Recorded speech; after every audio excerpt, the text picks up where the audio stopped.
Welcome one and all. It's action in the TTCB T20 Champions Clash here. Just got underway. Currently in the first over. And it's currently the Savannah boys who are batting first right now.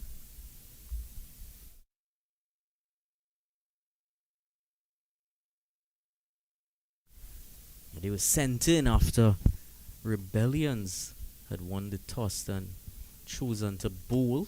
We see Shondel Bihari opening for them here, and that's nicely lofted. Just for a quick single though.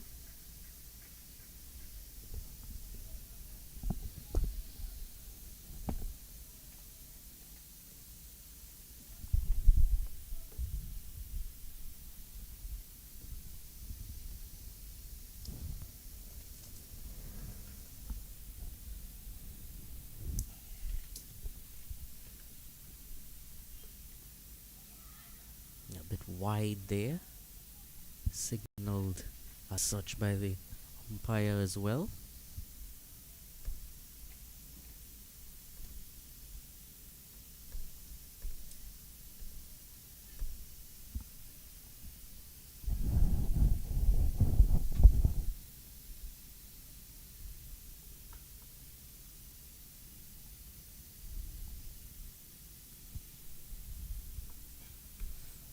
Driven powerfully down to the deep cover fielder. They consider a second, and in the end they're able to get back there. It didn't look all that comfortable when they set off for that second run, but the return wasn't quite as quick as it needed to be. 7 without loss after 1.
Nigel Boodoo now enters the attack from the northern end.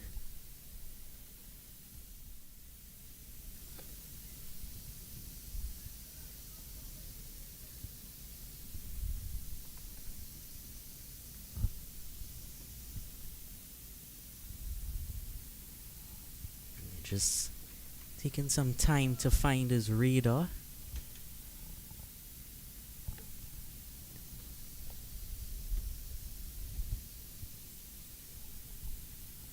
There's one slip in place.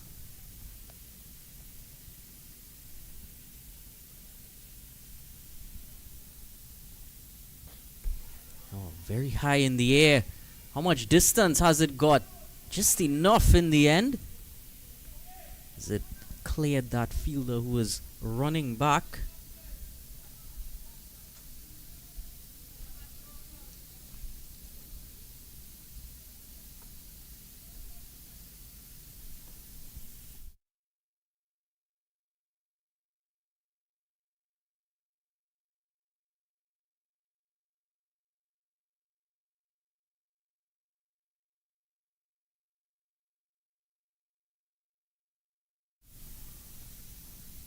So there was, call that more half a chance.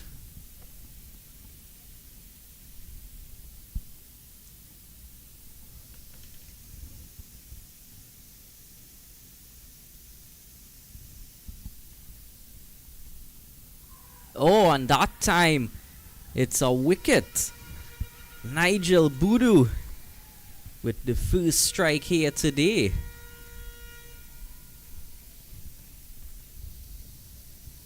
Very well taken there by the wicket keeper. Sammy Raleigh is going to have to head back early. Well, you could see, Dylan, Nigel Boodoo came on and he stuck to his plan despite conceiving 2 wides in the over. His plan was clear-cut. You would have seen him keep that line tight outside that off stump. And in the end, he stuck to his plan, and his plan, it pulled through in the end for him, getting the batter to fish outside that off stump, manufacturing that edge and getting the breakthrough for his team here this morning. Score 11 for the loss of 1. Yeah, it took some time to find the right area, but certainly did on that occasion, forcing the shot. Brings Varun Ramnarine to the crease now.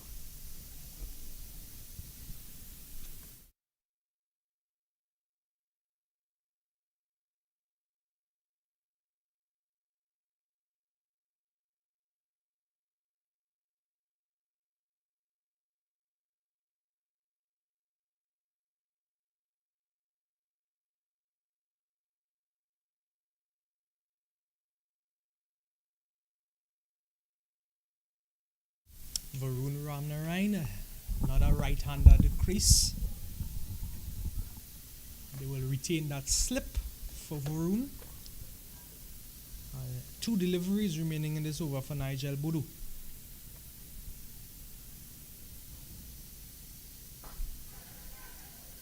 Powerfully struck first shot that he played, Varun Ramnarine. Certainly is here with a point to prove. His intentions are definitely clear, Dylan. He came in with one mindset, and clearly he's looking to execute. He's already off the mark.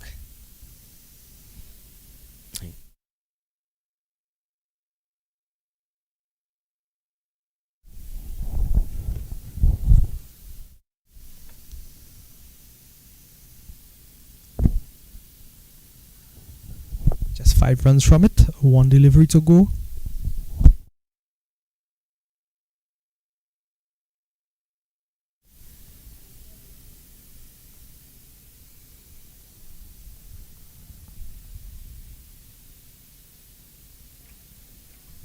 This time straying a bit down the leg side. I would have been trying to target the stumps on that occasion. That's his first delivery of this over, Nigel Boodoo. That would have gone down leg side. First 2 wides conceded on the off.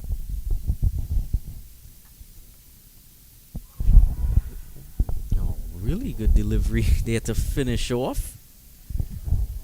I am a bit surprised umpire said no, but definitely would have been going down the leg, missing leg stump. Good over. Take a look at this again. Pitching on off. Striking him maybe just in front of leg, so definitely would have been missing a leg stump. Good call by the umpire there. Excellent over for the bowling team.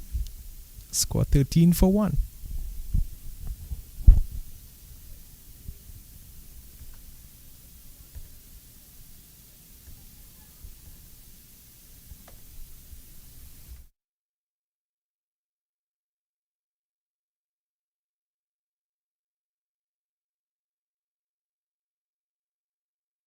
Harry, he's going to be continuing from the southern end.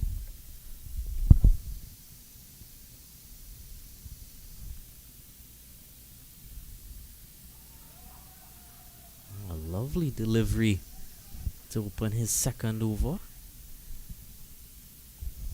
Yeah, starts off with a beauty, indeed.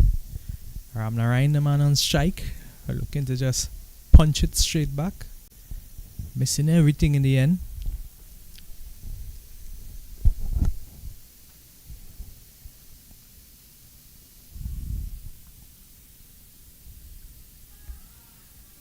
got down on one knee to play that shot. The end, it didn't help him out all that much. Well, there are no fielders on the boundary on the leg side, so maybe just looking to penetrate that gap somewhere around a square leg. Wasn't successful in the end, but the intentions were there. Yeah, Bihari wouldn't want to be straying too much onto the pads. And there's one of those boundary fielders coming into play, running around from long off.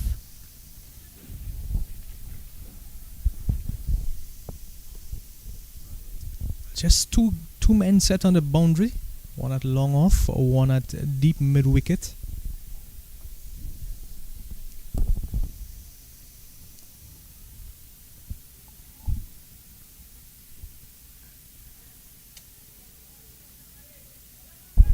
This time cut over the head of the man at point, and this one will go all the way to the boundary. 4 runs. First boundary for the morning. Let's have a look at that.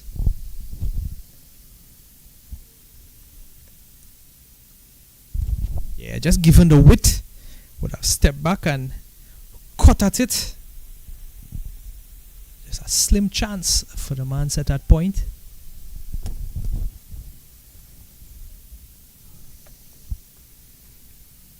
They would have had to time that jump perfectly to have any chance at grasping at that.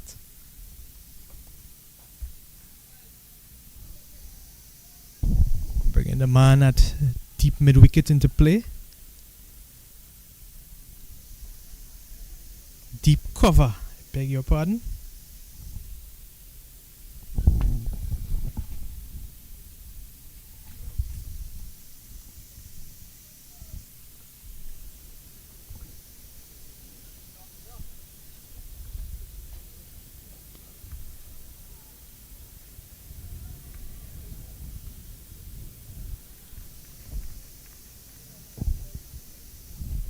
Good running in the end to sneak in a single. That would complete the over. 3 completed now. The score pushes up to 20 for the loss of 1 wicket.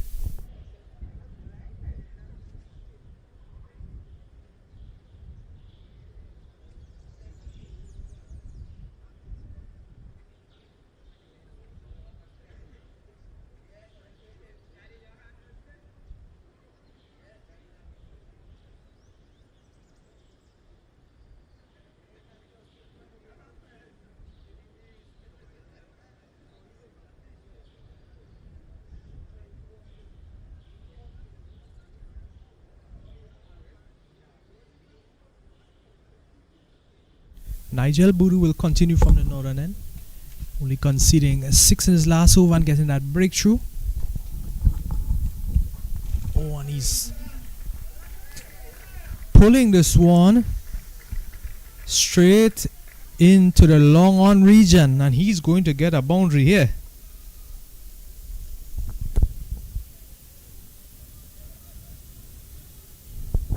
Picking it up from outside that off stump region, just dragging it straight across and over.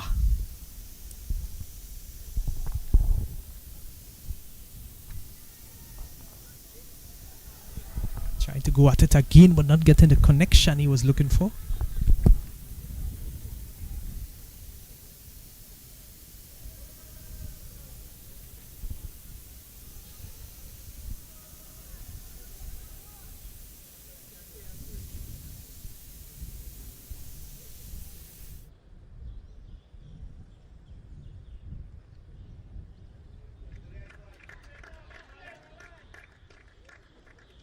This time Ramnarayan takes a thick outside edge, beating the man at first slip, and it is run all the way to the boundary for 4.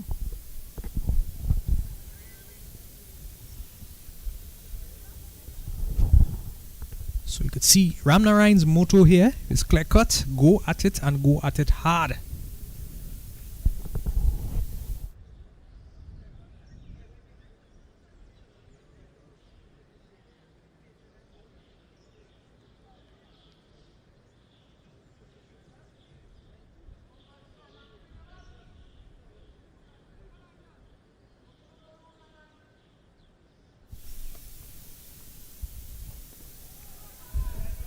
interesting shot that time. Looking to push it, and then fielder there as well. Bit of a skid. Well, Dylan, maybe a bit of moisture on the field from that damp day we would have had yesterday.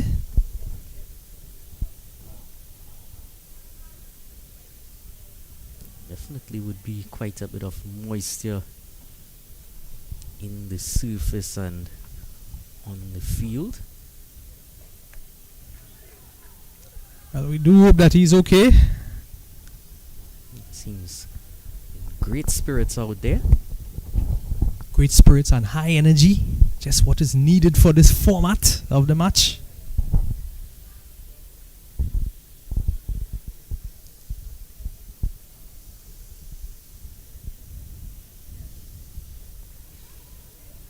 That one came a bit quickly at him. Conceding 2 boundaries, but finishing up his second over well. That's 4 complete now. The score 29 for the loss of 1 wicket.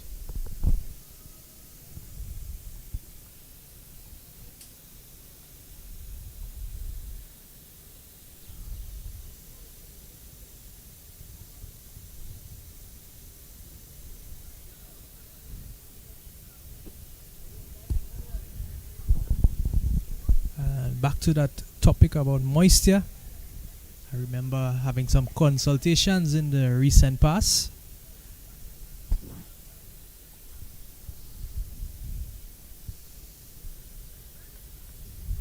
Consultations regarding the excellent drainage of the Brian Lara Cricketing Academy here in the Southlands of Trinidad. Excellent drainage is just that we haven't had much sunlight for the morning, much sun to dry that field off.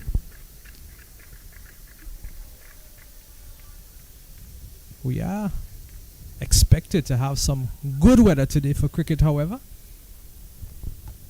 No rains on the forecast. Well, that's a good thing about having the rain the day before. It helps to keep the grass in some high spirits as well. I always like to see a nice lush covering of grass. That one was very close to him to attempt that cut shot. Playing late at it.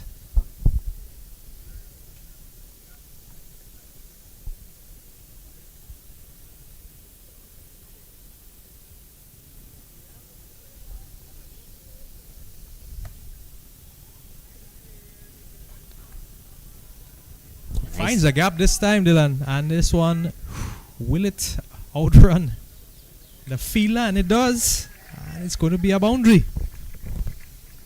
He had to really wait for that one as it made its way towards the boundary rope. It looked to be an attempted slower ball, and he accounted for that nicely by waiting on the shot as well, but it was a waiting game all around as it got to the boundary as well. Yeah, well picked by the batter in the end. He was the victor. But I'm not sure if you noticed. I did see just a hint of swing, away movement.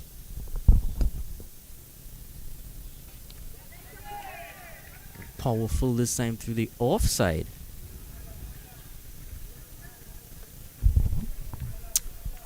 Speaking about that swing, Dylan, you would have mentioned, it's always healthy the day before to maybe have some showers. And with that moisture still in the atmosphere, that humidity being a bit high, I'm sure the bowlers will definitely take advantage and try to harvest some swing. That one is a huge swing off the bat, but not enough power. Good running in the end. Are going to pick up a couple. It wasn't quite a boundary, but I think he'll take a half boundary for that. 37 for 1. And a humidity level currently at 59%. Chance of rain only 4%. So really nothing upcoming as far as that is concerned. It does promise to be a cloudy day, however, and I'm sure the players will bask. They will definitely bask in these conditions with that shade. And we should have some breeze as the day picks up as well. See some of those clouds. We might have a few more rolling in as the day progresses. Of course, these two teams might be a bit envious of the final game being played under lights. And again, the harshest of the conditions might be the second game, starting at 2 p.m. I wonder if they tossed for slots as well, Dylan, in terms of time.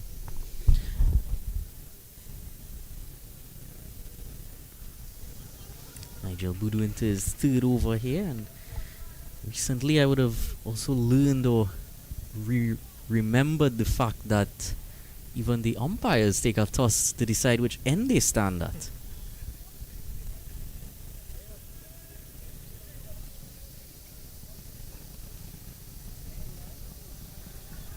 Nigel Budu really settled into his spell now, really changing up his pace very efficiently. He showed some good footwork and control there. We are in World Cup season, FIFA World Cup.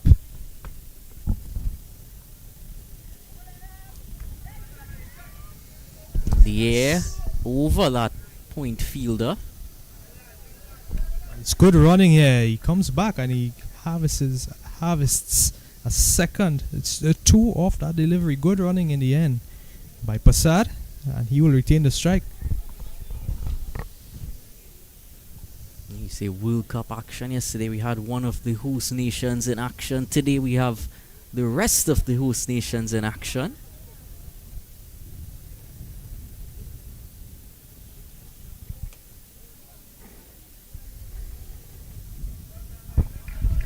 Brilliantly cut through the gap, backward of point, and this one is going to go all the way to the boundary. It's 4 runs for Passad. Brings our partnership up to 32 now.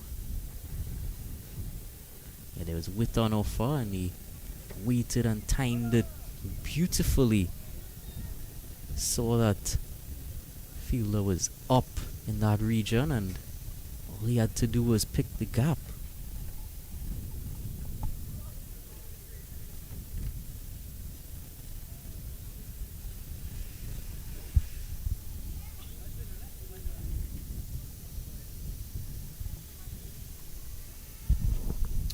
Trying to cut at this one.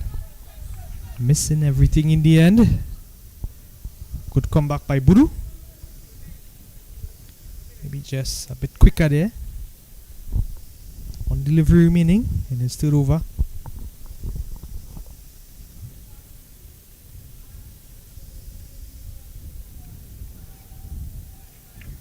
So wide.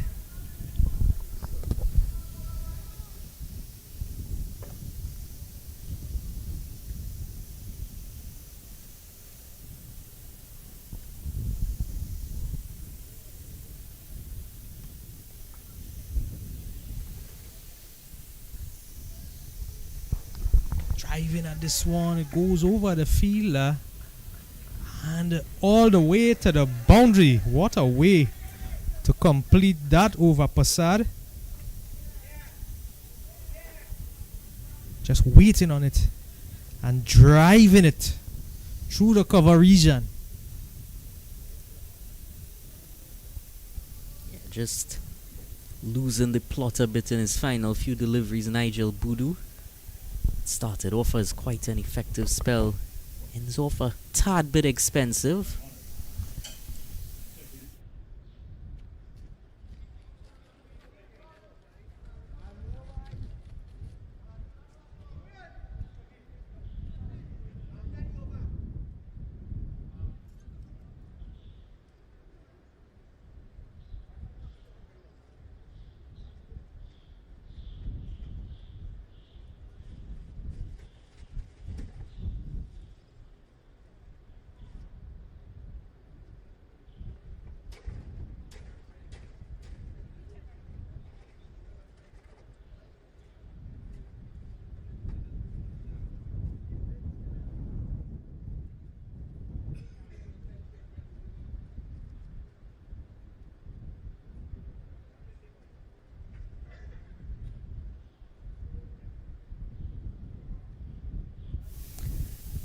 in now into the attack.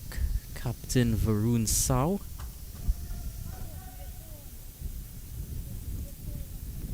So let's see how this surface reacts to the slower bowling. Oh, and certainly enticed by what you'll see there, Varun.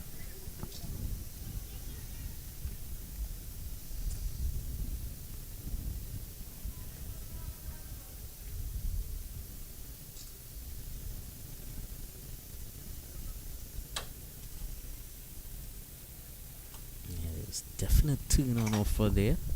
Yeah, good flight, good drift into the batter. And he is getting some purchase off the wicket.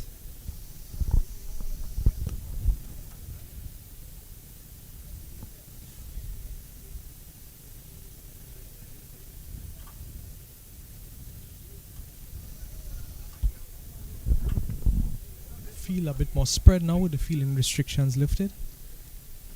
5 men out on the boundary.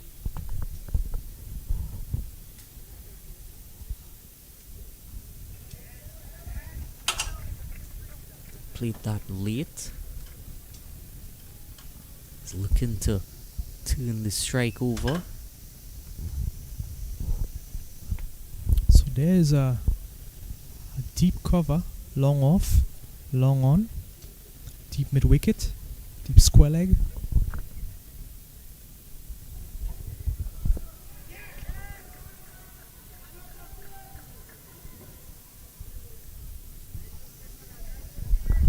Just a bit of a slip up on the field there, and it allows for Amnarine to sneak a quick single.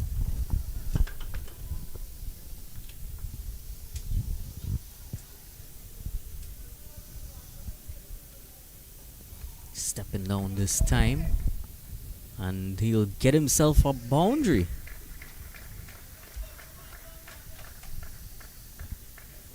Real precision in the timing there.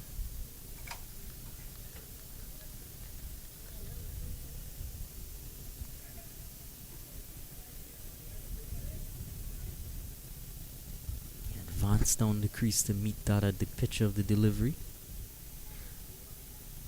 It's a bit quicker and wider, but a bit too wide.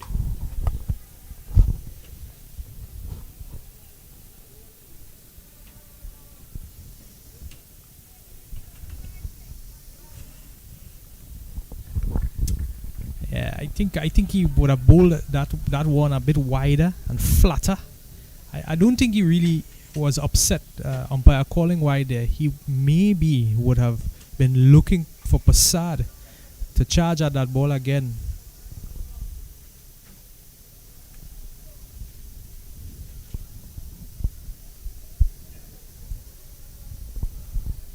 I think he was strategizing to get Prasad stumped there.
Kevin Rampasad enters the attack.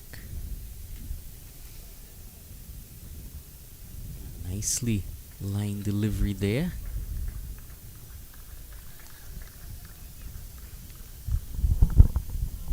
Starting off really tight here, Rampasad. Not giving a Narish Pasad much room to work with there. Had to work that one off the hip into the leg side. Keeping a very, very tight line and length. That one almost a Yorker length into the feet of Ramnarine. Good over so far, just a single from it.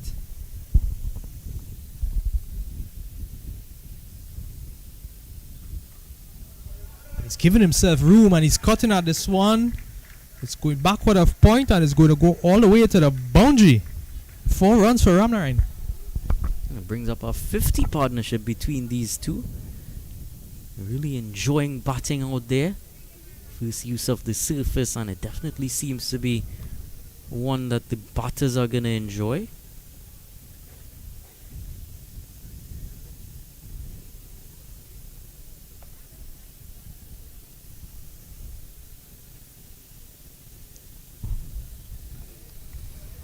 Goes up into the air. Fielder settles on it. An easy catch in the end. Ramnarine has to go for 20. As soon as I see a surface that the batters are going to enjoy, Is it the commentator's curse, Dylan? it happens every time. So 62 for 2 now.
Riaf Ali, new batter, coming in to replace Ramnarine. The captain Varun Sao will continue from the southern end. This one struck, it goes high in the air, and it goes and it goes and it goes all the way for 6. That will take Pasad's score up to 36 in just 26 deliveries.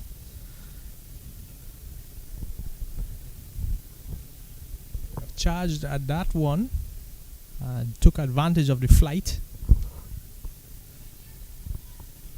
Score pushes up to 68 for 2.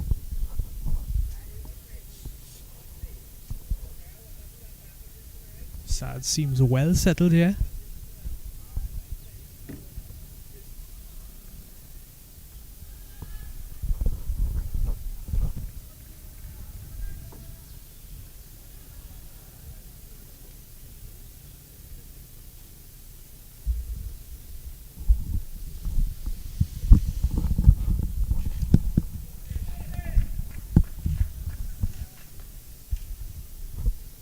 So, with that single, Riaf Ali, new batter, he will be the man in strike. He will be the first left-handed batter for the Savannah boys here this morning.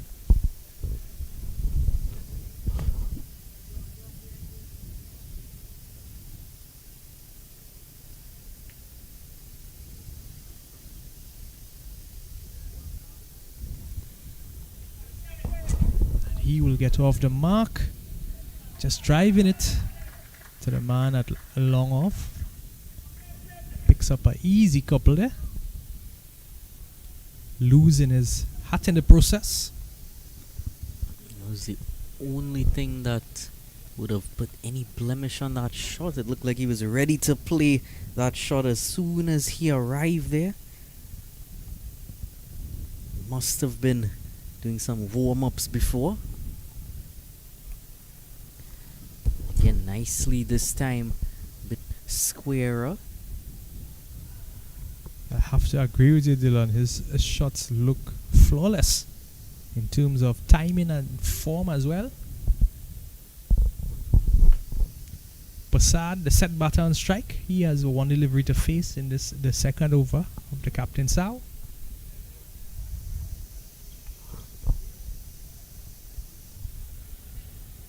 He will get a single and he will retain strike for the next over. 9 complete, the score 73 for the loss of 2.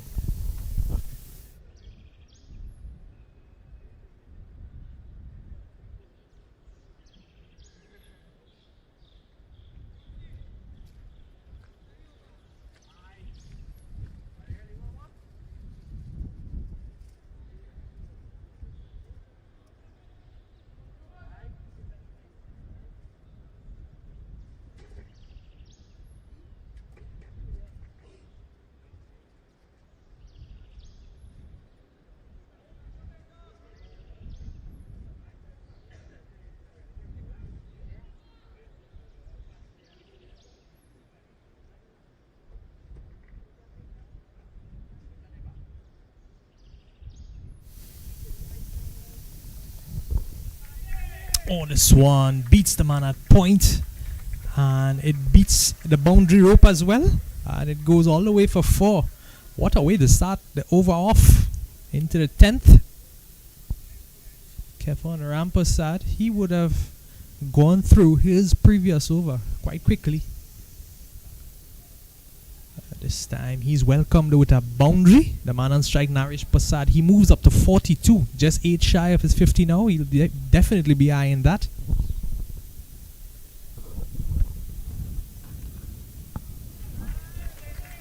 Driven again, driven confidently, driven well, and driven all the way for 4. It's really been quite a brilliant inning so far from Narish Prasad. He's been there since the beginning. And just at the 10 over mark here, he's approaching 50. Is that a sign of what he might be approaching come the 20 over mark? And he's just playing with that offside field now.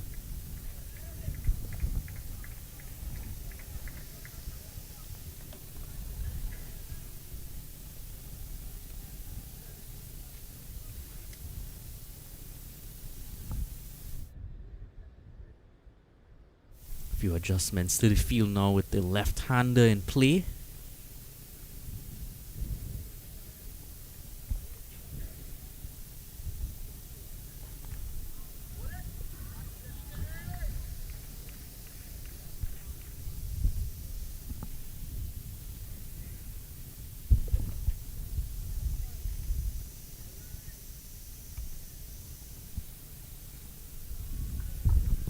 So a good comeback here from Rampasad. He set those fielders in the offside very close to Ali. Knows from the first few shots that he played, he definitely likes to play through that offside, so trying to tuck him up in that region. But he finishes strong, finishes the over with 3 dots. The score pushes up to 82 for the loss of 2. It's 10 complete.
South man to continue from the southern end. We are into the 11th over.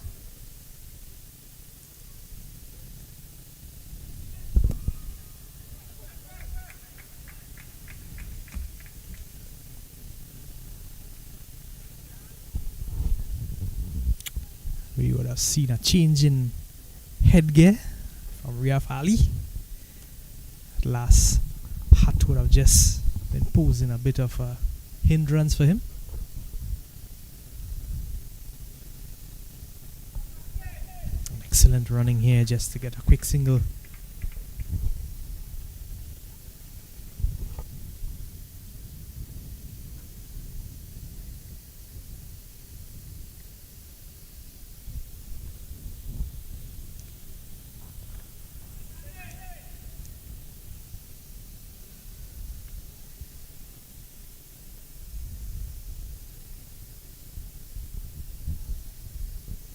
Style of hats you prefer, Dylan? Out there in the middle, in the sun. What's your choice? Your preference? Well, any hat that will allow me to hit a shot like that. Most definitely so. It's a boundary.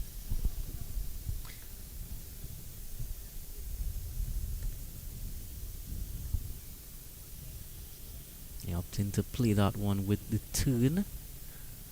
There's a big gap between long on and the deep mid-wicket fielder.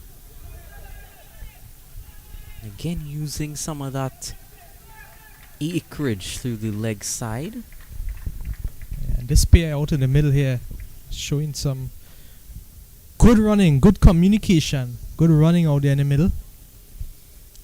Coming back to that, I think once sun is involved, I prefer as big a hat as I can get. Yeah, good choice here from South to come around the wicket there. As we saw Riyaf Ali in that previous over was really liking to hit through the offside. So just going a bit wider on that occasion might have been the better choice to that field set. 91 for 2.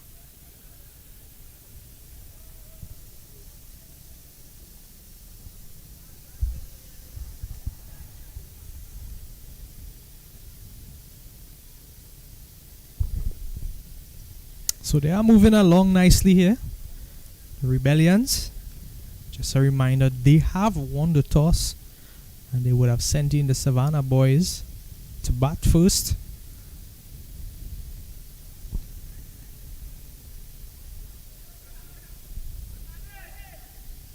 Kevin Rampasad, he's going to continue from the northern end. It's a change of bowler, actually.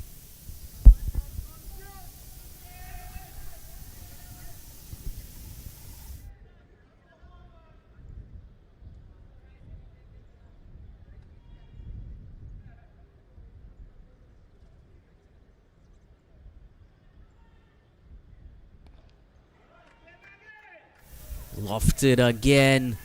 This time very big. Arish Prasad through to his 50 now.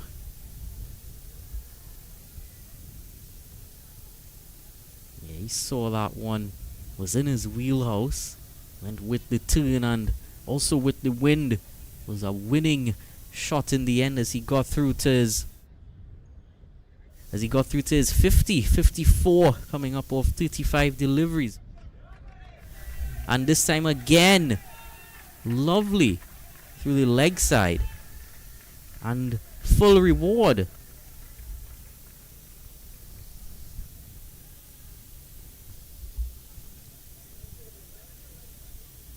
So 6 on that occasion.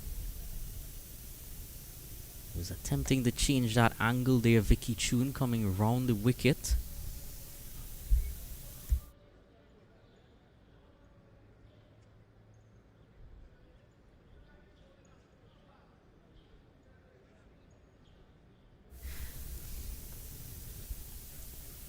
Gets it right this time.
Excellent run there. Driven straight to a fielder. And with just a fumble, they come through for the single. Sao, he's going to finish his fourth. He's going to complete his spell from the southern end.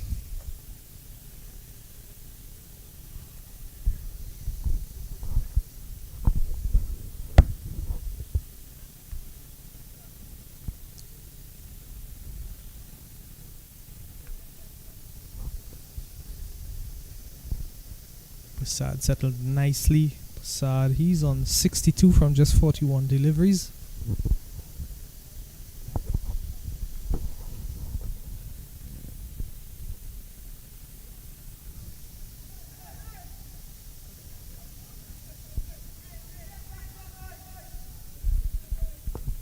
That current run rate just over 8.5.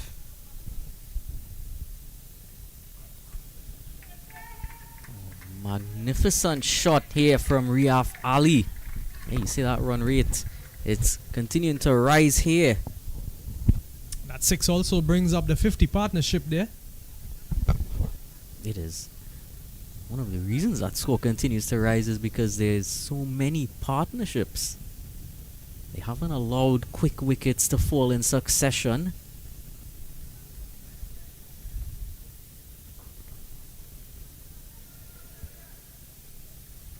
You wonder how far they can push that score. Can they go 190? Can they bring up 200?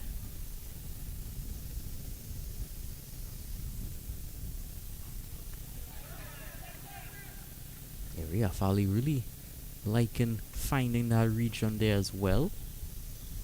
There between long one and mid wicket. 1 4 for 2 after 13.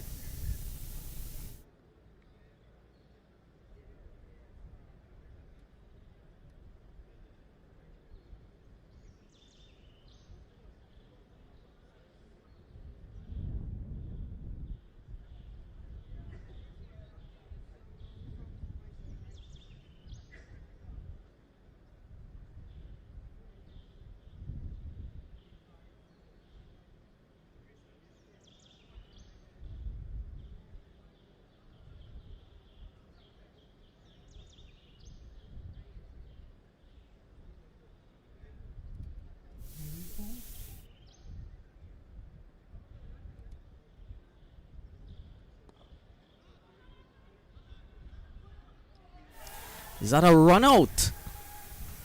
We'll have to wait and see what the umpire says. Doesn't seem to be hasty in giving that. So let's have a closer look.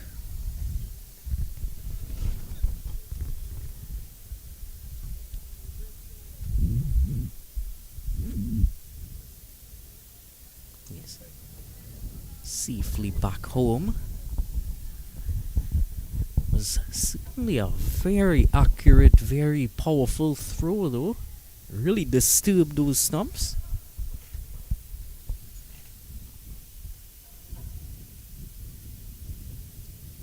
Just making sure it's even there. I can certainly attest to how that umpire is feeling there. I like my things to be in line as well.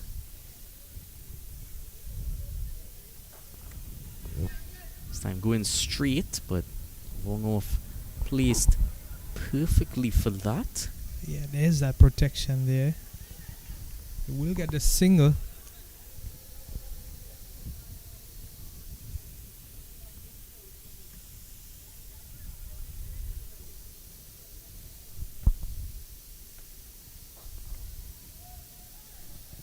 So they are working the gaps well. They are taking those singles, not allowing any dots to pile any pressure onto them. The Savannah boys. Naresh Prasad.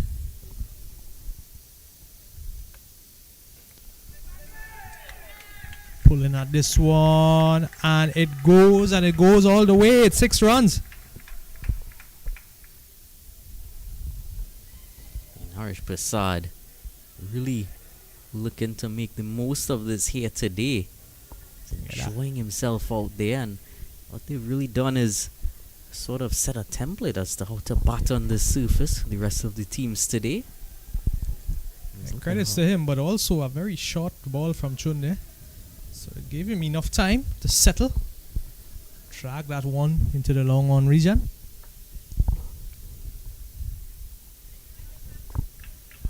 Lucky to get away with that one, pushing that one wide to the offside. He played a leave to that. Yeah, so he's trying to hide that ball from Passad at the moment.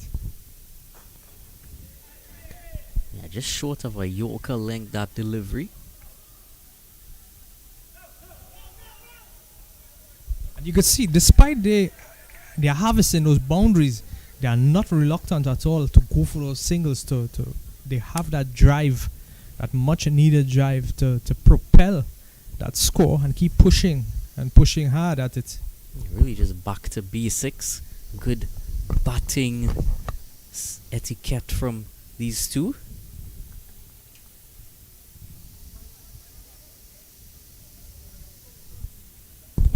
The run rate pushed up to just over 8.9 now. So it's a reflection of that aggression.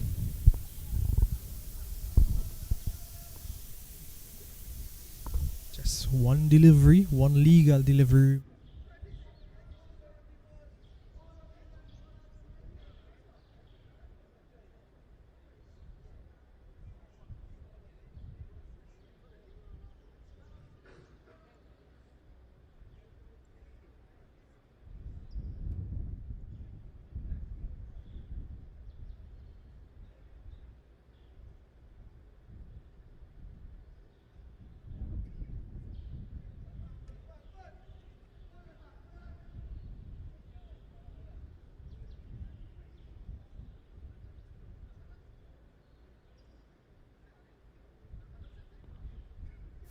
Kevin Rampasad, change of ends for him.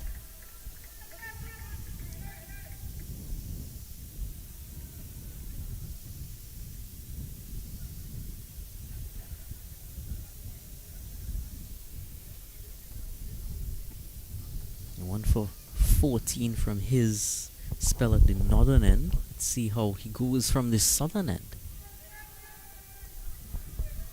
That occasion not landing that too well.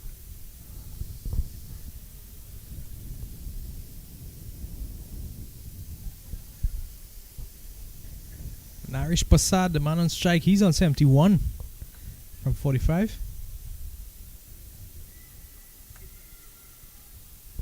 You can see that he favors that cut shot and those late cuts. That is true. I do remember there was that one that he played so precisely into the third man region, even in the first few overs when those wides were being bowled as the bowlers hadn't quite found their lines as yet. Continued to play those cut shots. Riafali on the other hand favouring the drive and that lofted shot towards mid-wicket area.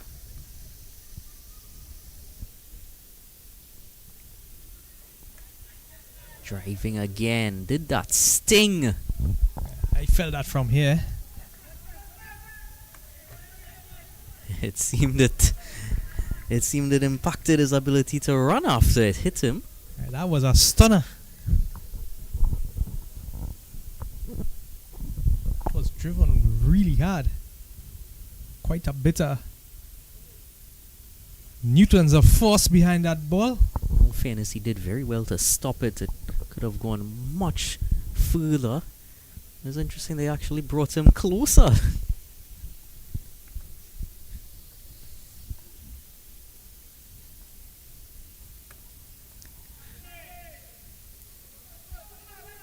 Well fielded in the beginning there. He almost went on to the roll onto the boundary there, but in the end it was still well done. 15 gone. It's 132. 2 wickets down.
Raymond Fletcher, new bowler into the attack from the northern end.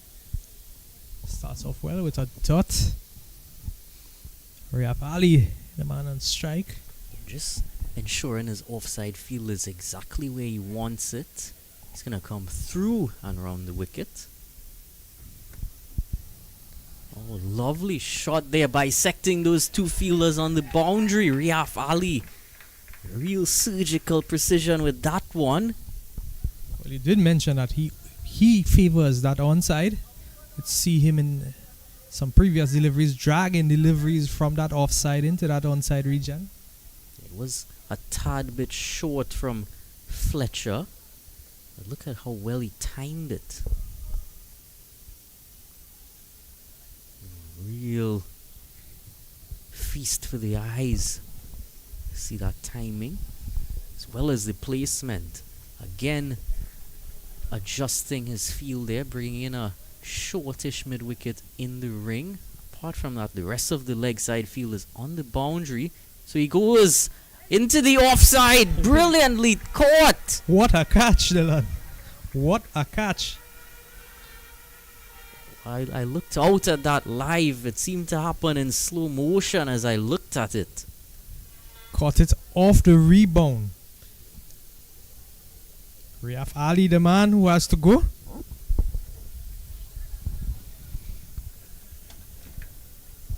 You can certainly understand it. Naresh Prasad going great guns at one end. Riyaf Ali wanting to keep up that momentum, knowing that there's still many batters remaining in the shed.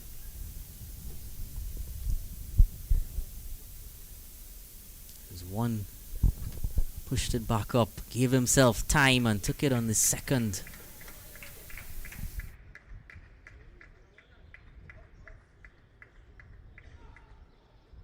Yeah. Sunil Buchan, new batter coming into the crease to replace Ali. Let's look at his reaction here when he saw that catch being taken. Who will not be ecstatic after witnessing something of that brilliance? You have to say, great captaincy as well, bringing Fletcher into the attack at this late stage. It's always a risk bringing in a spinner, but he wanted that off spin option, especially to Riyaf Ali.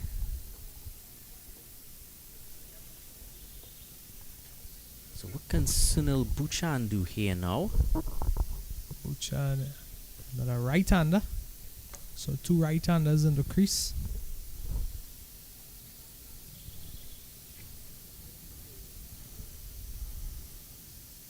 He pulls at this one and he pulls powerfully. And he gets off the mark with a maximum. Oh, first ball. Have a six, wouldn't you like it?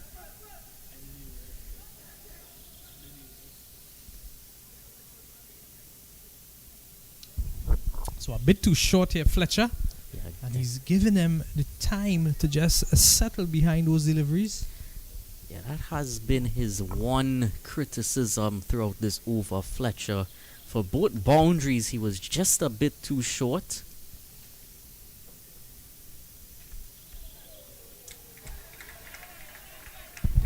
A bit harsh from the umpire here. I was gonna say, pitching wise, it might have been outside, but it did turn back in.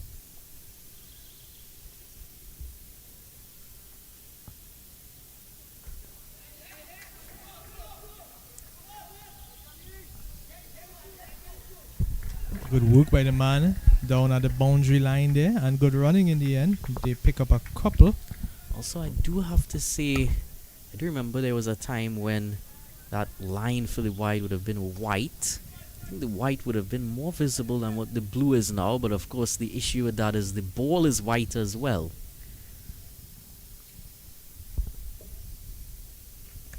Ooh, and he pulls at this one again. But good feeling in the end. He stops that boundary and restricts them to just a couple. Excellent feeling. That couple of runs will end the over. The score pushes up to 147 for the loss of 3 wickets. It's 16 gone.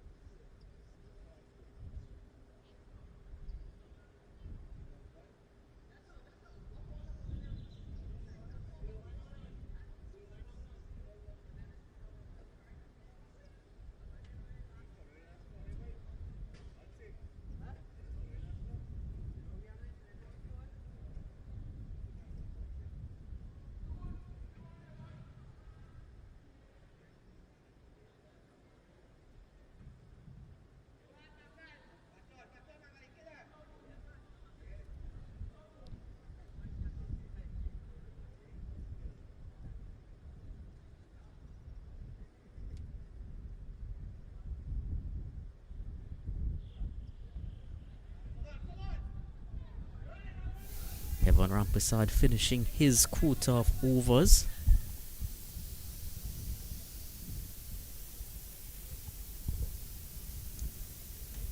Brilliant economy rate, as you see there, 7.26 in the circumstances as well. Oh, very quick delivery that time. Came in with the arm. Prasad did very well to dig it out. Moves on to 77. Really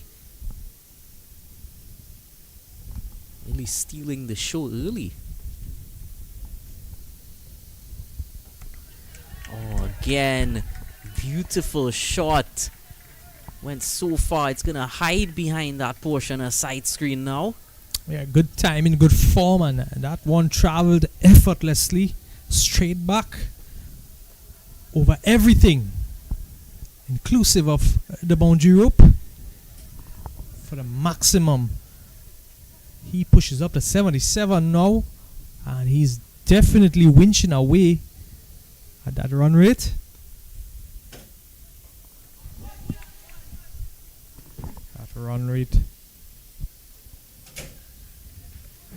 Pushing that projected score to 100 and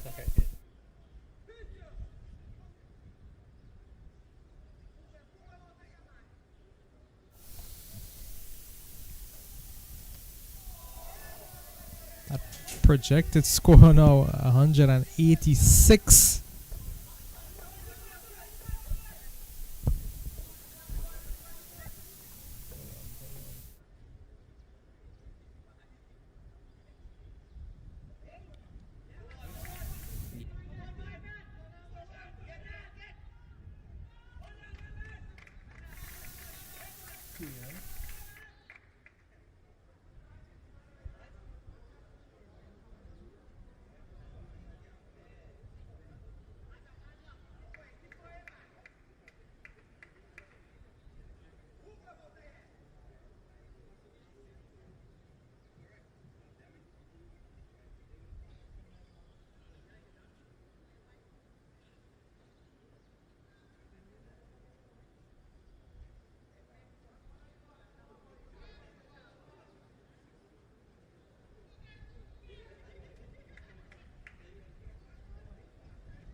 Massive 6 here. Brilliant shot by Naresh Prasad. It was again a bit short. And that's too easy with it spinning back into you. Again struggling with his length here. This one short hit flat back, straight back to the man. He spills it. And Shaw Fletcher, he does show some appreciation for the efforts, but a bit disappointed in the end there that he couldn't secure that catch. Really wasn't a hard catch when you look at it there.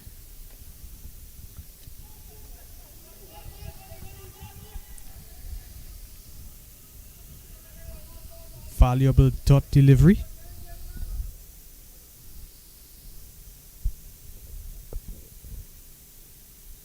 This one hits, it goes high into the air, fielder settles, and this time, catch taken.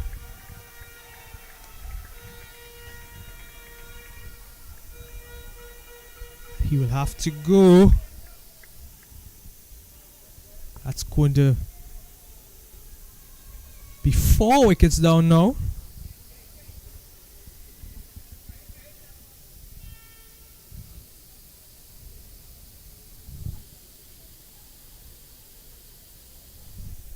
score 163.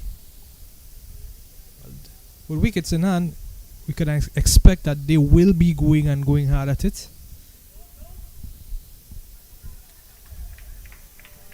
That current run rate well over 9. So Amir Ali, the new batter,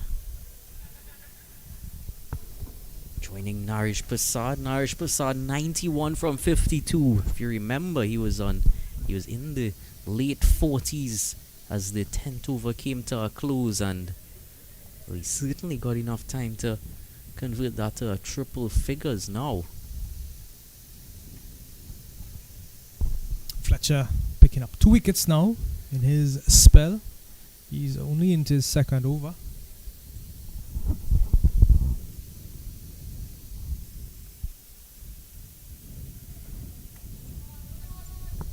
Ali will get off the mark immediately with a single. Bringing the set man, Narish Prasad. Prasad is on 91. He will definitely be eyeing his century with 2 overs and 2 deliveries still at his disposal.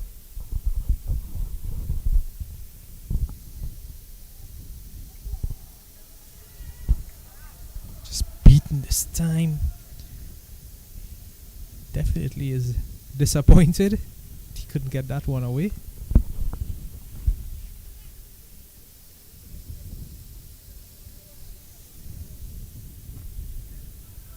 So end of the 18th over, 164 for 4.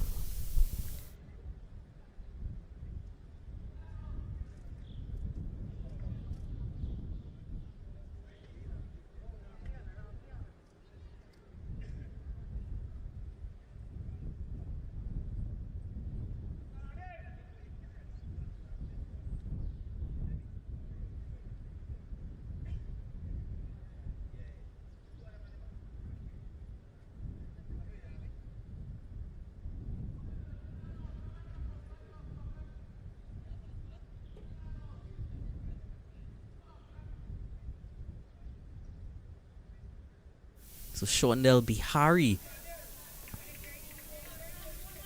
looking for that wide Yorker and finding it, well, dead ball. It seemed everyone was ready for that delivery,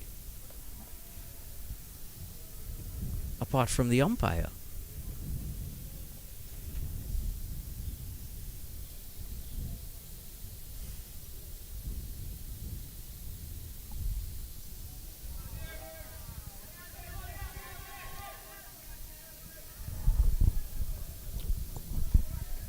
Good start from Bihari in this, his final over.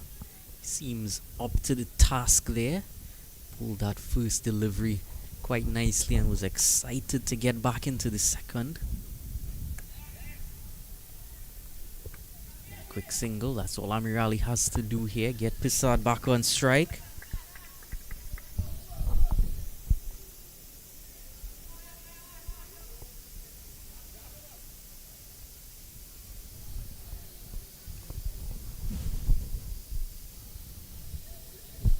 Feel a spread here for Prasad. Bringing in that man from deep square boundary line, bringing him into the point position. Oh, and he picks this one up onto in the full. It goes high into the air, and it's spilled.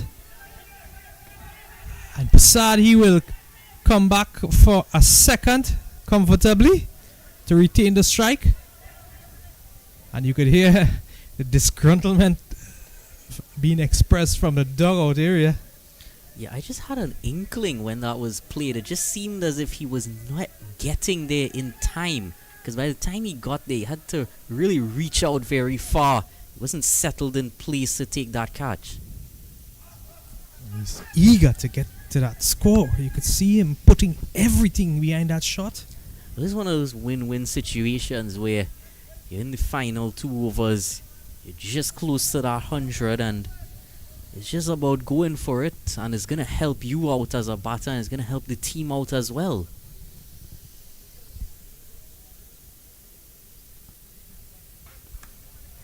As straight as ever.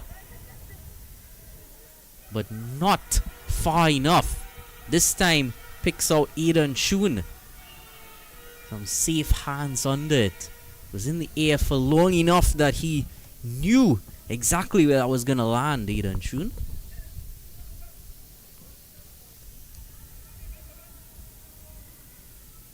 Yeah, coming off the bottom half of the bat.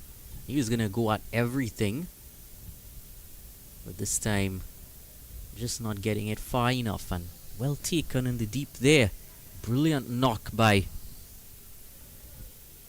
Passad. Ends on 93 from 56 deliveries, 7 fours, 6 sixes.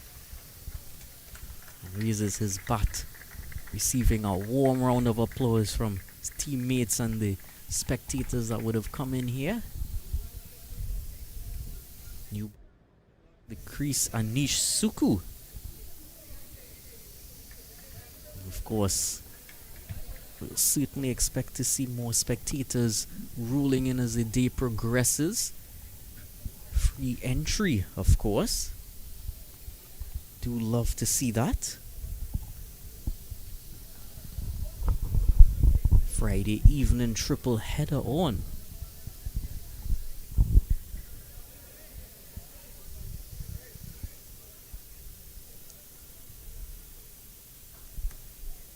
Suku is going to work this one into the leg side, and he's going to take his single. He'll get off the mark and retain the strike for the next over, the final over, as it's 19 complete. The score 168 for the loss of 5.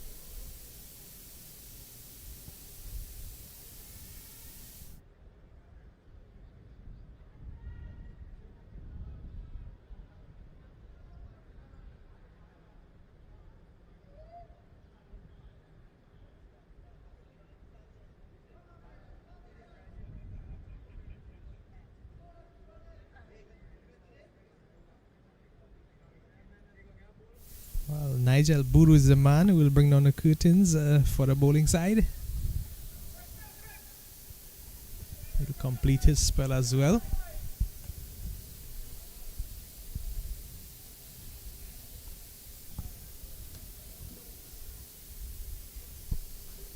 Amir Ali, the man on strike.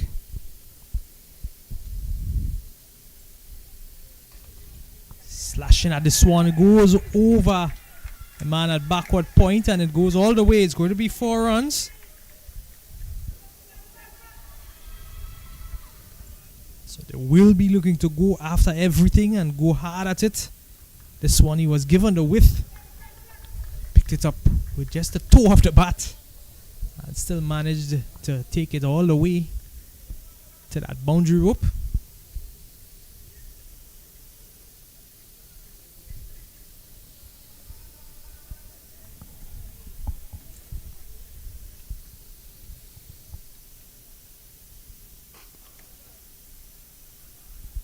Would have brought in a extra feeler, that offside region, just at point, backward of point.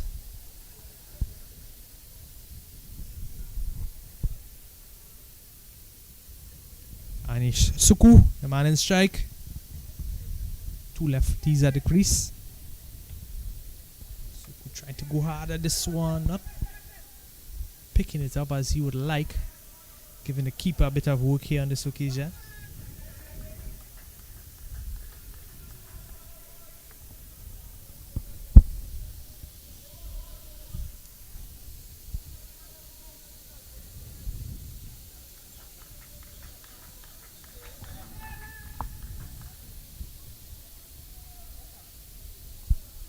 So that run rate just slowing down a bit in these past few deliveries. Yeah, that is a bit of a concern given where they were just about 5 or 6 overs ago. But that's certainly gonna help their cause. What a shot to exhibit in the last few deliveries. Yeah, that definitely did not come off the toe of the bat. Almost did, but some exclusive power behind it. Yeah, he found the area of the crowd there. He wanted to hit it towards them. Just landed a bit short of them though. Last legal delivery remaining in this inning.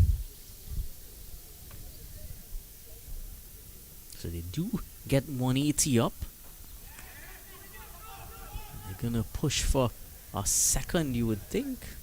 They will settle for a single. And the score 182, 5 wickets down, 183 for victory. And we would have arrived at the halfway mark of this game. So stick around, stay tuned, stay locked on, and we will be with you right back for all the live action here at the Brian Lara Cricketing Academy.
Run chase getting underway now in a very interesting way.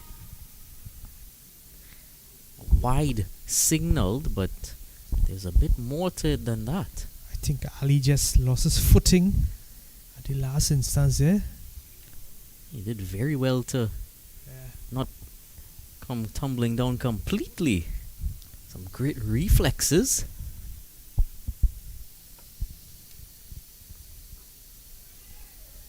Oh, that was a beautifully disguised slower delivery.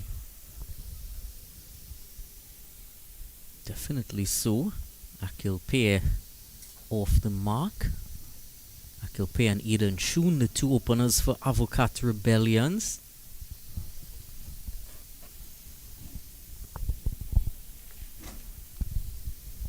Just to remind our viewers,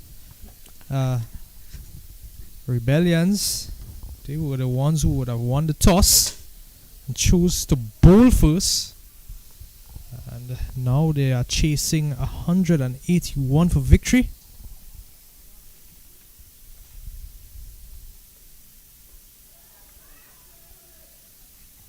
And he's disguising those slower balls beautifully here, Amir Ali.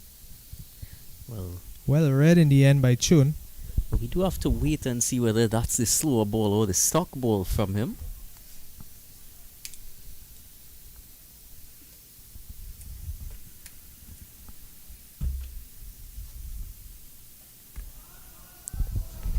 Lovely timing from Eden Chun just to clear the infield of the leg side.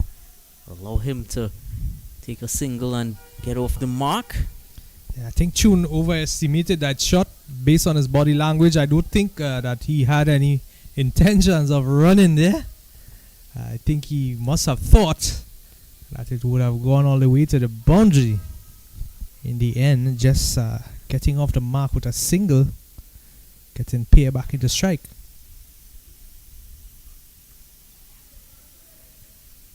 Good running. Yeah, it's Eden Chun in a slightly different role as to what many of you might have previously known him. He played throughout the secondary school season for Presentation College in the middle order. Was a finisher. Now getting a chance to exhibit that power at the top of the order.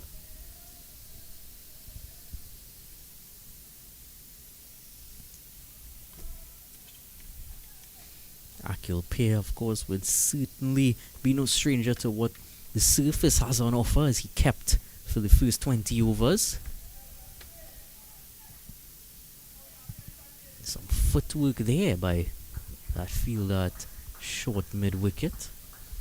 No slip in action for this first over. Might be another indication that Amir Ali, not the paciest customer.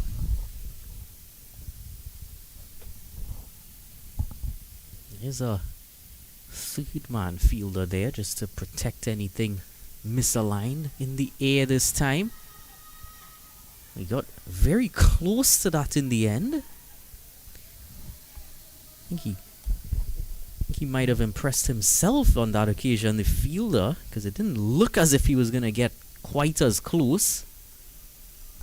I'm quite shocked that he didn't put a hand forward, because it was right there for the taking. Brain could definitely play tricks on you sometimes, and I think he underestimated what he could have done for a finish there. But nevertheless, the first over complete. It's a 5 for the loss of no wickets.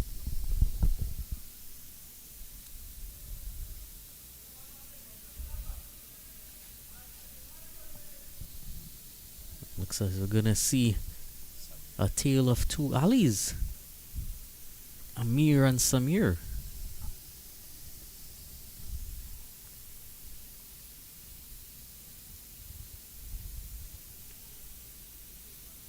Looks to be spin in operation from that southern end. Off spin. Aidan Chun will take strike. Two fielders in the deep at long on and deep mid wicket. There's also a mid wicket in the circle, pretty much just in front of that deep mid wicket.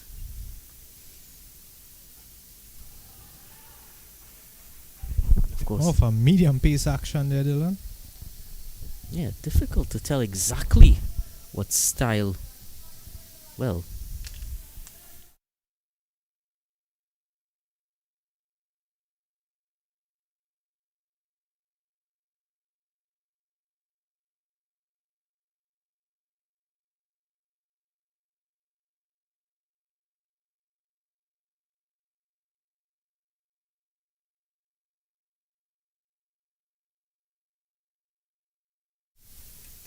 yeah, good start here.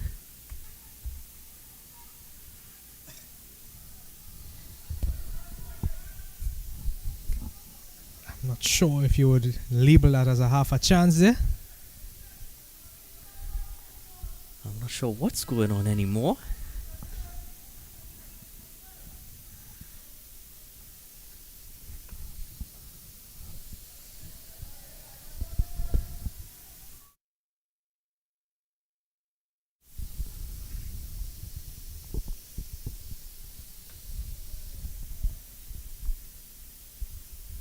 Five dots so far. What an over. What an opening over from Samir Ali. And he's getting through the over very quickly as well, not giving them any breathing room.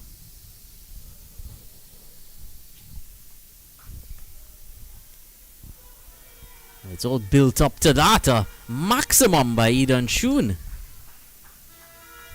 So in the end, just 6 runs coming off the over. That courtesy a boundary off the last ball. It just sat up a bit, gave Chun enough time to process where he wanted to deposit it. And 11 without loss after 2.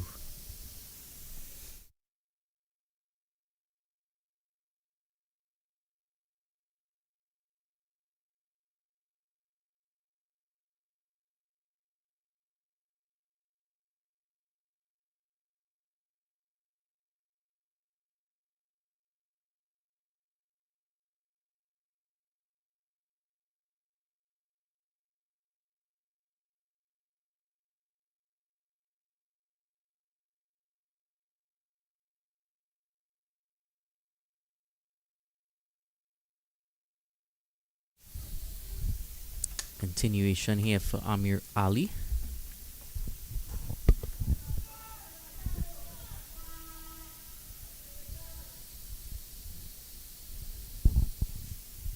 Single will bring Chun to strike. So we could see below 171 needed for victory. From 107 balls. It's a huge task on their hands, the Avocat Rebellions. Certainly a gettable target, but you're gonna have to be smart about how they go about it. Well, those dots will not help the situation. I could guarantee you that. We did see in the previous inning those batters finding the gaps and taking those valuable singles.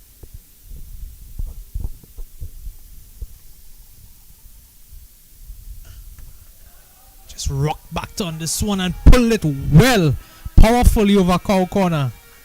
It's a massive 6 from Chun.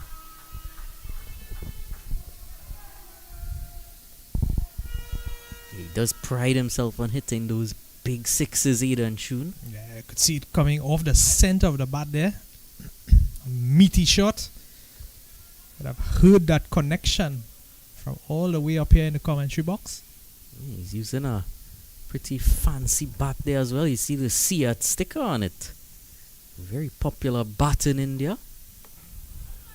Oh, better line here. Good comeback by Amir Ali. Yeah, Seat. Definitely a big brand indeed, and he is making a good representation for the Seattle line here.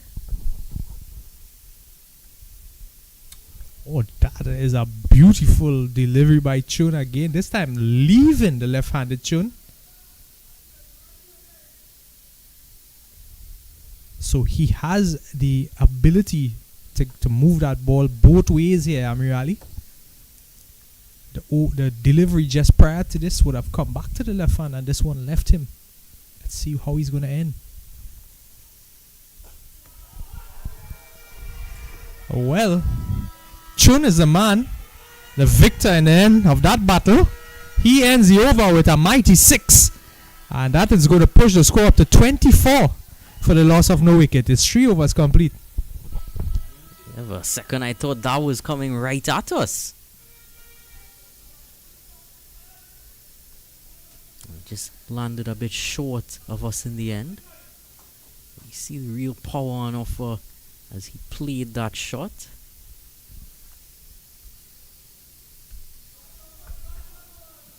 .24 without loss.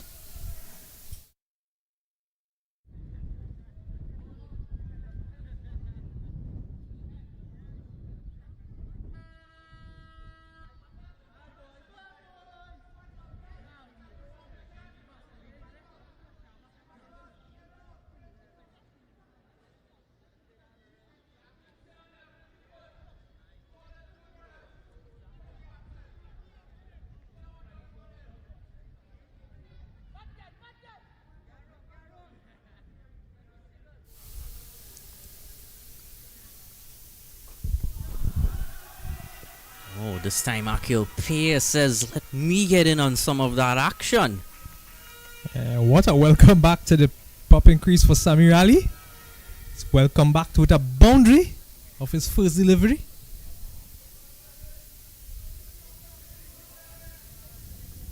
Picked up that pitch and line early. It's an excellent lofted cover drive.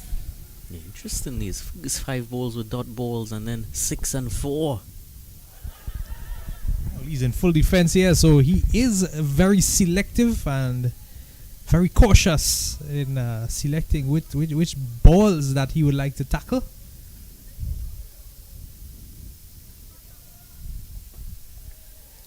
This one picks up a tick outside edge, a man at backward point, puts it down.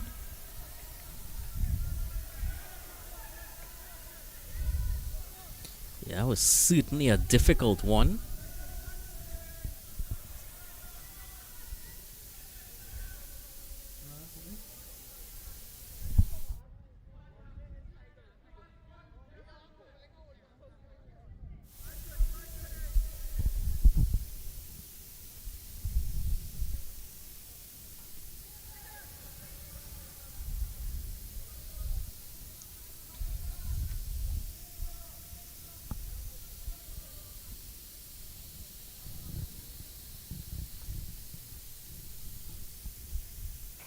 This one quicker, and the batter picking up early and hits it straight into the stands.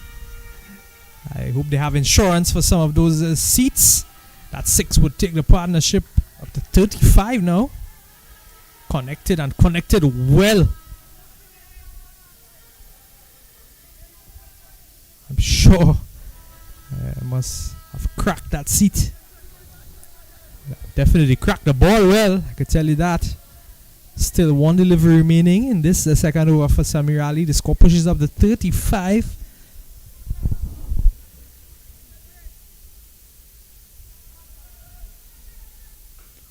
Chun goes at it again. He goes hard and he goes powerfully. This one is even bigger than the last. Back-to-back 6s here. Pushes Chun's score to 32.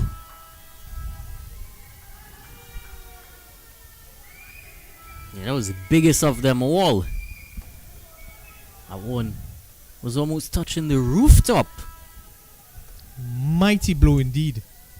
That was way back into the into the stands. No one around in that area, but there are some spectators around towards the northwestern stand. certainly enjoying what they're seeing on offer and setting in for a long day ahead.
VJ Timal, he will be the man on the ball. Coming in from the northern end.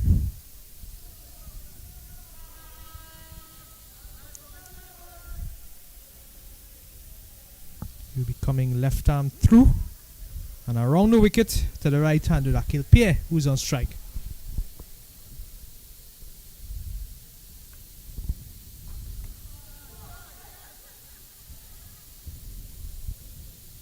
Pushed down to long off for a single to bring the dangerous Aidan Chun back into striking zone. Would have hit two massive sixes to end that last over. You definitely see where this partnership is looking to go from here. Chun looking to be the more aggressive type. Pierre just looking to capitalize upon the bad deliveries. Very heavy offside field now, all within the ring. Two leg side fielders at mid wicket and long on.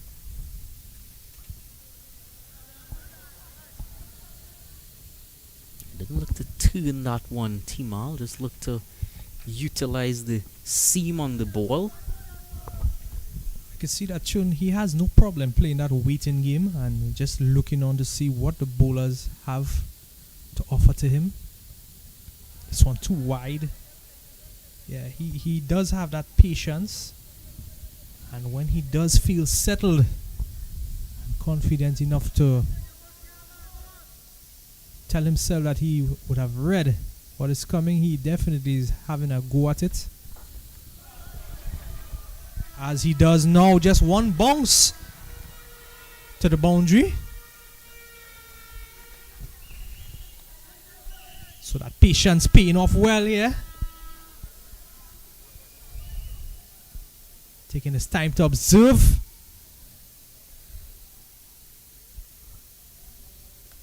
Yeah, that was almost a six. Just a few inches short of that boundary line. It was full on asking for it there by Timal.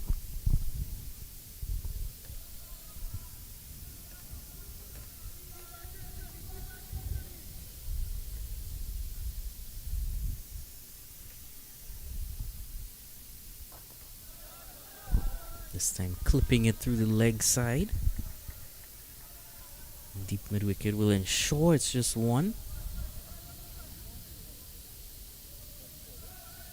Man down there deep mid wicket, he would have contributed well with the bat. Just a few short of his century in the first inning.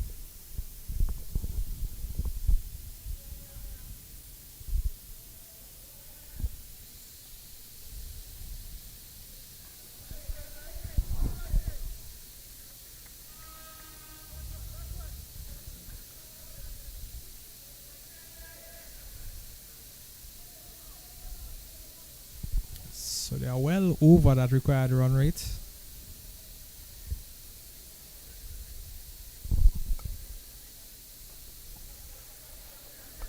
And they are not hesitant to take those dot deliveries. It's a dot to end the over. It's 48. No wickets, 5 complete.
So Ali continuing here. Tucked away for an easy single. They were thinking to come back for that overthrow. Decided against it in the end. No need to take any unnecessary risk at this stage. Yeah, definitely don't want to be losing any unnecessary wickets in that fashion.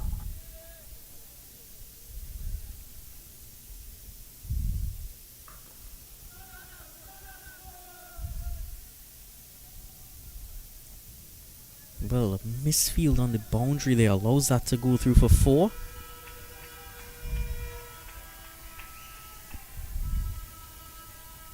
That will bring up the 50 partnership for this pair out in the middle. Akil Payani and Chun. It's come up in very quick time. It's exactly what's needed to chase down this sort of target. Yeah, that one cramped him for room.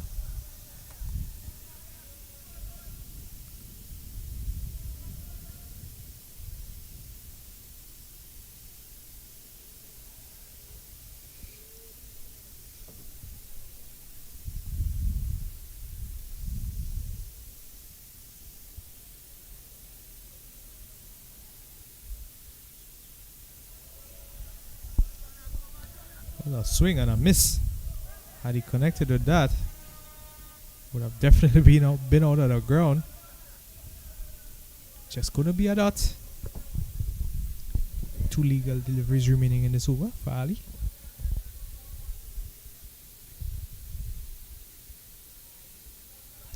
Umpire calls wide. Just drifting down the leg side.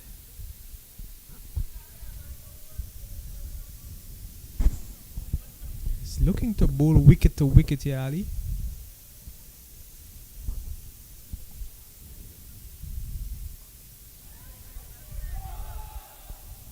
Sent back here.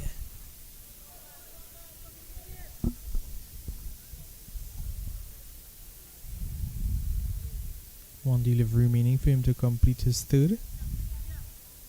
Conceded 29 from it so far.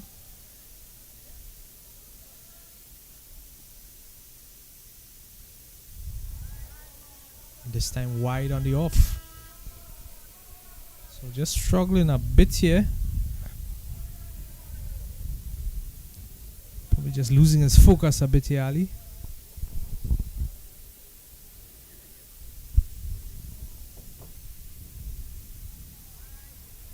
And he finishes with a dot. 6 gone. Score 55 for the loss of no wickets. I have to say that was a really up and down spell. He bowled some brilliant deliveries in between a few not so brilliant deliveries. Interesting as well that he was given 3 in a row.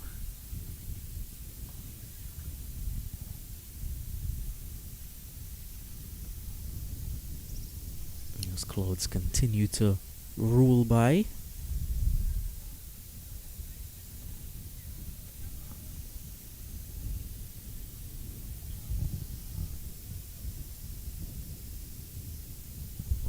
See a bit of a meeting there with keeper, bowler and possibly captain.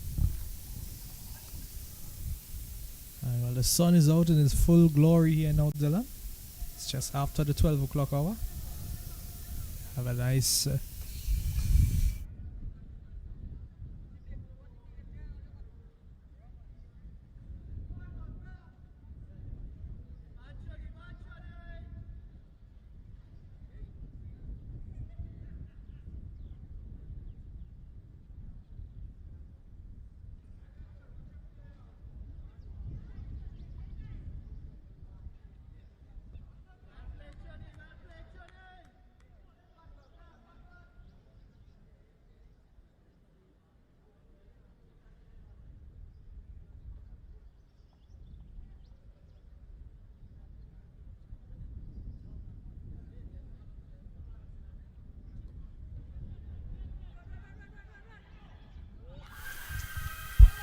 First wicket has fallen here.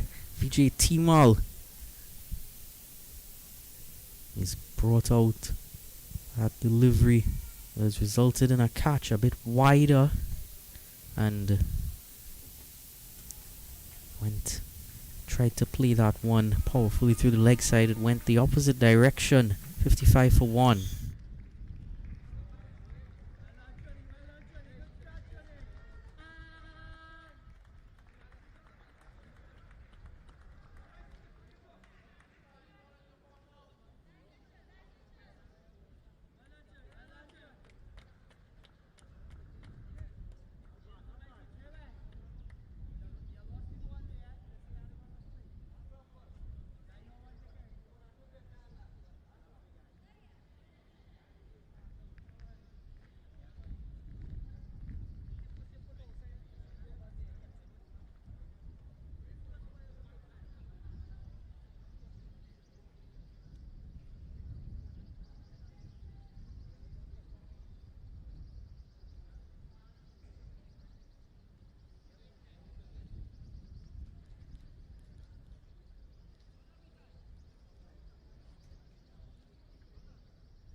And coming in with the angle there was very close.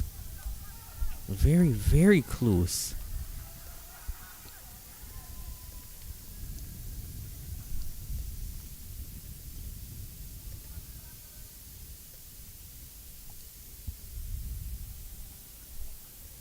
It would have been striking him just outside. This time he's beating the fielder backward of point and it's going to go all the way to the boundary. So Sao is going to get off the mark and he's going to get off the mark strongly.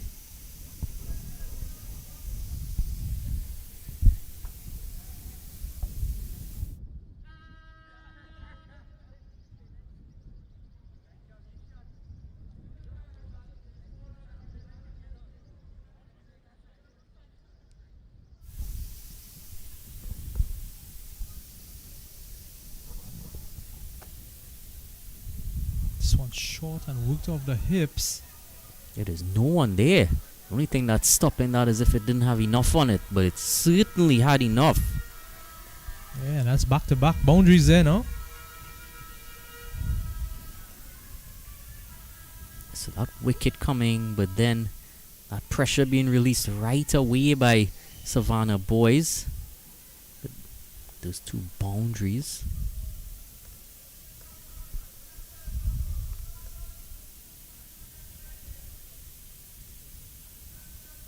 I just look to utilize whatever piece was on offer there and guide it into that very vacant area.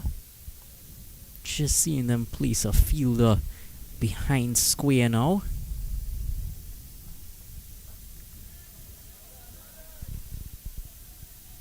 He manages to come back and end the over with a dot, but he would have gotten that significant breakthrough for his team.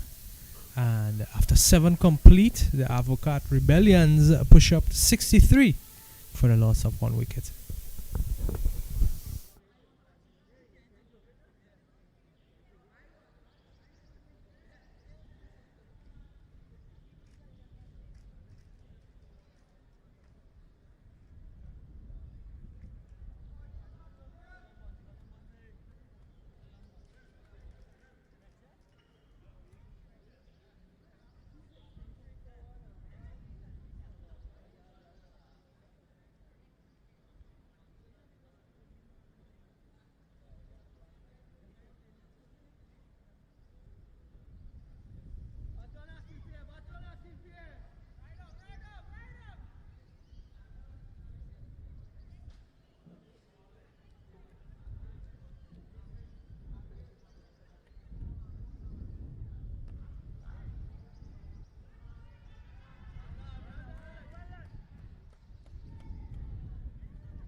Sunil Buchan now enters the attack, so more spin and more left arm spin at that.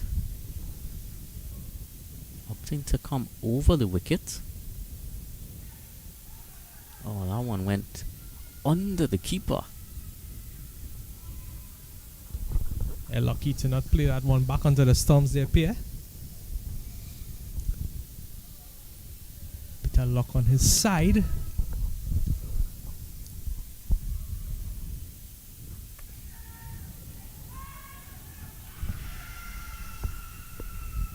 And just like that, Buchan gets...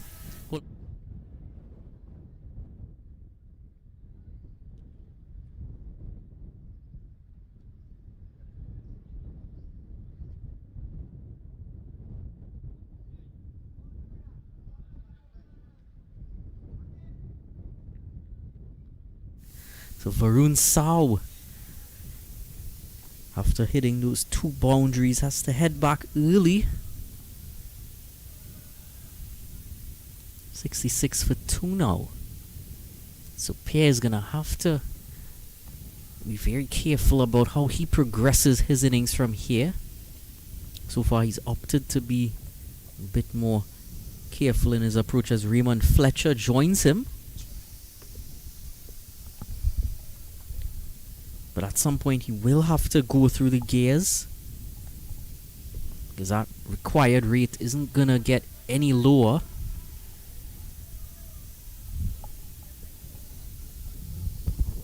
Let's see how Fletcher is going to manage with this hat he has walked on with. We have seen Ali struggling in the previous inning with a similar design.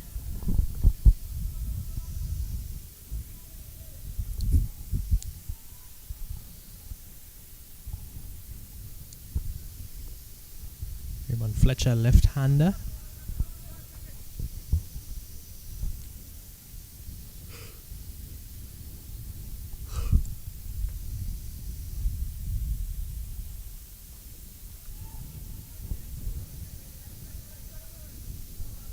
Not able to get off the mark just as yet.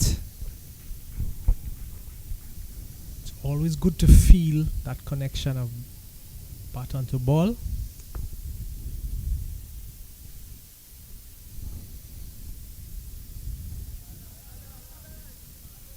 Fly will get that single, and and retain the strike for the next over. It's 8 gone, 67 for 2.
And Isuku, new bowler in from the northern end.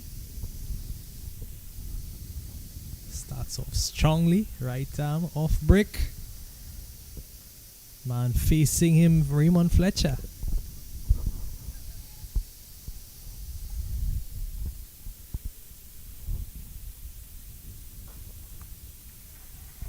Good start here by Suku. He'll be looking to turn that ball away from Fletcher. So far,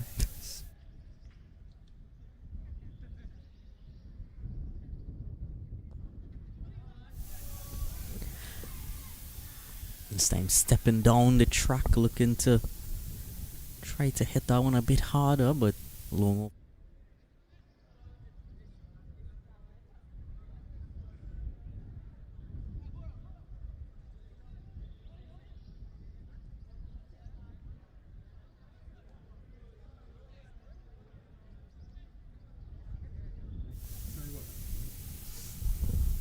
Jakob Pierre been away from the strike for a bit, but that's not gonna affect his shot making ability.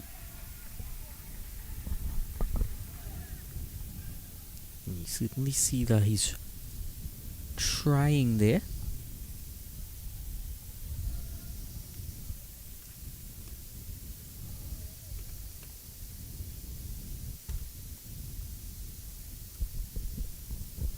good tight start here from Suku in his first over.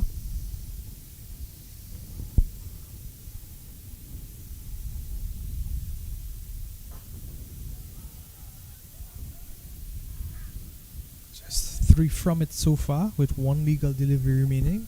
Yeah, he's keeping it very full, not giving the batters much room to work with, trying to speed that ball under the bat.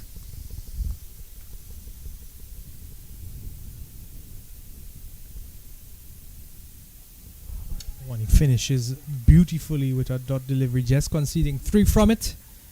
That will complete 9 overs, a score 70 for the loss of 2 wickets. You would have seen in previous overs, Dylan, bowlers bowling pretty short and affording the batters that time, that leverage to just wait and pick out their spots to their comfort, to their luxury. And we have seen Suku, he would have came in and not given them that luxury. So definitely a change in strategy here by Suku.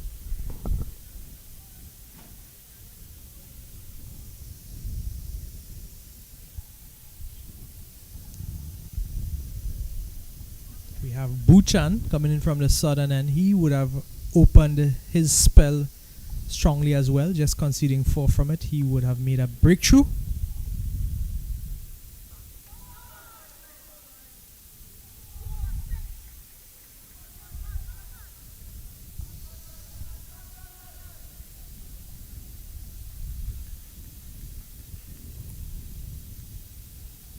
So this pair spinning from both ends, just pulling back on the reins a bit.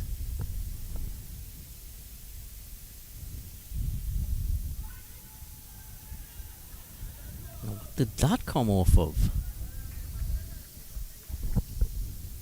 Well, the umpire says the bat. So that will make that appeal for leg before null and void. Well, it's always going to be difficult from that angle regardless.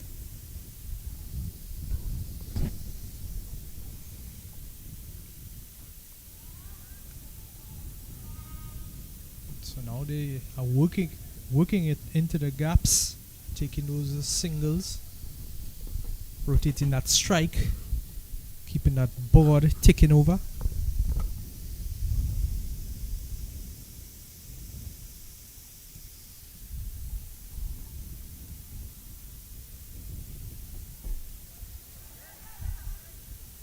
They attempted a bit of footwork to try to reel that one back in, but went past them.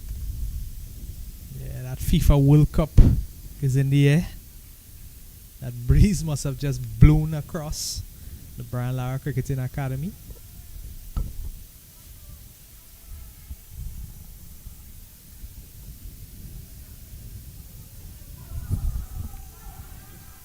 Again, we see that footwork.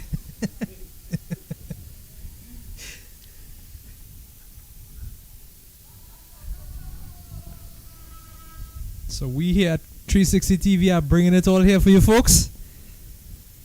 Getting the live cricket action as well as a bit of footballing in the mix.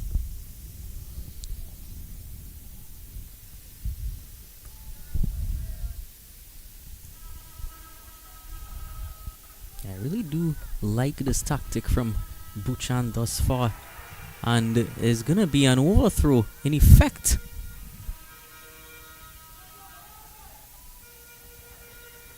Yeah, the crowd really riled up at that extra run. 78 for 2, and it's drinks here.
Second over for Anish Suku here.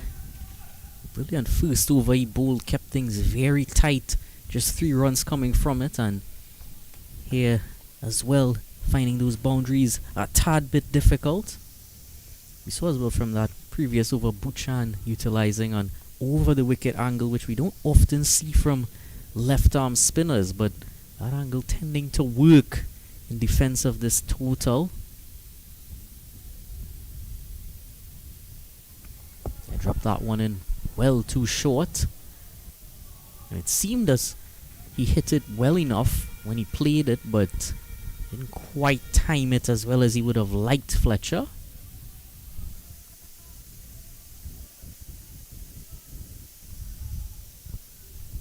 Some brilliantly colored and outstanding uniforms. Awesome printing.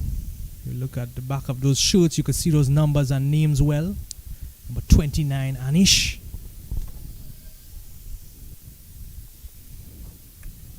And this one lofted straight back and he takes the catch. It's wicket number 3. Anish Suku, the man, he gets his breakthrough.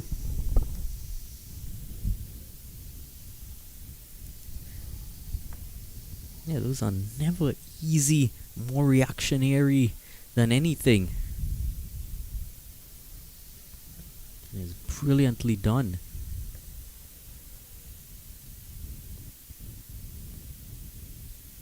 Played it straight back at him. He reached those big hands out and took it very, very easily in the end. That's it for Raymond Fletcher. He goes after scoring just 8 from 11. Pair out there really in a spot of bother now. Well, does he accelerate? Does he continue playing in the same fashion? Nigel Boodoo will join him to find out.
Nigel Boodoo about to face his first delivery.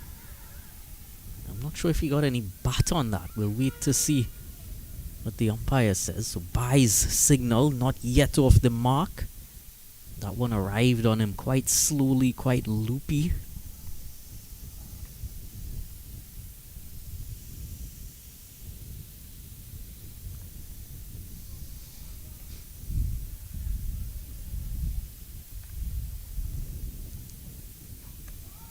Pair goes big this time, but again, these boundaries not being able to be found with regularity. Last boundary came in the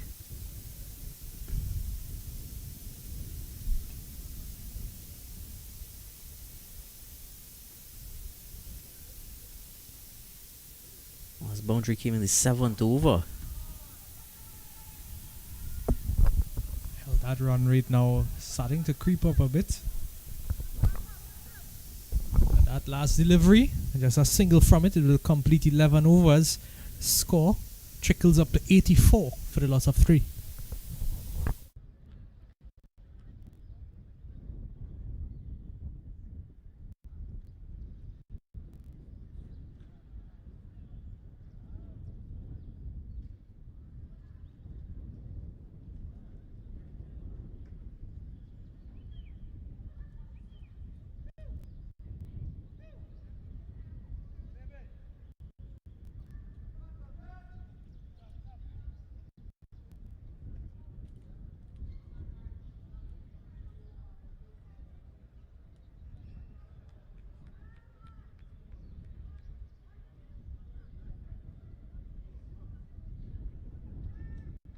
So Buchan into his third over now.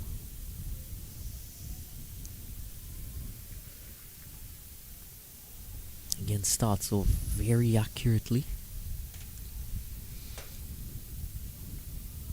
This time swept, and seems as if he was doing well initially, but that fielder down there on the boundary made up some lovely ground.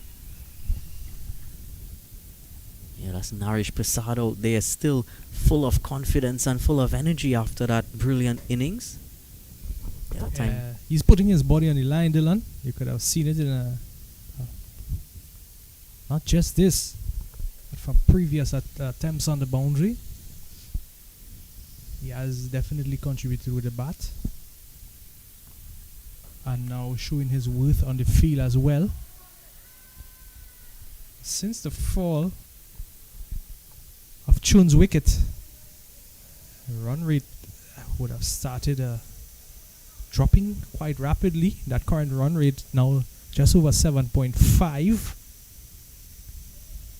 They need 96 in 51 balls. We haven't seen much boundaries since the fall of Chun's wicket. That required run rate moving up now to just over 11 and over.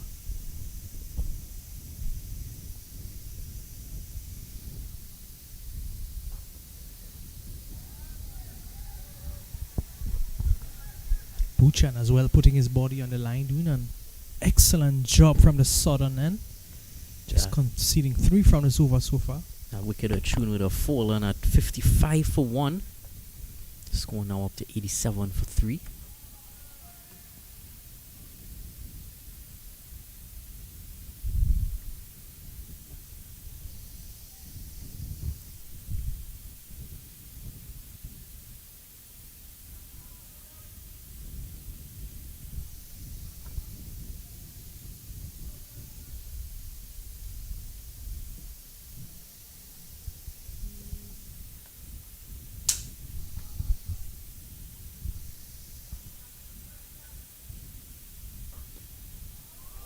To get out of the way there, Akil pair,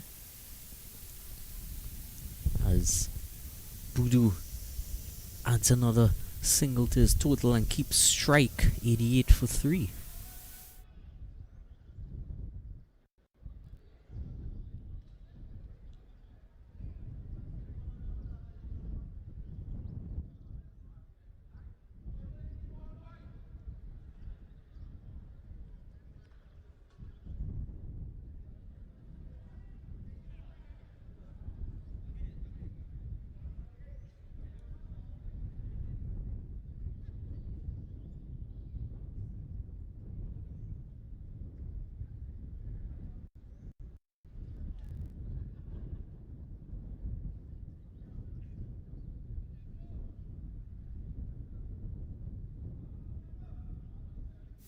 It's Anish Suku. He's continuing from the northern end. You can see Dylan, the sun is out in all its glory.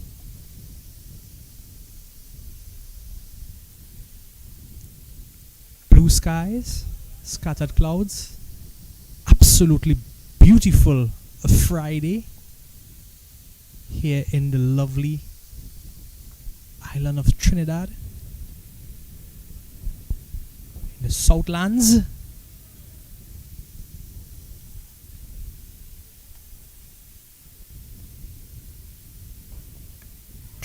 Driven hard, driven straight back, driven into the hands and right back out again. And they come for a comfortable couple. Good attempt though. Yeah, it's not the first one of those that we've seen for the day.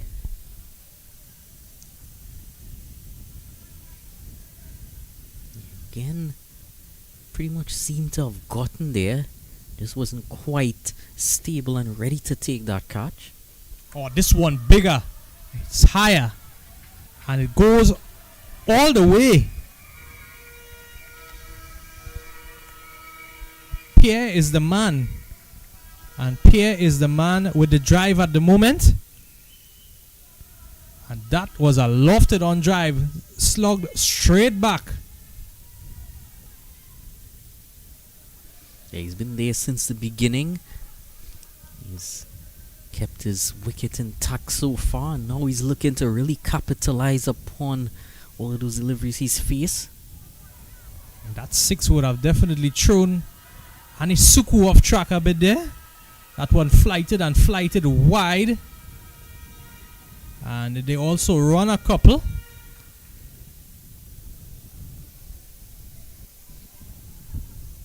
So they get 3 runs off that delivery. He has to reload that one, Suku. Now that brings up the 100.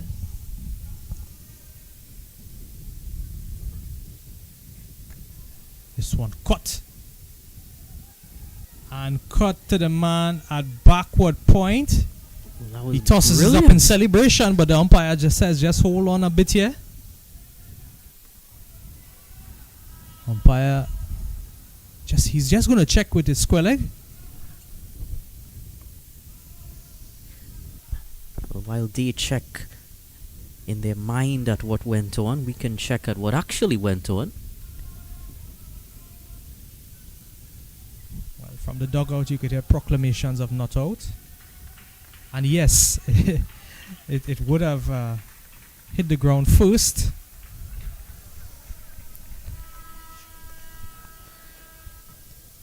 So umpires make the correct decision in the end. So it's going to be a dot delivery. After the over, we'll have a closer look at it.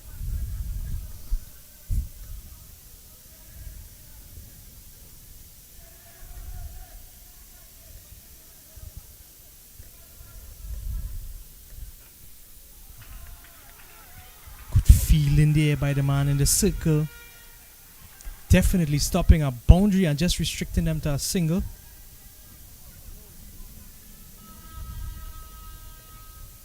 We've definitely examined that one a bit more when this over is complete.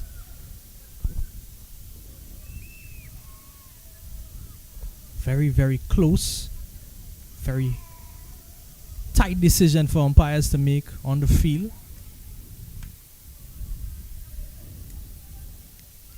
Still a brilliant effort to stop that from going to the boundary. This one hit flat back. Flat bat straight back. Just going to settle for a single. That will complete the 13th over. The score 103. It's 3 wickets down.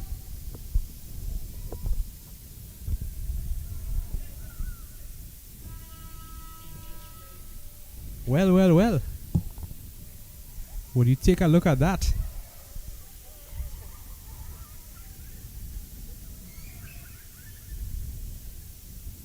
We were giving the batter the benefit of the doubt here.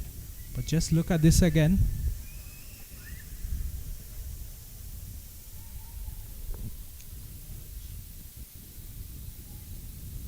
He would have definitely gotten fingers under that ball.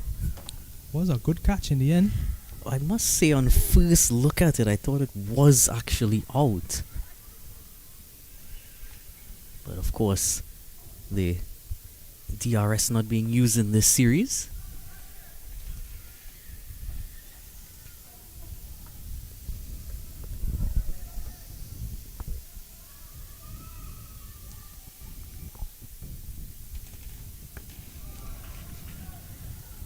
Well, he grasped at that one too over the offside infield. 2 more to the total.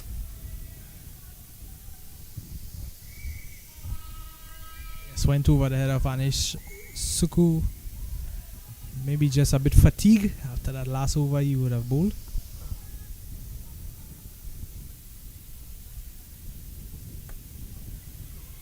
And this time it's taken, and it's taken by the man Timal. So the strategy was there. Bowl short, bowl wide. Have them cut at it. And plan came together in the end here. Timal, the man, taking the catch. It was a bit wider. It was tempting him to play that shot, but he had that fielder there waiting for any mistiming. And Nigel Budu at the crease wasn't quite fully in as yet. wasn't quite coming to terms with the surface, and that's the fourth wicket down now. Vicky Chun to join Akil pair.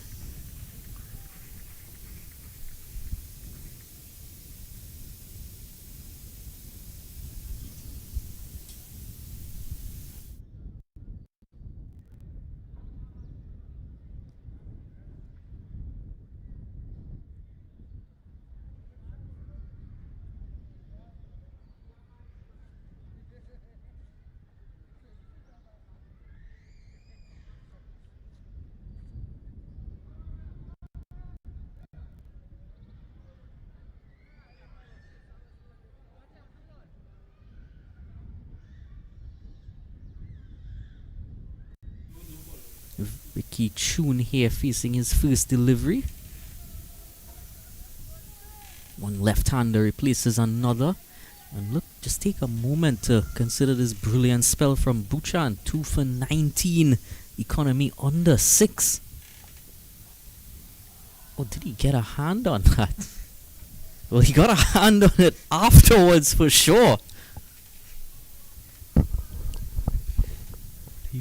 He loaded that one to launch it back at the wicket of Vicky Chun. Yeah, Vicky Chun knew at the crease. Might have seen his life flash before him.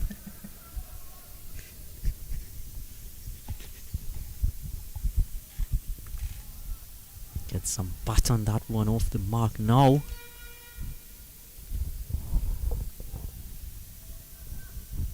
That'll bring the man pair to face off the last delivery of Buchan's spell.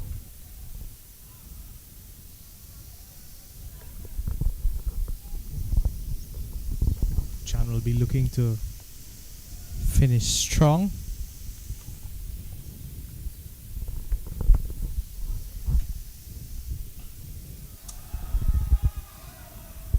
Massive. Speaking of strong, we have seen some strength here displayed by Pierre. Pierre just driving that one, lofting it straight back over the head of the man at long off. He could just look at it sail into the seats. Yeah, that's what we saw so much of in the first innings as well. We saw them really targeting that straight shot as well as targeting more towards the western side of the ground. Of course, that pitch being used towards the western side, so that side boundary being a bit shorter. So 112 for 4.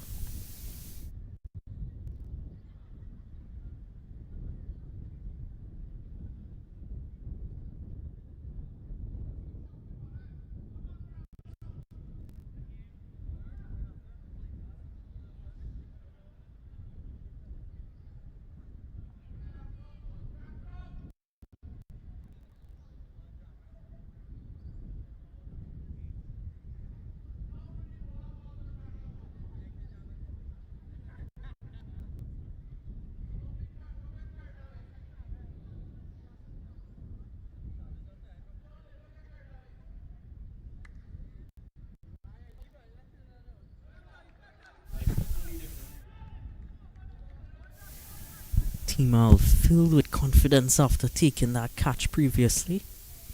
And again, he's such a skillful user of that arm delivery.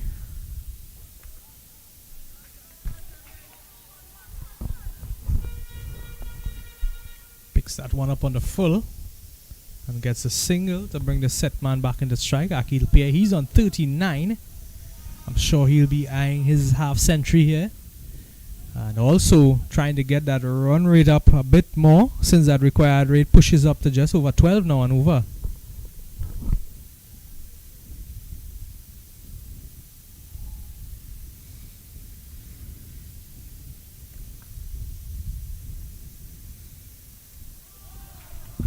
Yeah, swivels on this one and just helps it on its way to the boundary, the fine leg boundary. Yeah, they've left that area open a few times.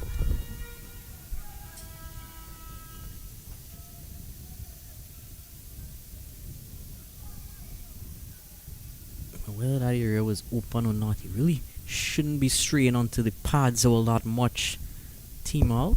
I think he was just trying to cramp him for space on that occasion and get that ball onto the body of Pierre. But just Pierre would have swiveled on it and helped it on its way.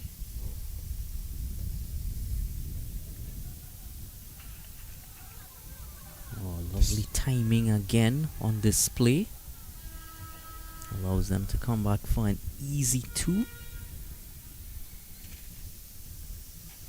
Pierre pushes up to 45 now.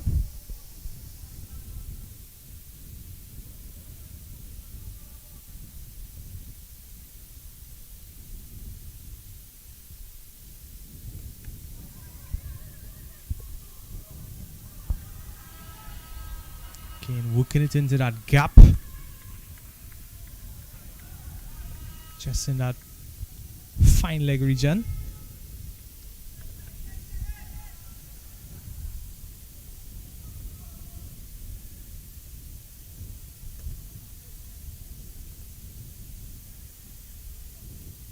Also brandishing that Seat bat. And this one lofted well straight over the ropes. It's 6 runs, and that's 50 for Akil Pierre. What a knock by the young man. Calling for some water. That's the man at the middle of the screen there, showing some Seat power. And that's a celebration right there for you. 53 from just 34 deliveries. 15 overs complete. The score pushes up to 127 for the loss of 4 wickets. Oh, well-deserved water break here now for him. That sunlight beaming down directly above now. But that's not going to stop his shot making. He really watched that one and admired it. He knew it was going for 6 regardless.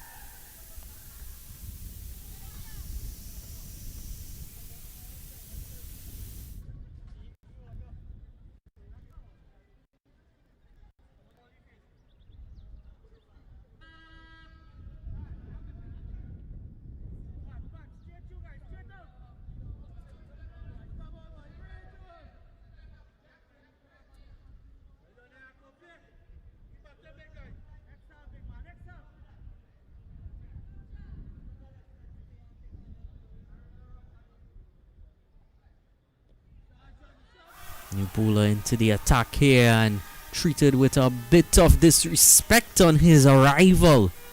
Vicky Chun wanting to get in on some of the action as well.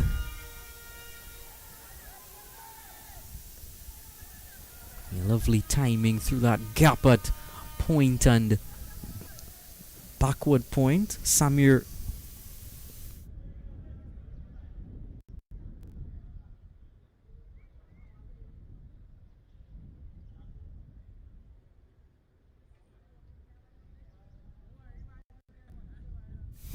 Ali to bowl out here. Change of ends for him. Good work on the boundary line, just restricting him to a single.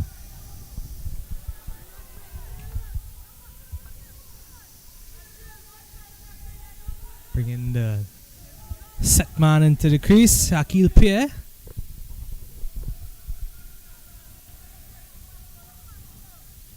Quad run rate, just shy of 11. Still by modern day requirements, very gettable. Most definitely so. But it'll take a good running here. Pick up a couple. Definitely great to see that energy level still high between these two. Pierre would have kept 20 overs before this as well, of course. And he opened the batting here.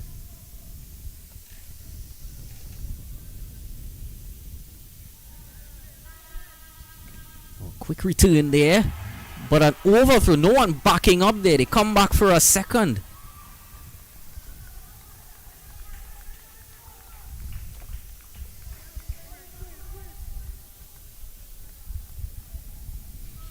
Partnership pushing up to 31 now. In really no time at all.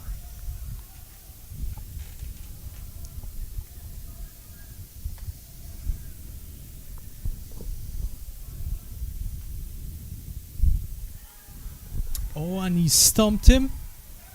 It's an appeal. Square leg umpire doesn't seem too interested in that one.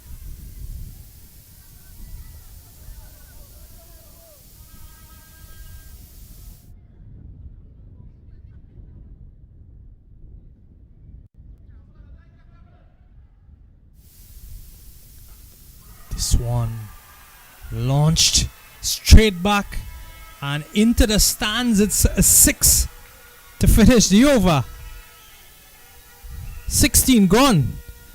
142 for 4.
Amir Ali returns into the bowling attack.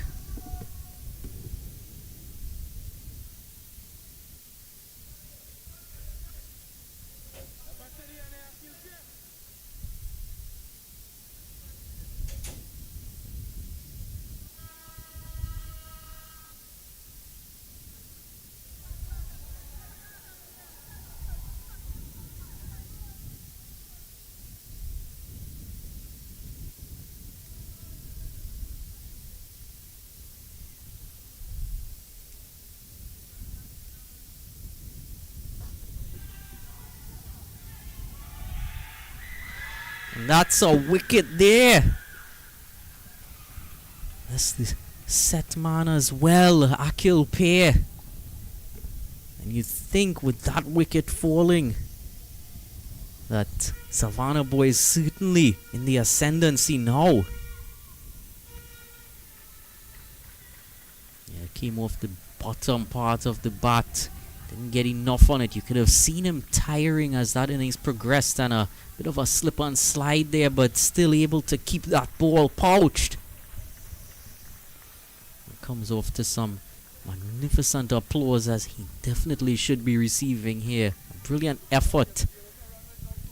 We'll see if the rest of the team are able to take it home.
So Darren Rampasad now joins Vicky Chun.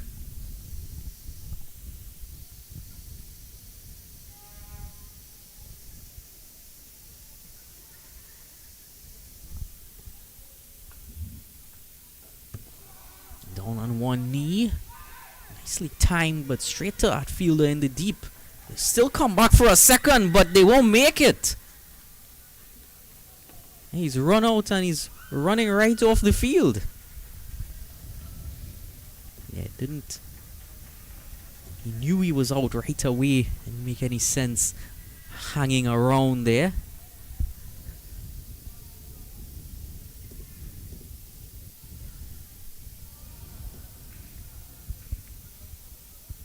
He hit that, if anything, he hit that too well to the fielder, but went straight to him and he decided on coming back for that second run a bit too late. Miles away from his crease. And that's his 6th wicket down now.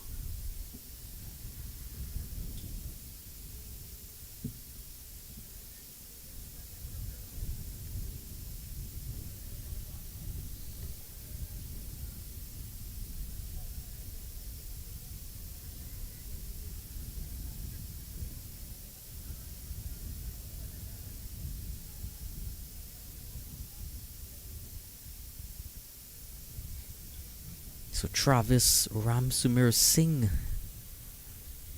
now joining Chun. Oh.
The air this time.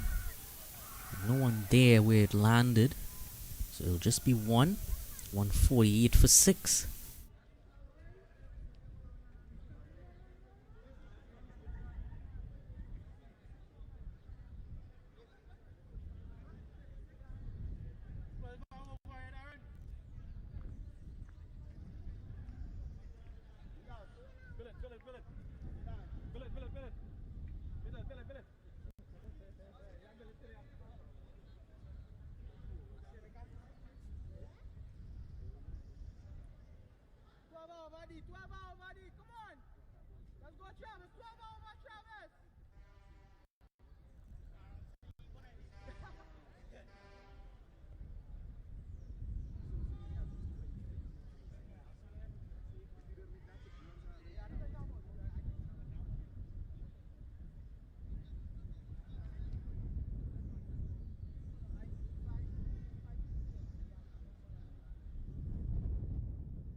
Was trying that paddle shot and got it nowhere near where he wanted. It went straight into the keeper's hands. So 7th wicket falling now.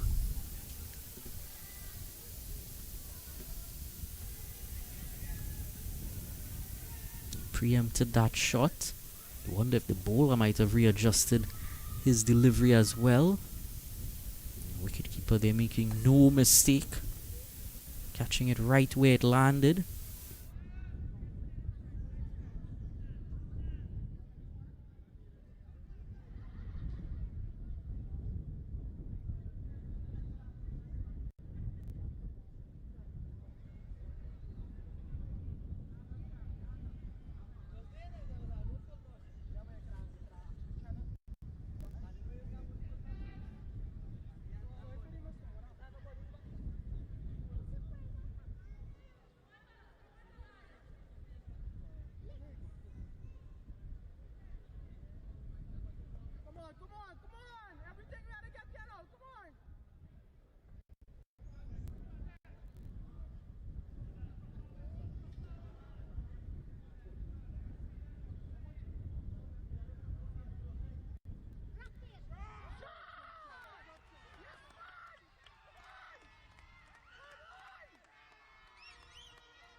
Through to the keeper there.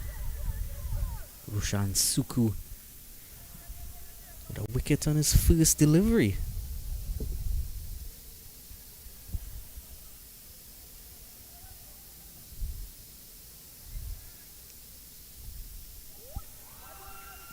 And just keeping it away from the arc of the batter now. Not needing to do anything too out of the ordinary from a bowling perspective. Just 3 wickets remaining. Keeping things simple, keeping things tight. The order of the day here for Savannah boys.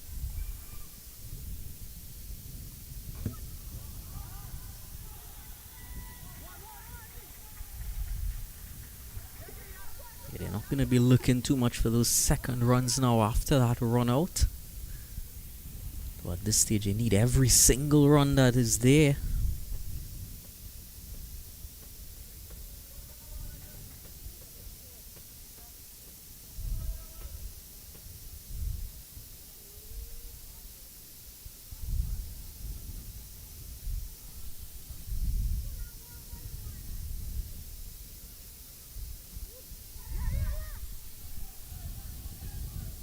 Scampering through for 1.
A lot of vacant area there.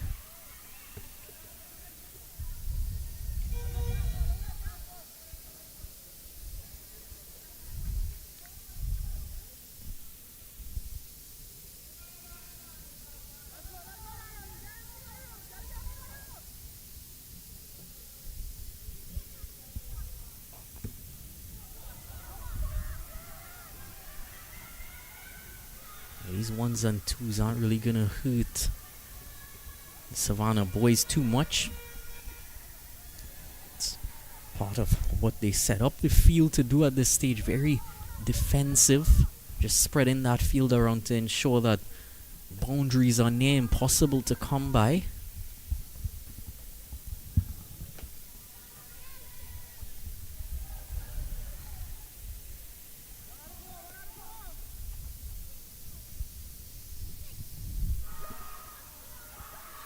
This time he does find one of those gaps just behind the keeper. Very fine. And it will be 4 runs.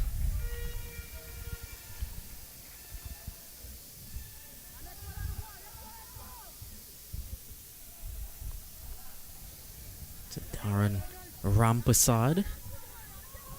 Just getting a few shots away here.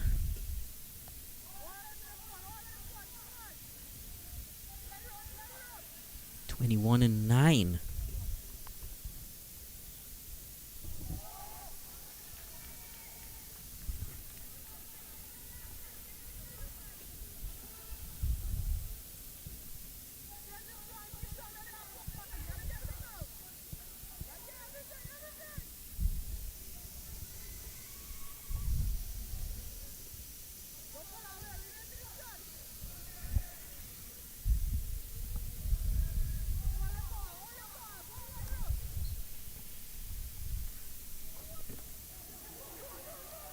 Down to that fielder at cow corner, and they still attempt that second run. Throw a bit wayward.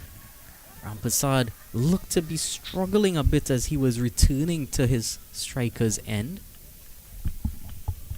So they've shifted that fielder from deep cover, put him as a deep, very fine leg.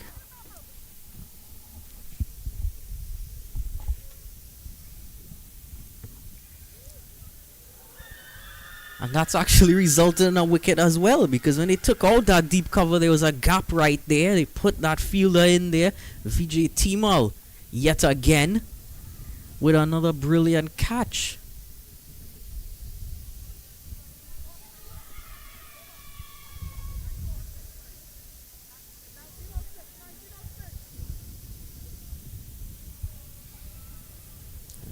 One of those slowish pace deliveries from Amir Ali. I've seen him exhibiting since the first over. His change of pace, very brilliant, and finishes off that spell with a wicket. 2 for 34, 164 for 8, with the final over still to come. And as Darren Rampersad leaves, Darin Rampersad enters.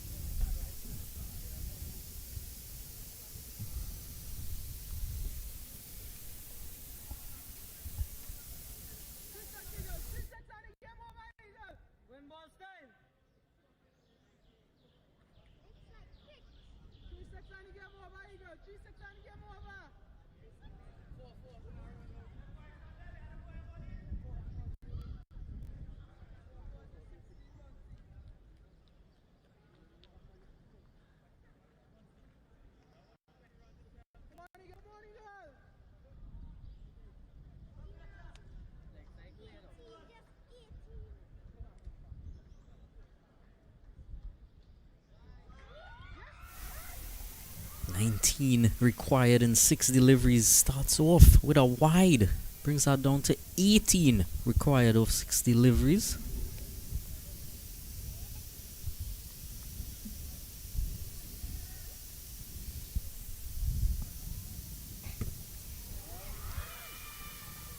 Landing just short of that long one fielder.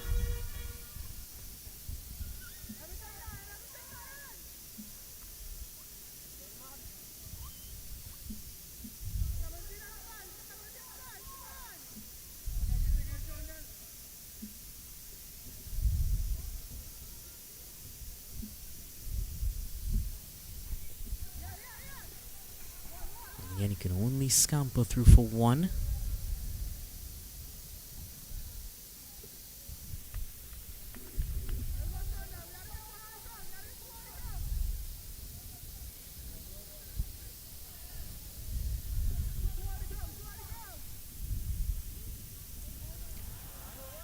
That's a very wayward delivery. Nowhere near where he would have intended.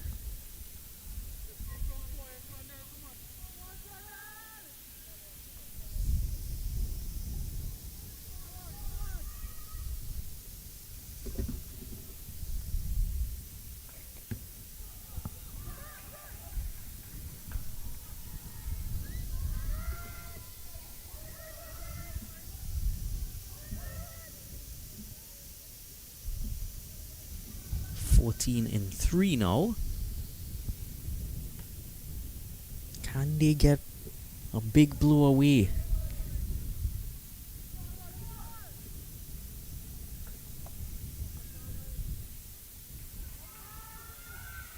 It's just zooming past him. Almost looked as if that one beat him for a bit of pace.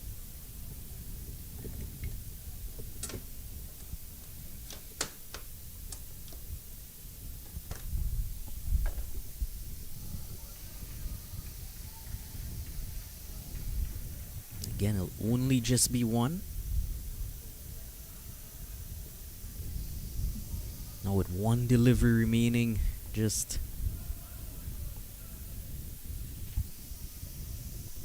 about getting through his final delivery.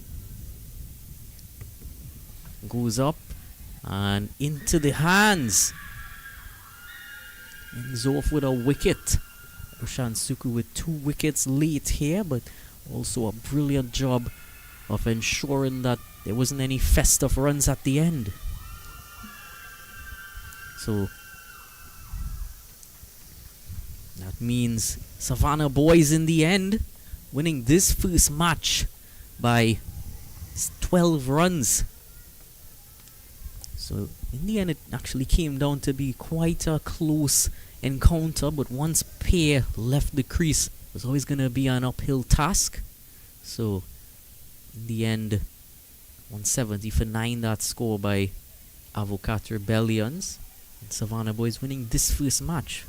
Of course, the second match of today's action coming up at 2 p.m.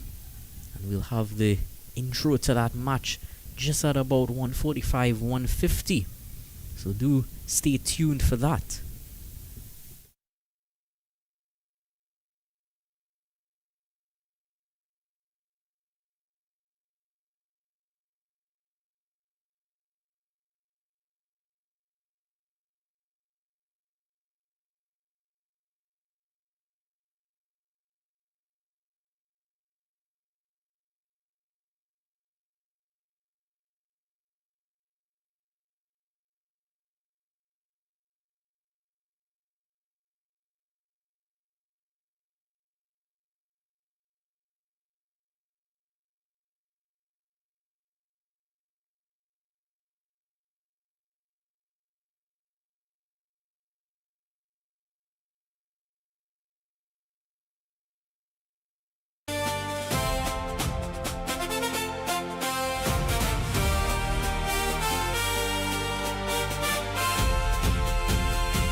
Action underway in match number 2 here.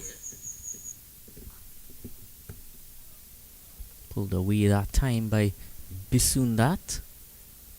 And just crawling away to the boundary. He'll come back for a third. It was very, very close towards that boundary.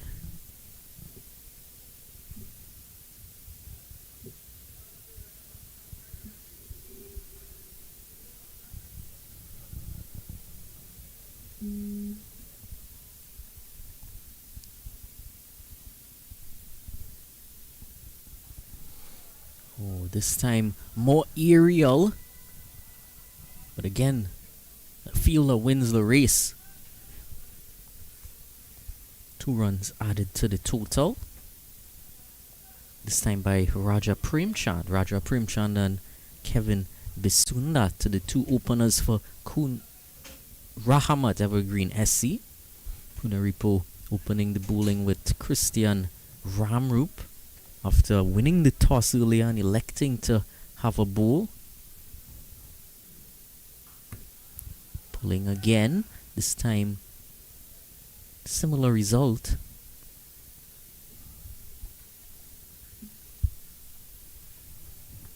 They've been searching for a boundary in this opening over, but nonetheless they still run quite efficiently between the stumps.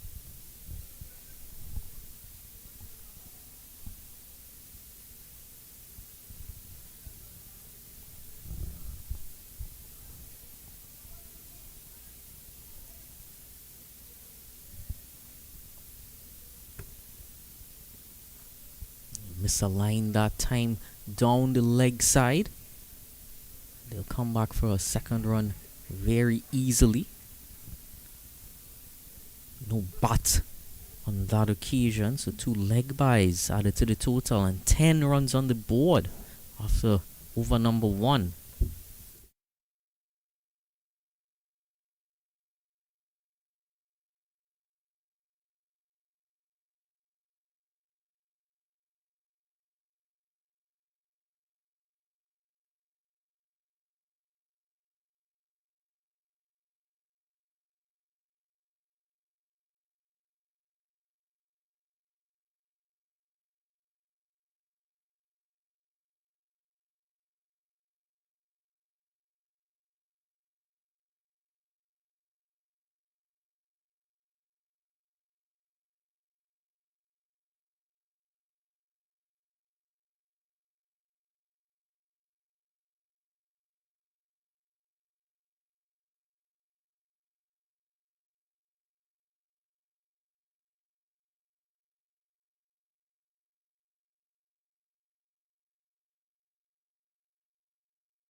Well into the attack here.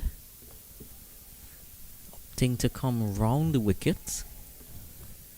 That second delivery down, leg side signaled wide.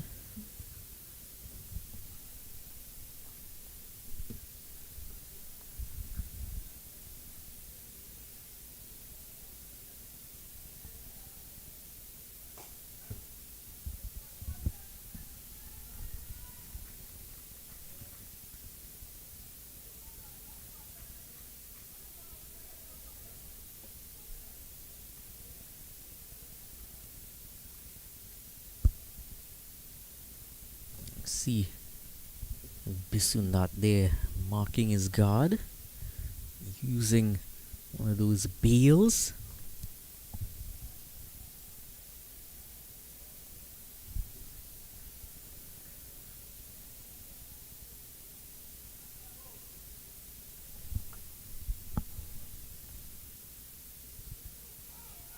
Change of angle comes over the wicket here this time for Bisunat.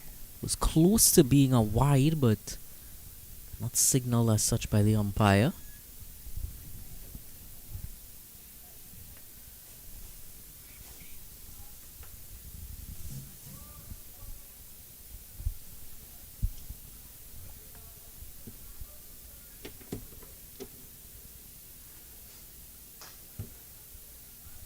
Nicely timed. Down to long on for just one.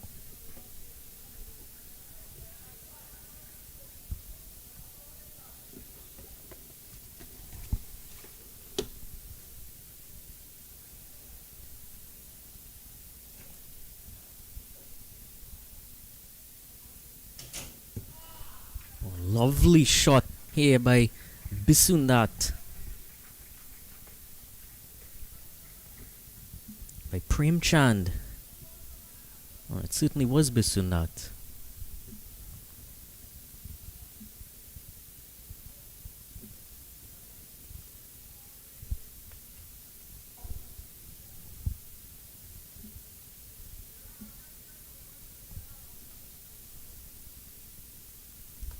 It was Prem Chand.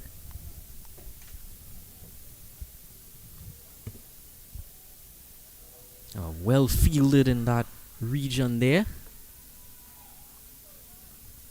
It seemed almost a certain boundary when he timed it. End of the second over, it's 17 without loss.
Chad flicks this one, he gets a signal. So rotating the strike nicely here. Taking those ever so critical singles that compound.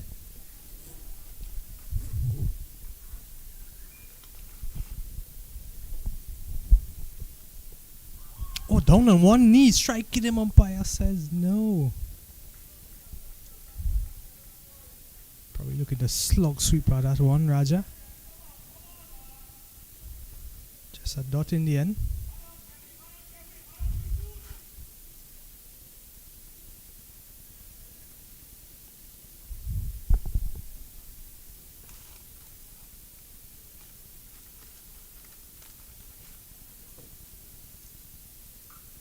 This time he connects, and he connects well. And it goes just over the rope to give the umpire an opportunity to stretch the arms there.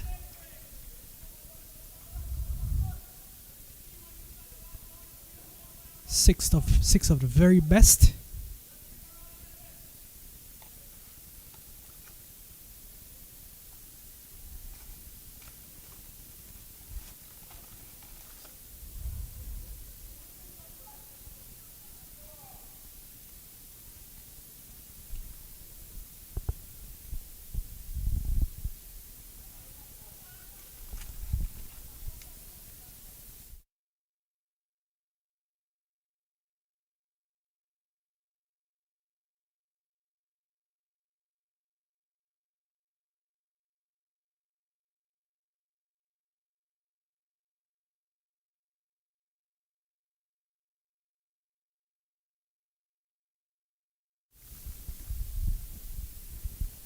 This is going to be wide. It's going to have to reload this one.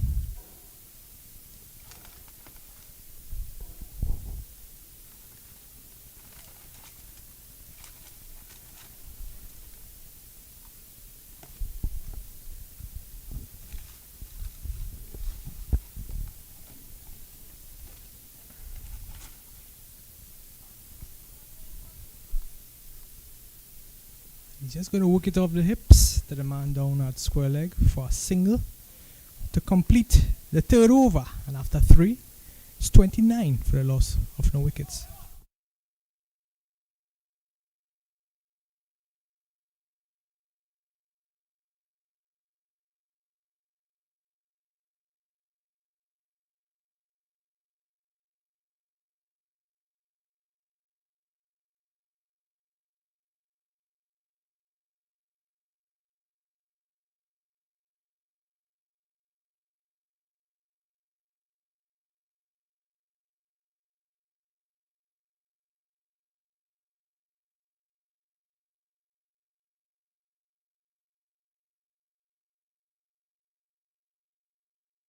Noel conceded 7 in his first over. He's going to continue from the northern end. And this one just worked backward of square leg all the way to the boundary. Saying welcome back to the crease, Noel.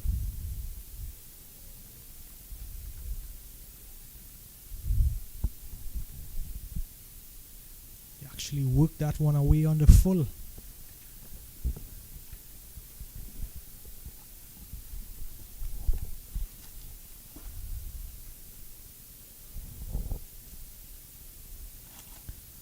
Sundat, the man on strike, a right-handed batter.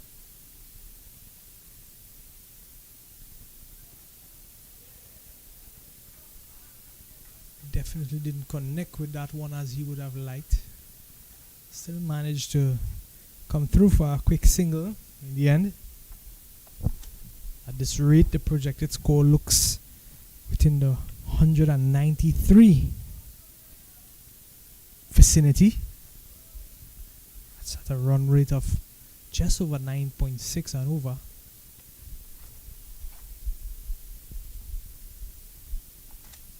Oh, and Bisundat comes forward and he connects with this one into the cow corner region. But there is protection down in that area. And he will only pick up a single here.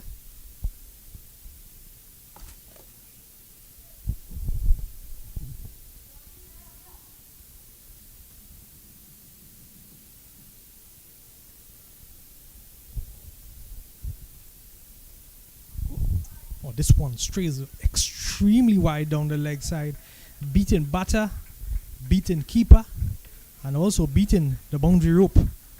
It's going to be 4 wides.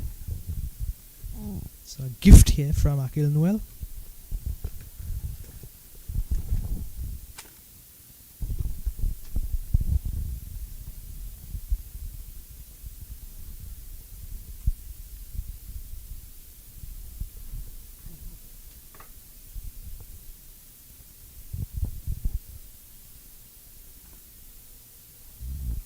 Another wide.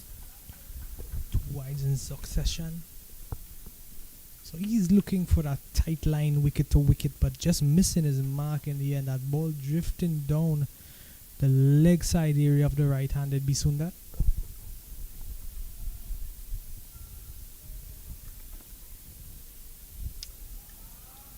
Three wides in succession now. Maybe his captain just needs to come and have a bit of a word with him, settle those nerves a bit.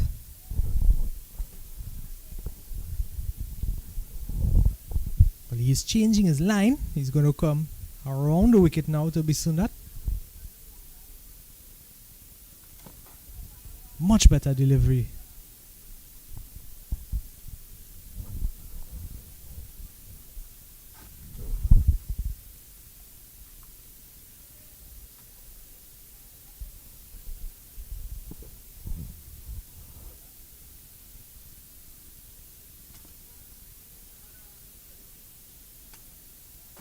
He's charging at this one, driving it straight back past the bowler. One legal delivery remaining in this over.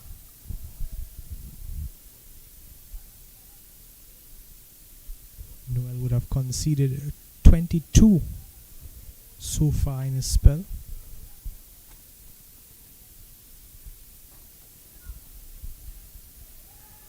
Just a bit of a misfeel, and it allows for Bisundat to come through for a single and to retain his strike in the next over.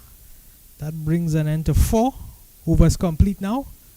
Score 45 for the loss of no wicket.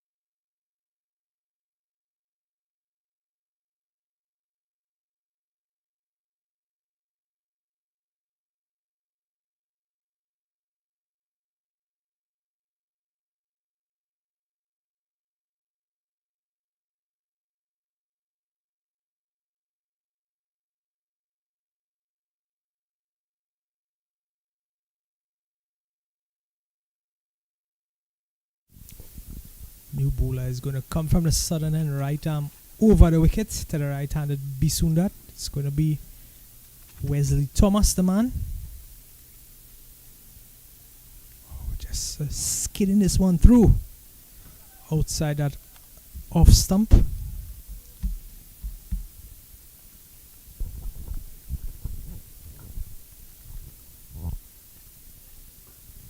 Bisundat dragging this one just wide of mid-on, and he's going to beat that man on mid-on, and it's going to be a boundary. Now they have set a strong offside field.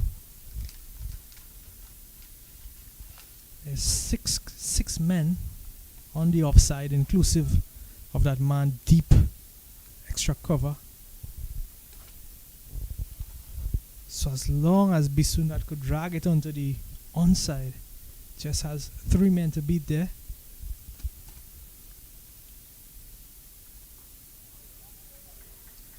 This one, he tightens up the line. Thomas.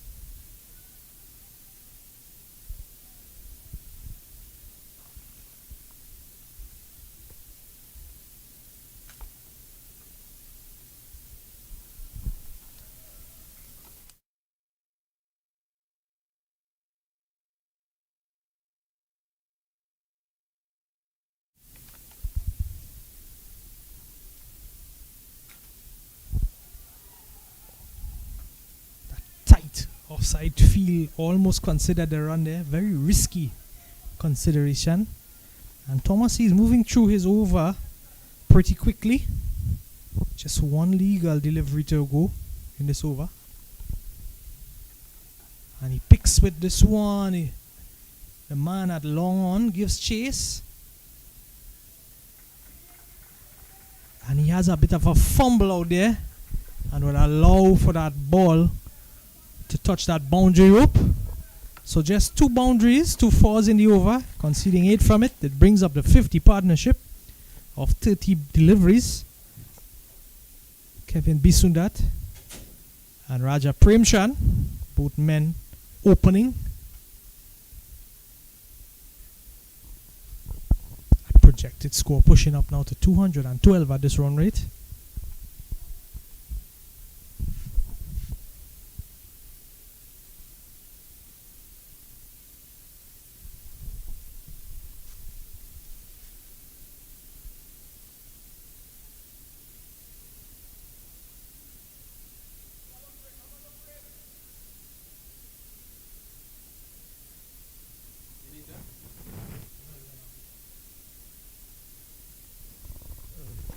Tishan Rahamut is the man who's going to bring the attack now from the northern end.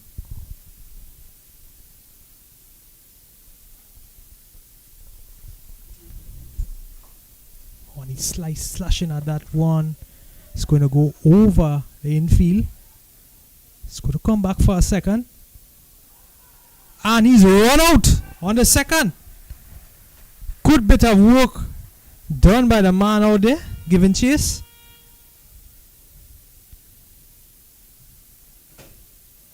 Excellent piece of work there. Catching him well short of his mark. They made the single. They considered the second. And just falling short in the end there.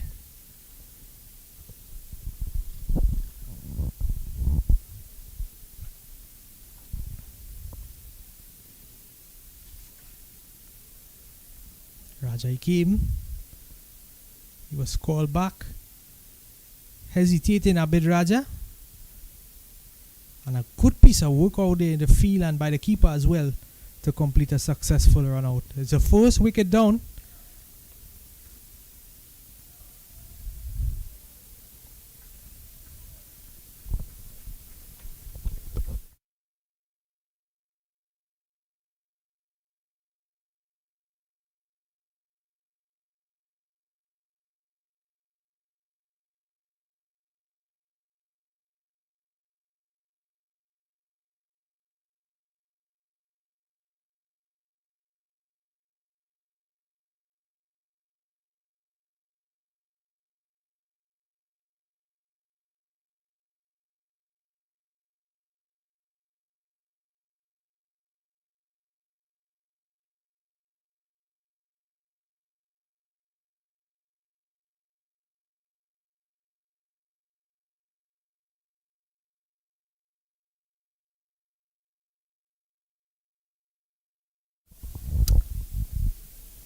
So, Sachin Nanlal, new bat.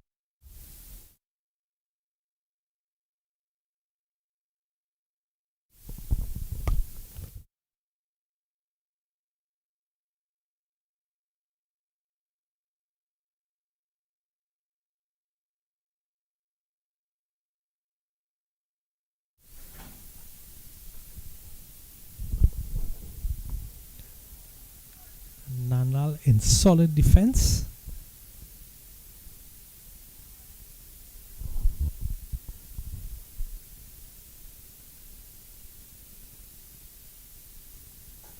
Oh, and he's going at this one just short of the man at long on.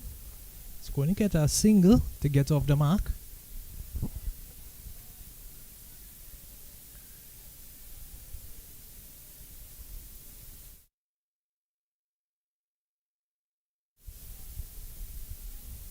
So now the right-handed Bisundat, the man in strike.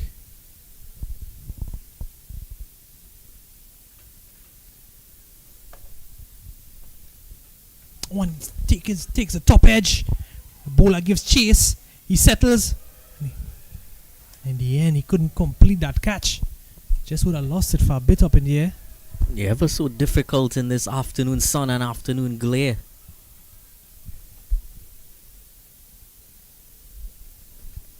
Sun almost overhead, just starting to make its way westward. He did the hard work, but in the end just got a bit disoriented there, Rahamut, but a good attempt nevertheless. Yeah, looking at real time,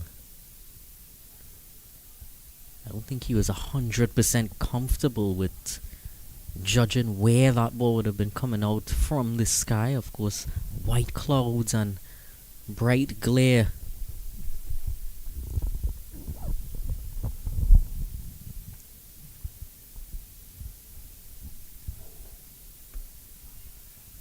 An excellent opening over for him. Just 2 runs conceded and a wicket. That will complete 6 overs. The score 56 for the loss of 1.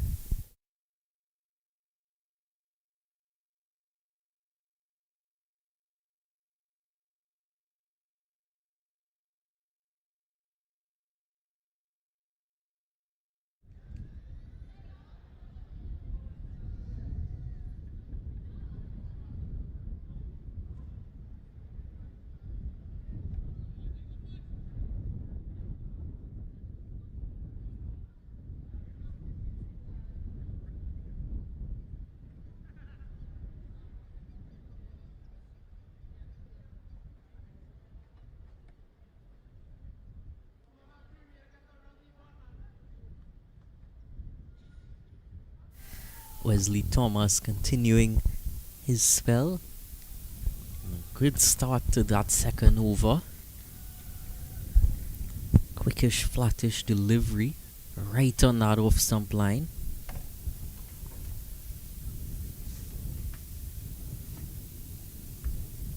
Turn this one away. He'll settle for that single Bisundat.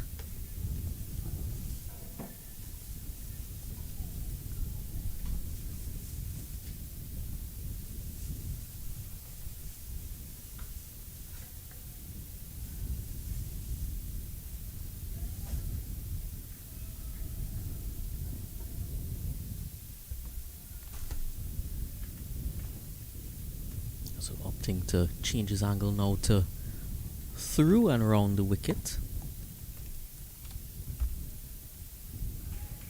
Cut away and away to the boundary for 4.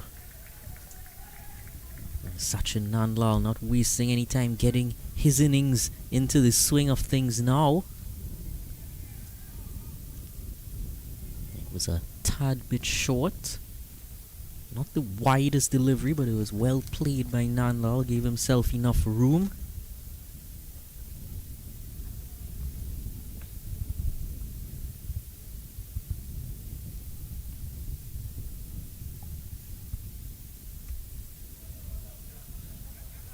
Noel as well to stop that one for just 1.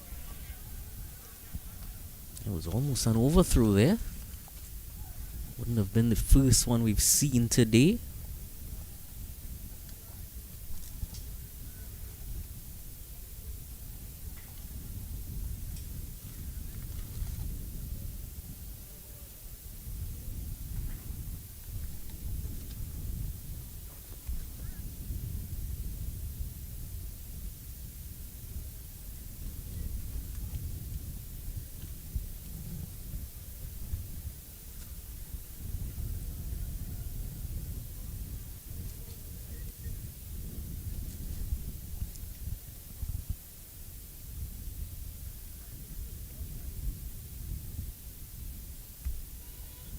Another attempted cut shot, but down and couldn't stop it there. Tried his utmost best.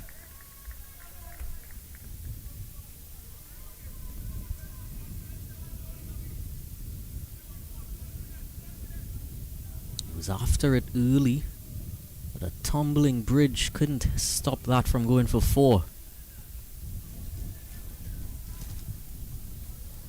After 7 overs, score 67 for 1.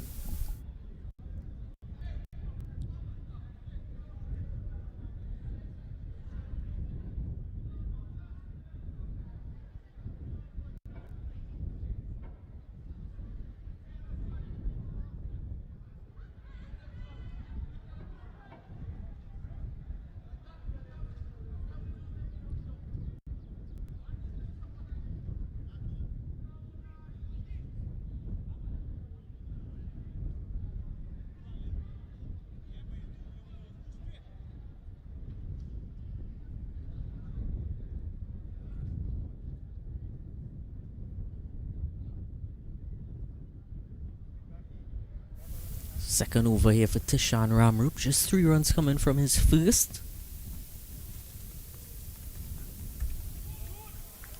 Pulling that one powerfully down to the boundary. 4 runs for Bisundat. He's really going from strength to strength now. Started off a bit tentatively. Then now he's really looking for a few more boundary options.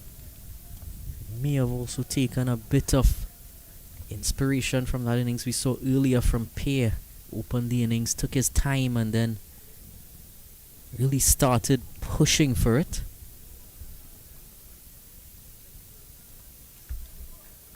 Turning this one away. Again, no one there. The keeper gives chase. Come back for a second and they think about a third. They are coming back for it. They get there very safely in the end. So we're seeing some effective running between the wickets here in addition to the boundaries. 4 fours for Bisunda, 2 fours for Nandlal so far.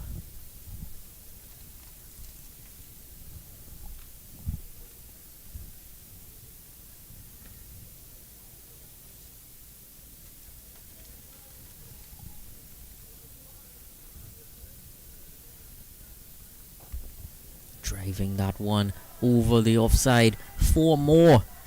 Nandlal dealing in boundaries here.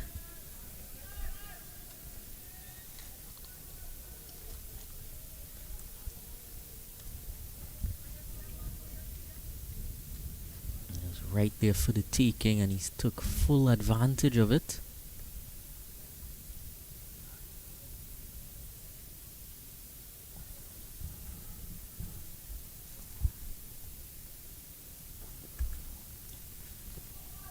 This time through the leg side. Just one.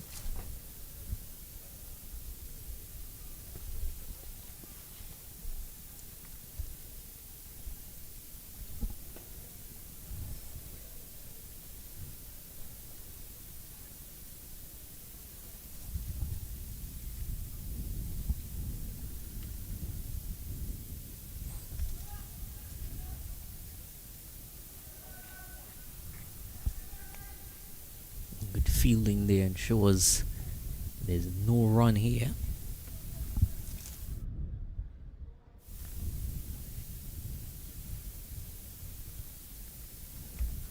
Dug that one in very short. Seemed intentional there from Rahamut.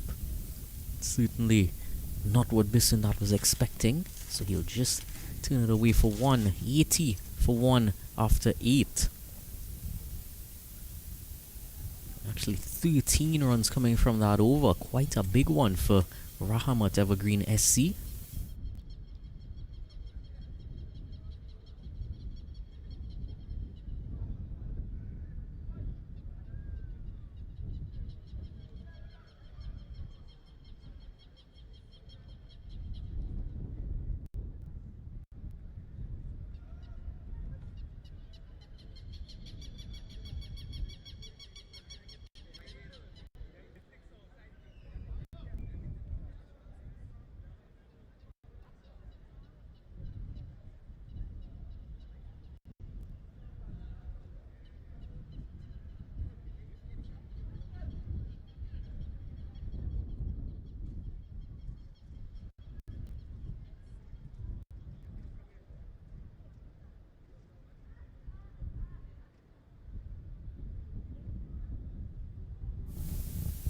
Ricardo Maiku now entering proceedings from the southern end.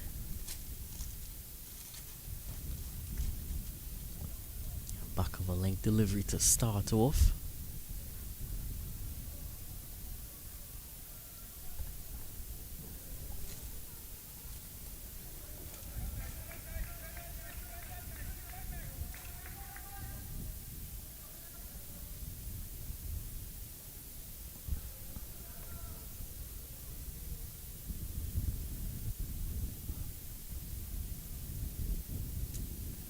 Changing his angle here to the left-hander.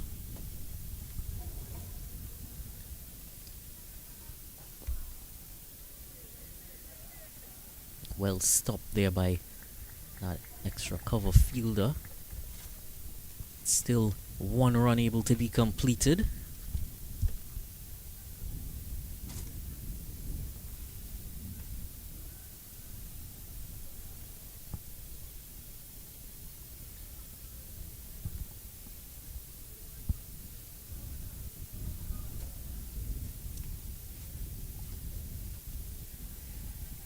Didn't seem too confident in the shot that he played there. That was a very good delivery from Ricardo Maiku.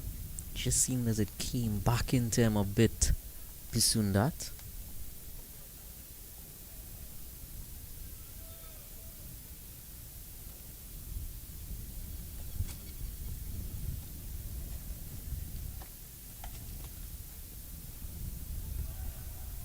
Difficult to get on top of that one again on a length. Coming back at him. Bowling with some decent pace as well, Maiku.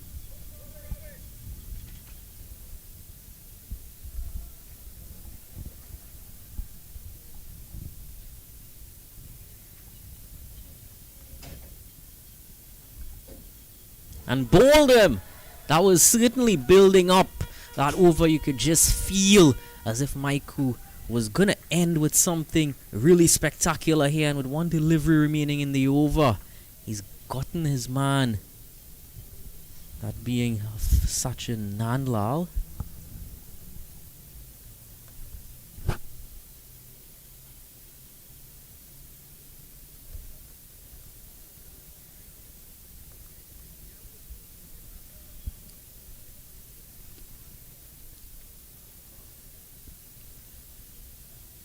Perfect delivery there, just hitting that off middle stump. Nandlal didn't know what to do about that. Wasn't much that he could do. Targeting those stumps, you miss, I hit, and he certainly hit those stumps very hard. 83 for 2 now. Rahamut Evergreen Sporting and Cultural Club.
Romel Kim Karan now strides out, joining Kevin Bisunda, two right-handers at the crease now.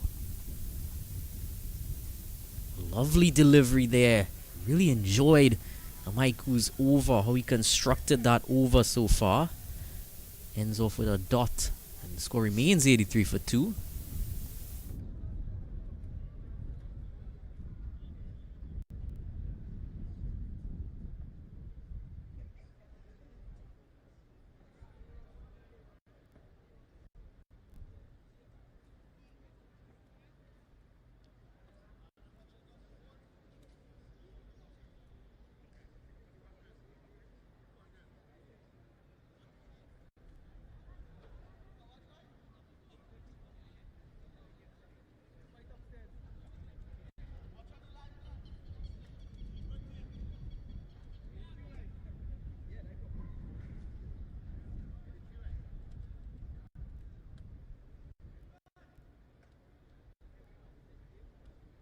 Rahamut into his third over here. That went up and down for 1.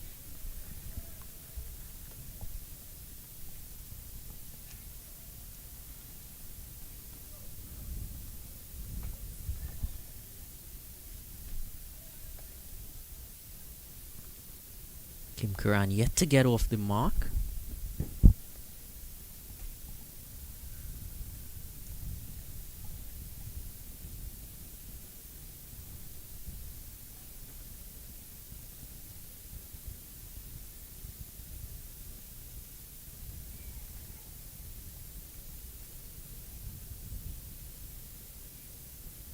Marking his guard.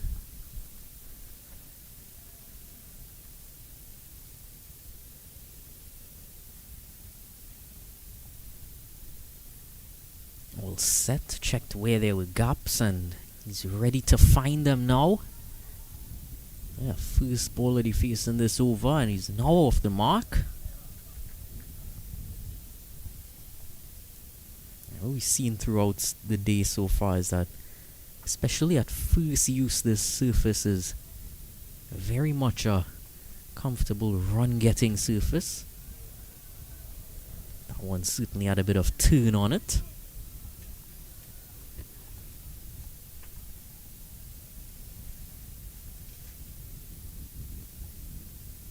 Well too wide by Rahamut. Might have just been trying to tempt Bisunat to stretch his arms, try to mistime a shot through the offside.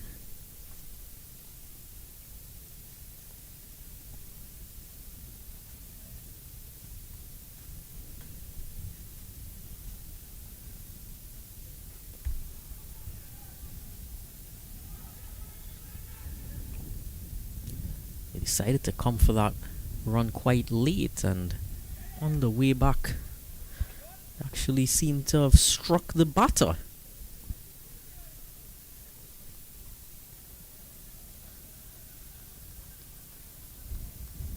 It was only really due to the misfield that they ended up coming through for one, comfortably so in the end, apart from that bit of discomfort.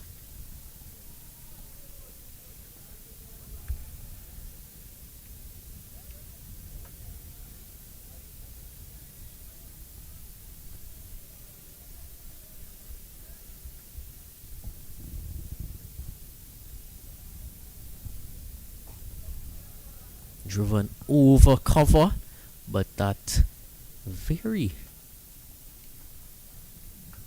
deep cover there is able to stop it. It's almost a deep extra cover really by that position that he was placed in.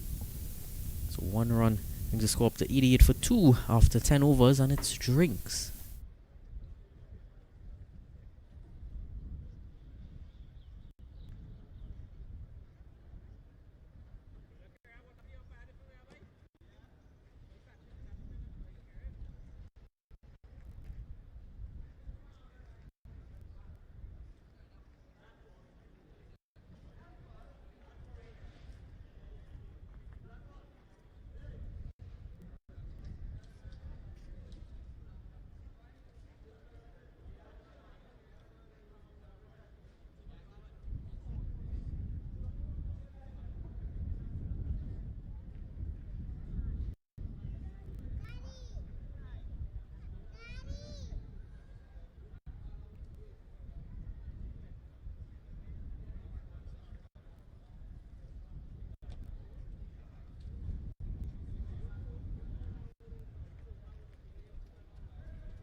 Maiku is the man continuing from the southern end after the drinks break. 10 overs to go in this inning.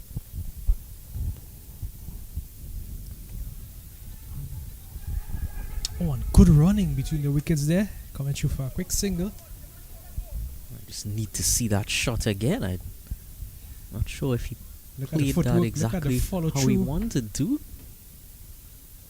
Look at that follow-up footwork there. As elegant as you would like it to be. And best part about the footwork was that it went straight into the run.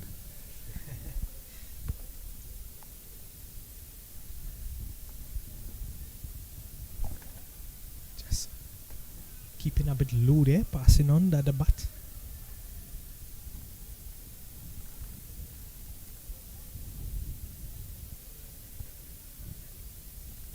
As the day progresses and that wicket dries out, it may just be losing a bit of that bounce. See a few more skidding through a bit more frequently. Of course, our final match would be under lights. And you may see different characteristics of the surface.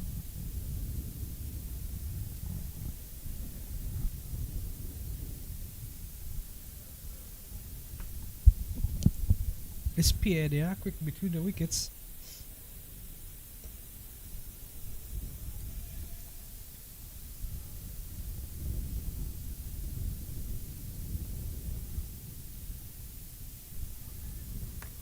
Oh, and wide. With some bounce. So that using that width and that bounce and dragging it all the way from the offside into that mid-wicket region.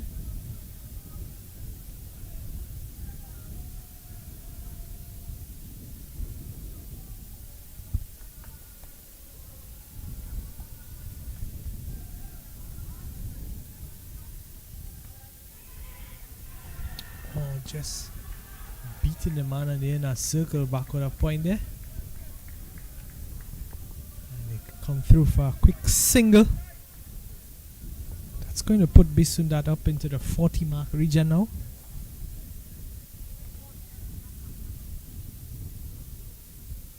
It's right there. I wonder if the other fielder coming across might have distracted him. Yeah, a bit of a heavy fumble.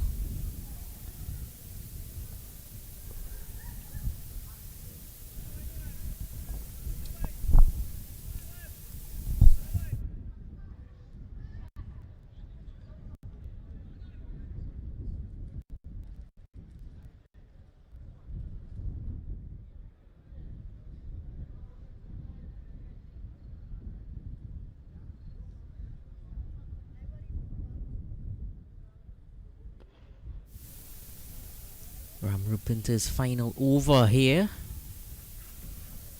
Good fielding there, ensuring they keep these two batters on their toes. They don't want them to start feeling as if the fielding is letting up.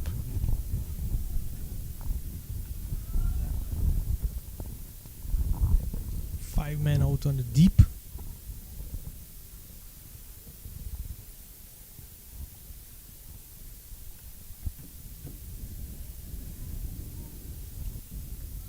There's a long off, a long on. There's a man deep in the cover region. One down at cow corner. Deep mid wicket. Deep square leg.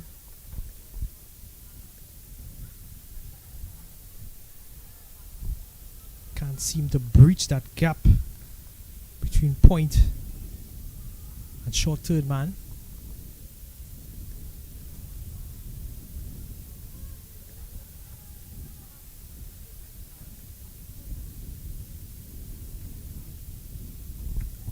Swiveling on this one, taking the top edge. Falls in no man's land behind the keeper. And they come through for a quick couple.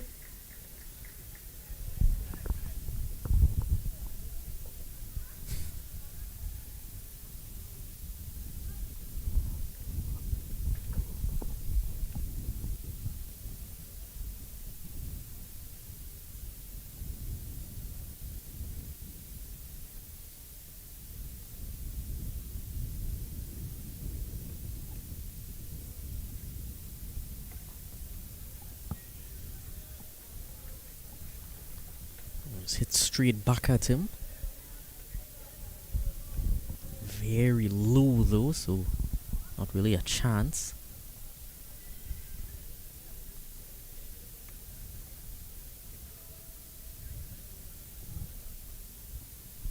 Just a single off that last delivery.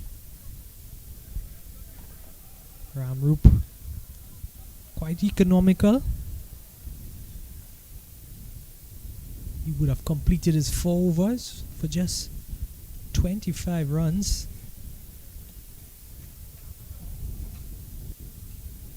The score trickles up to 98 for the loss of 2. It's 12 gone now.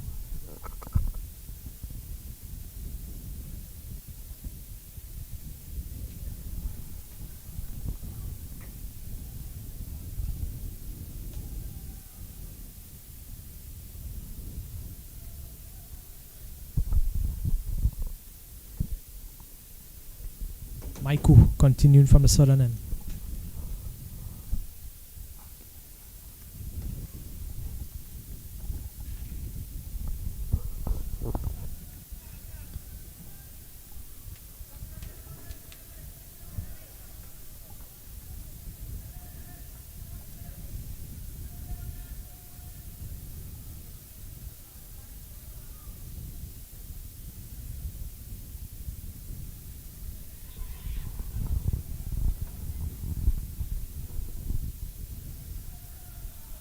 That brings the 100 up here for the Rahamut Evergreen.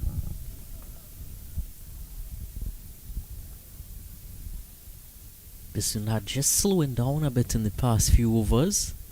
Hasn't really been able to get any boundaries away.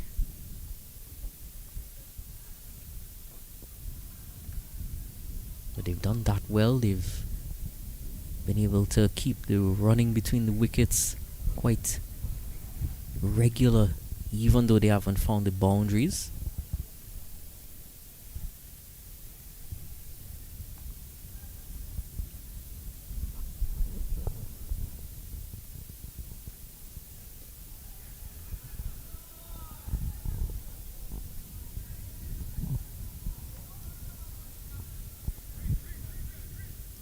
That one flicked into the mid-wicket region, affording them to get a comfortable couple there. Bisunat pushes up to 43, just 7 shy of his 50 now.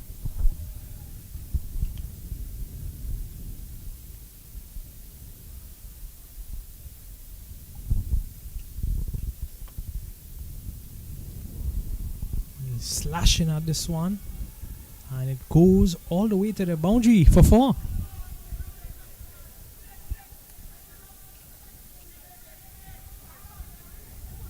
Just use the width. Got to the length of the ball and put bat behind it.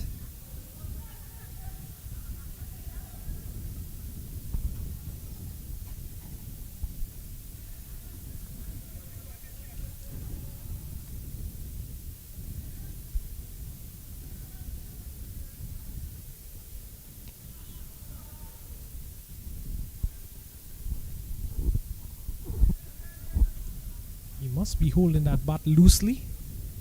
After every shot you could see that bat turning in his hand, but just like that, it's a 13 overs complete.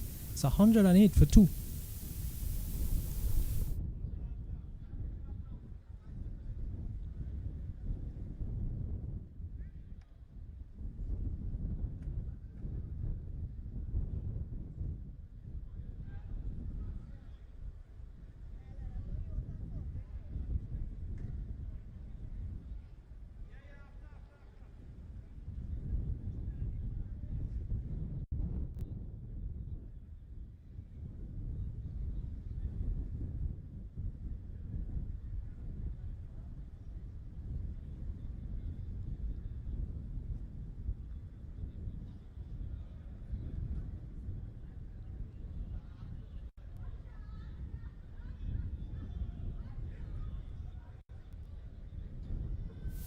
So Bisunat is on strike. The man bringing the attack from the northern and Wesley Thomas is going to continue. Bisunat on 48. He'll be looking to secure his 50 in this over.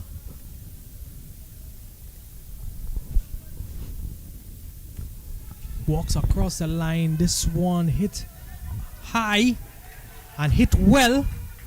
It goes over corner for 6. And that brings up the 50 for Kevin Bisundat. What a knock.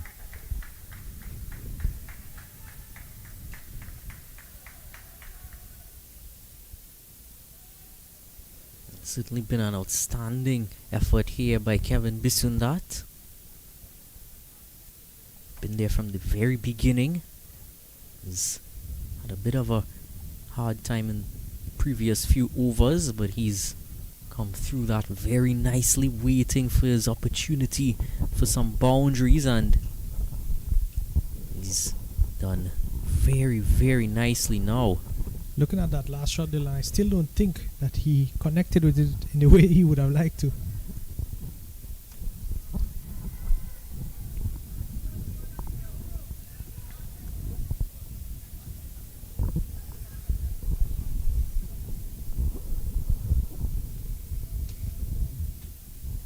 Partnership trickles up to 32 after 28.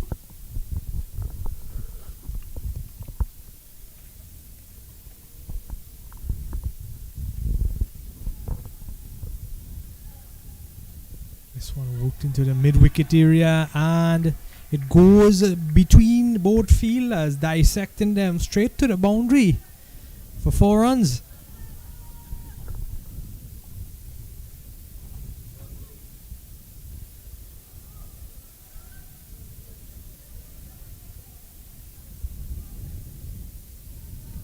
It's as precise as a timing that you'll ever get.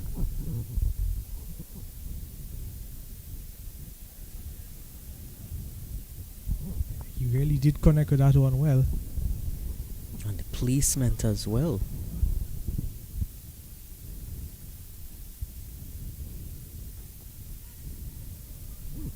Lucky to get away with that one. That one was a tad bit short.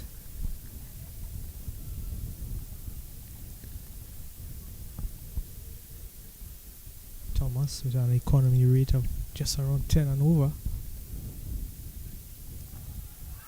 This one flicked down to the wide fine leg area, and he's going to close that over with a boundary that pushes the score now up to 123 for the loss of 2. Kim Karan getting in on the action now as well. You've seen that.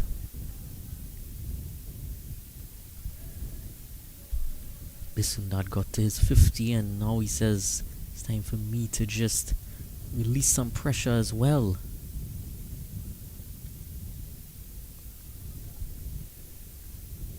$123 for 2.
Andy Mahes.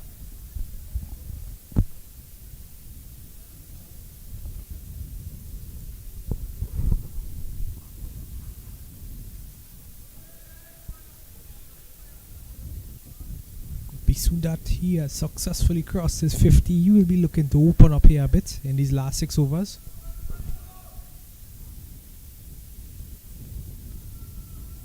Yeah, many wickets in hand. So in that first game, score just over 180 being defendable. They Probably be striving for something similar to that.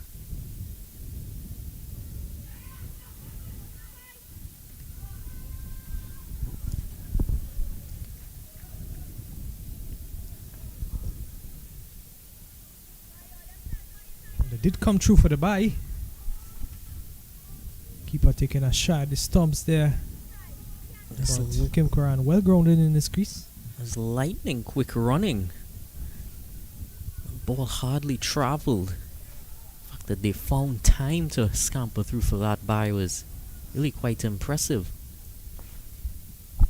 Now you see the field on the offside 4 in the ring.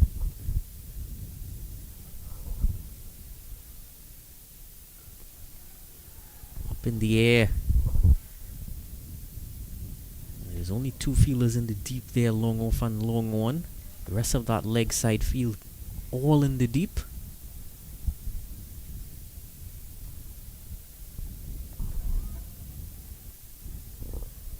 Quick legs of Kim Karan. He is pushing on for these runs.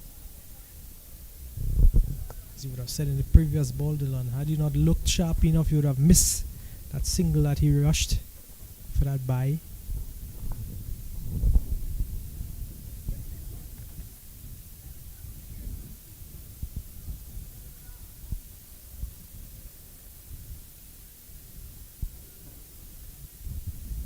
Strong start to his first over. Andy Mahis only conceding 3 from it. 1 legal delivery to go. Projected score around the 171 mark.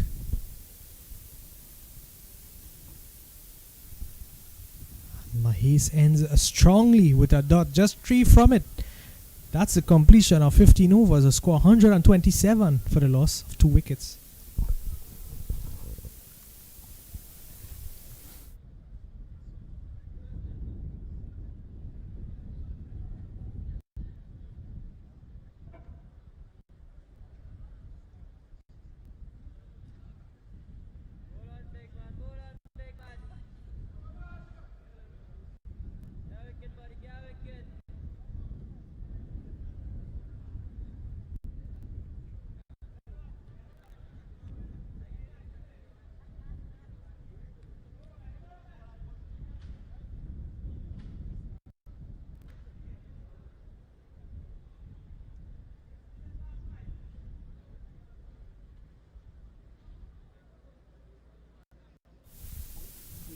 Vashish Maraj now.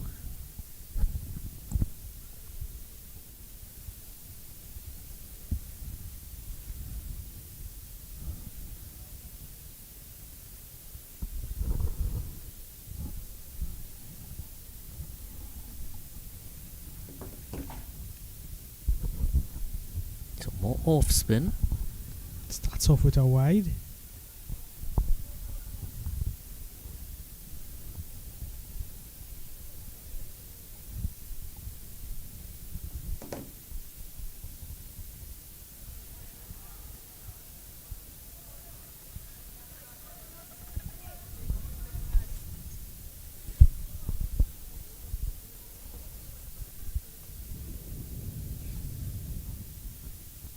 See the breeze coming across if you look at the umpire's jersey. Gets it better on that occasion. It's that afternoon breeze.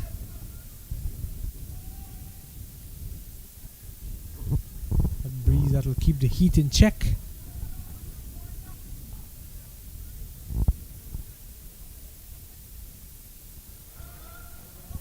So he is struggling a bit here. Well, this is what I don't get. If the breeze is coming across from left to right, then he must be overcompensating for the breeze if he's bowling it that wide. Keeper just coming to have a bit of a consultation with him there.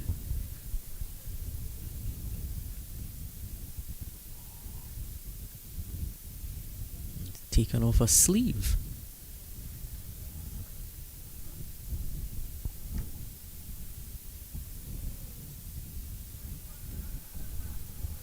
Had the batter not moved across there, it would have been the 4th wide of the over.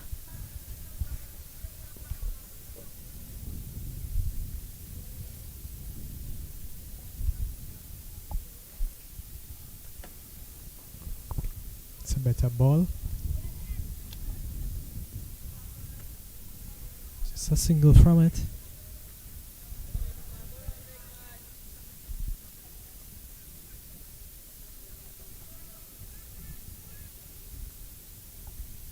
Good recovery there from Romel Kimkaran. Brings him back on strike now.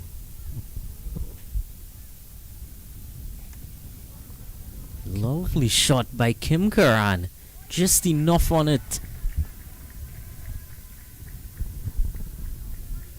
And that brings up the 50 partnership between these two. From just 41 deliveries.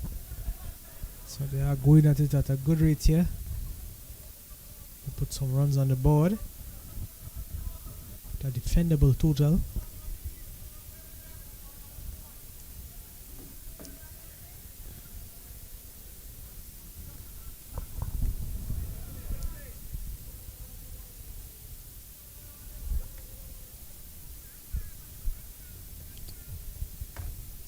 Now the one downside of this partnership is that if either one of them were to get dismissed at this stage, it may just be a bit troublesome for them. Let's hit back furiously at Mirage.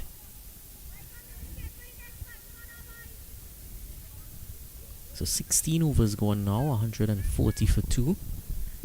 Yeah, as I was saying there, they would have to try to keep this partnership intact running down to the very end. Both these batters have used up quite a bit of delivery, so they'd want to sort of give back a greater return on those. Up until now, it's been very fine work between them.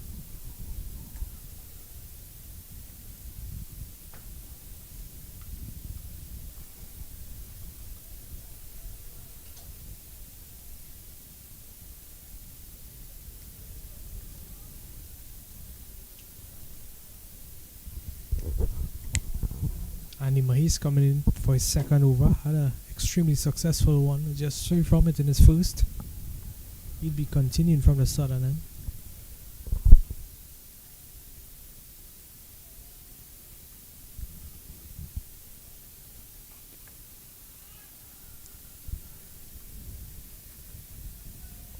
Definitely having a difficult time getting him away, Mahis.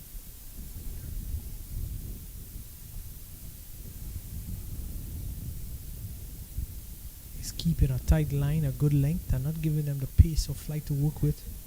Mahis has been around for quite some time, very experienced in this T20, and as well as played a lot of T10 cricket too. So good use of his bowling options from the captain. Bring in Mahis at this late stage when you know they would be looking to accelerate.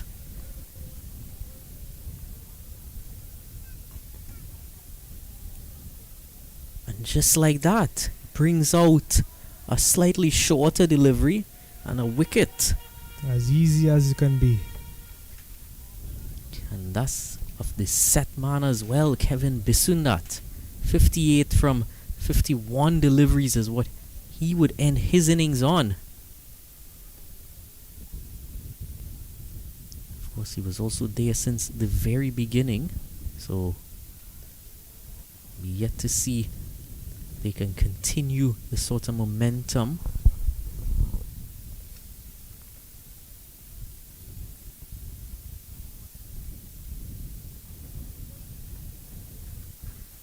This is how the wicket fell. It's a bit shorter.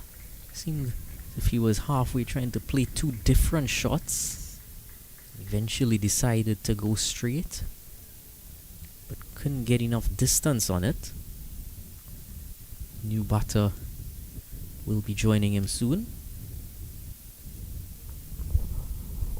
You see, the other very efficient use of Andy Mahis was the fact that bowling from that southern end, the leg side to those 2 right-handers would have been the bigger side of the ground, also the side that the wind comes from, so would have been a difficult shot to try to attempt hitting a boundary, well, try hitting a 6 in that direction. That's why it seemed as if His only two options would have been straight or on the offside.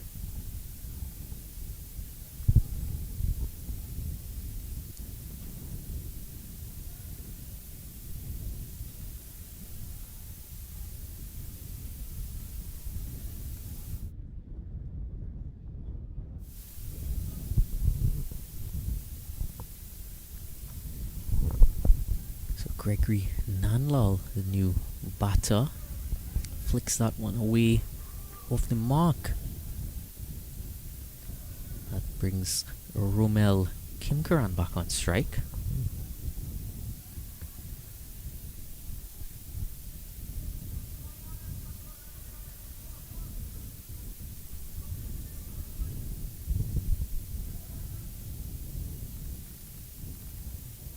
Nanlal already seeming to have a bit of hamstring problems there.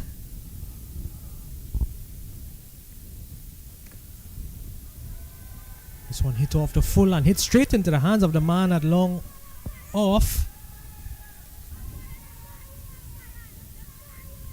Well, just as I would have been saying a short while ago, when it comes to this previous partnership that we would have seen between Kim Karan and Bisunat, they may have just left that acceleration a bit late.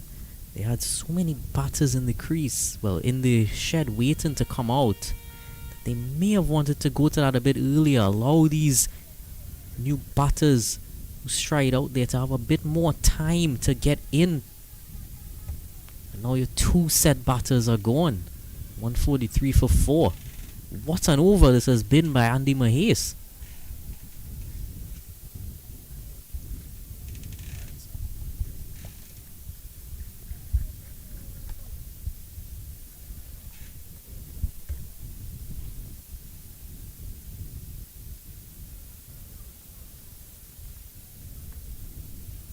New batter Darren Samlal.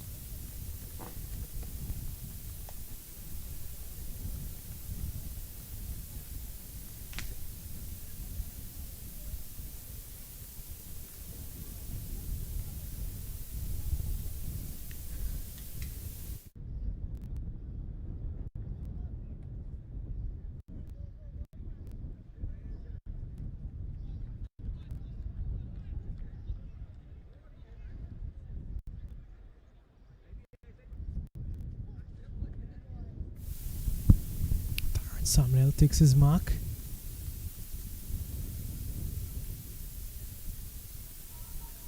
Ends with a dot delivery. What a successful over for Andy Mahes. Just 3 runs from it and 2 wickets. That will complete 17 overs. The score 143 for the loss of 4.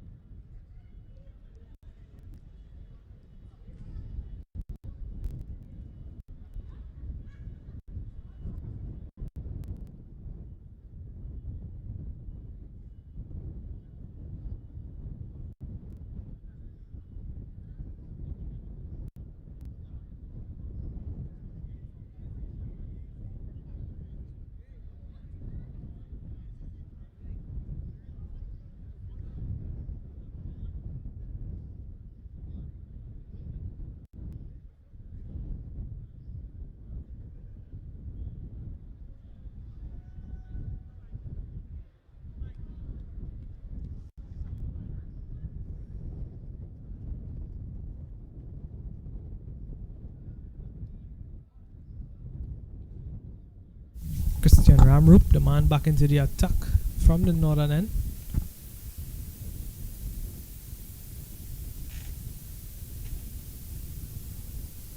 It's going to be the left-handed Gregory Nanlal facing off against him.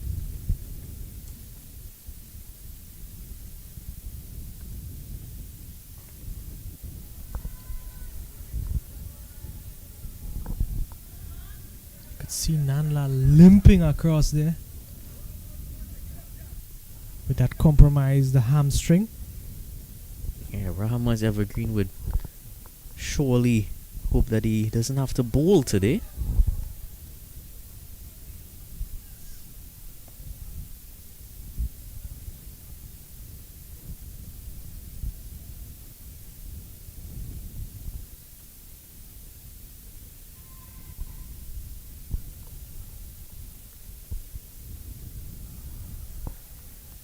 Swing and a miss from Samlal.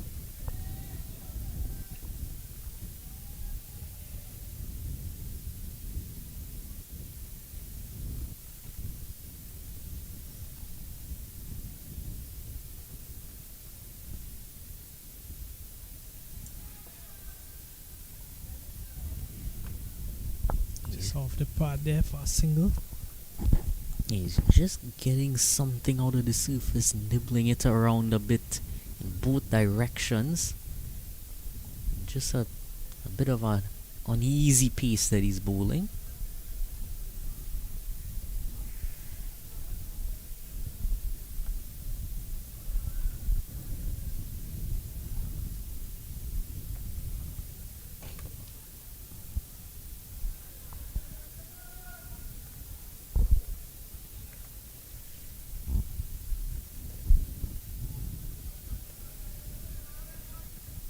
You can see Nanlal struggling here.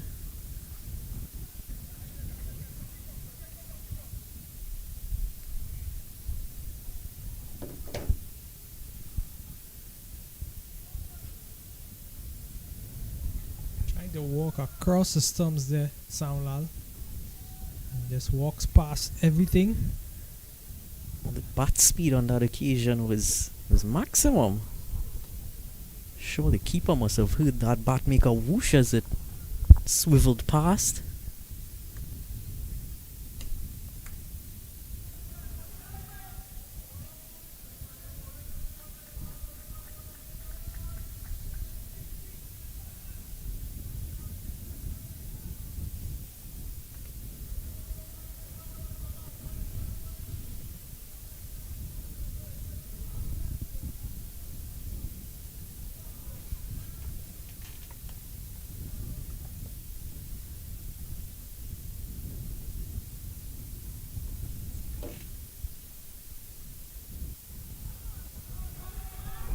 Two back-to-back wides now on the offside.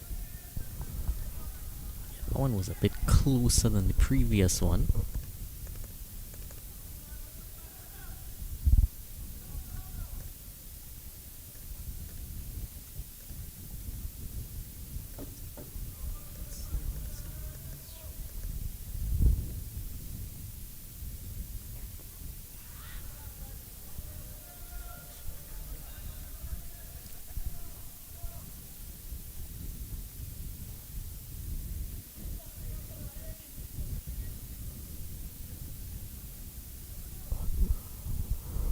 End of the 18th over, 149 for 4.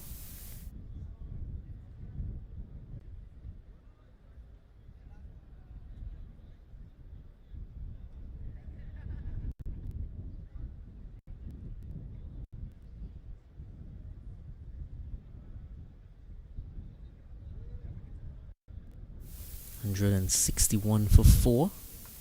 1 over to go.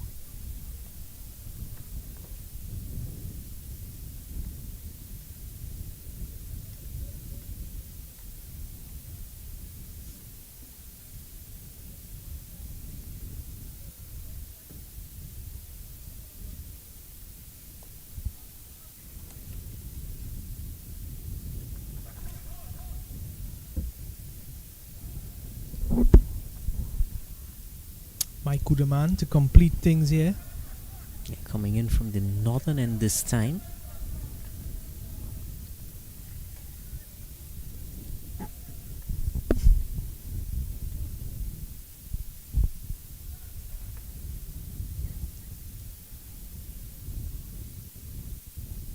Slower delivery, this one hit high.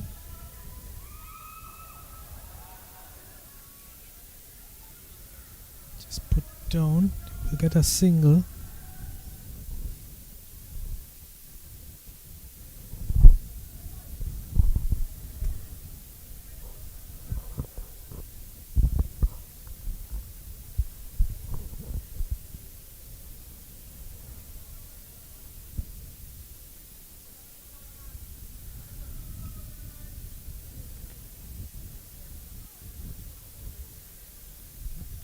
Dot.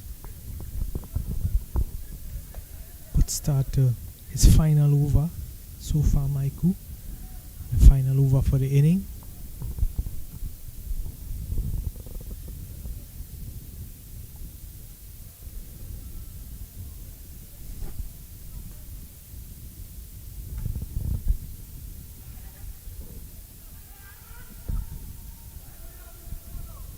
Trying to improvise there.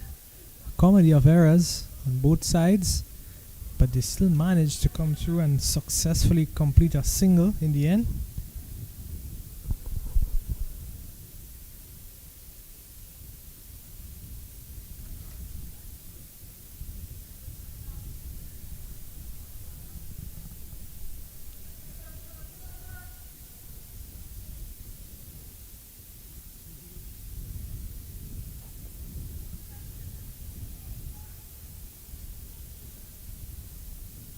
One delivery to go.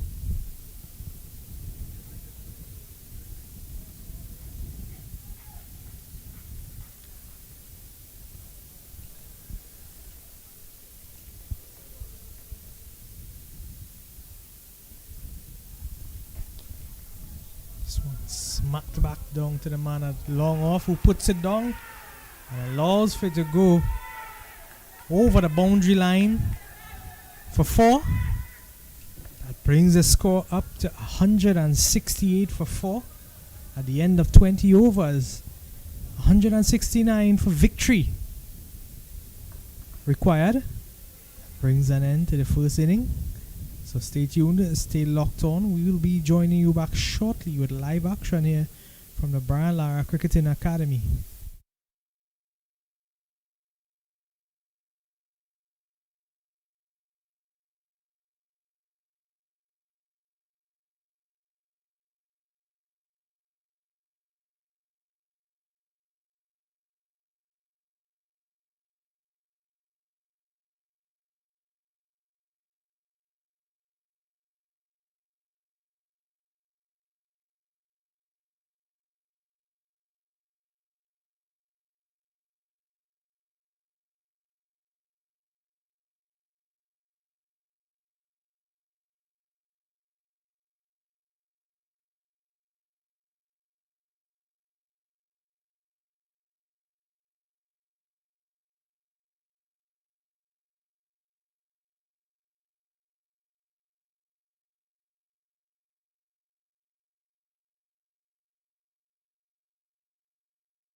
Getting that run chase underway, and that's the first run by Vikash Maharaj, and an overthrow is gonna allow for that to be a 5.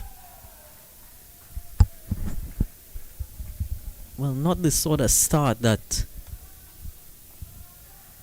Rahamut Evergreen would have wanted in this defense of that total target of 169.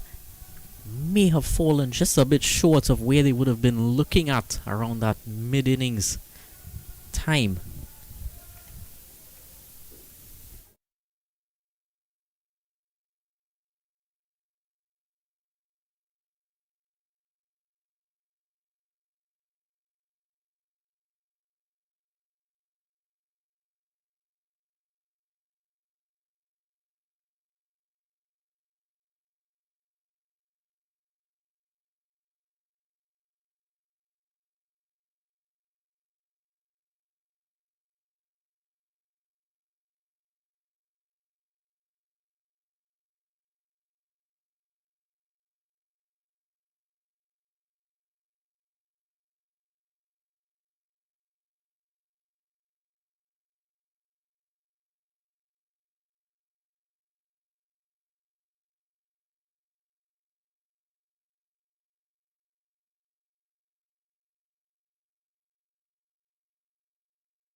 Wesley Thomas, 5 runs to his name, all coming off of 1 delivery. And Akil Clark also off the mark.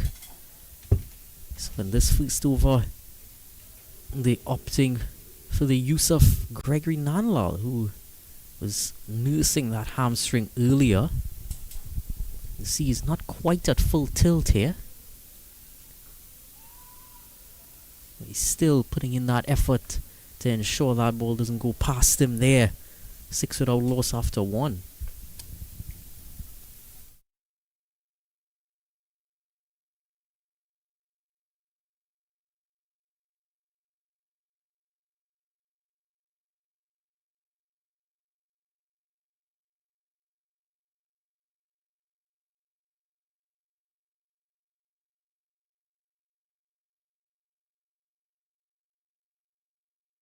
The end of the first over, it's 7 without loss.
So what?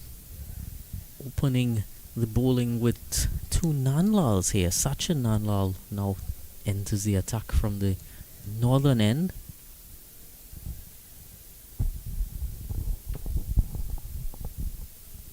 Thomas not quite ready yet. Nanlal will have to retake his mark. Nanlal coming a right arm over the wicket to the right-handed Thomas.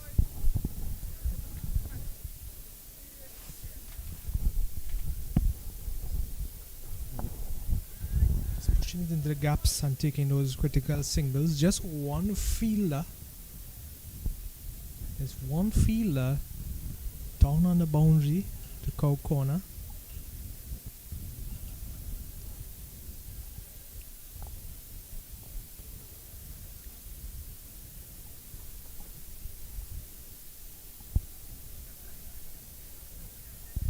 are pushing a man back onto the boundary into the cover region.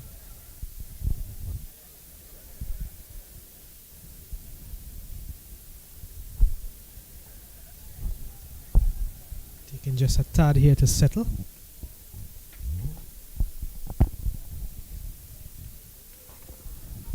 This one driven into the cover region, but there is that protection that we mentioned earlier. So he will only get a single here.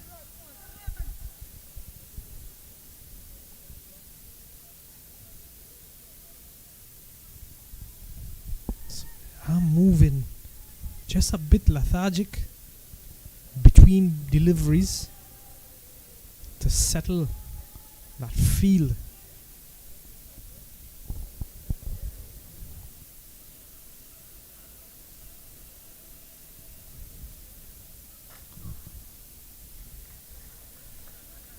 This one cut hard straight to the fielder. Still come through for the single.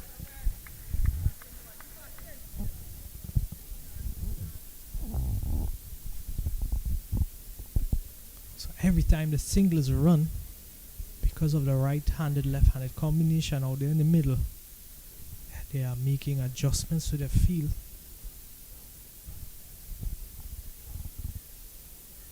This one is struck, goes high into the air. It's going to beat the inner circle, but I don't think that they expected it to drop and stick. So in the end, only reaping a single there. Well, that's not what they refer to as a heavy ball, is it? The ball just landed and never moved. I think it actually had some backspin on it.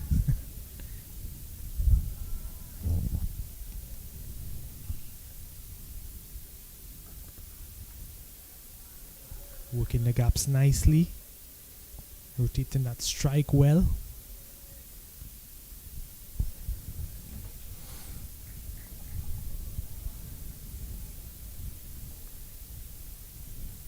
One legal delivery remaining and it's over. Sachin Nanlal.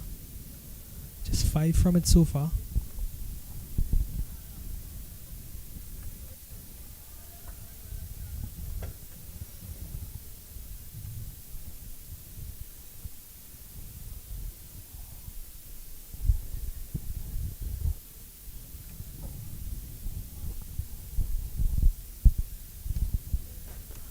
Clark is hitting this one high and straight back, and it's going to go all the way over the boundary rope. It's a 6 runs. So he finishes that over in style there. Clark. Let's take a look at this again. Just waiting on it. This one short and wide and hit flat, batted straight back.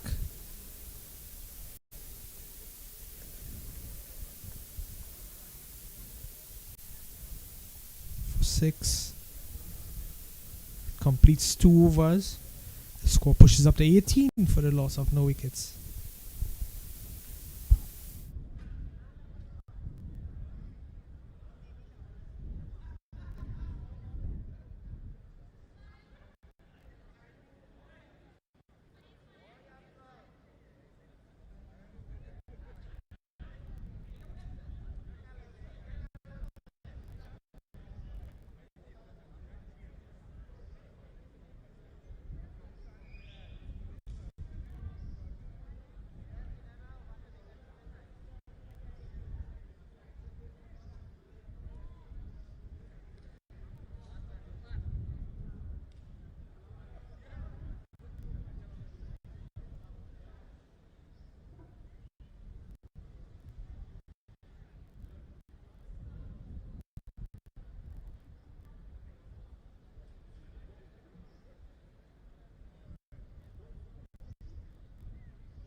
Nanlal for his second over, and much better start to this over here, beating the batter. Keeper standing up to the stumps there, keeping Thomas in his crease.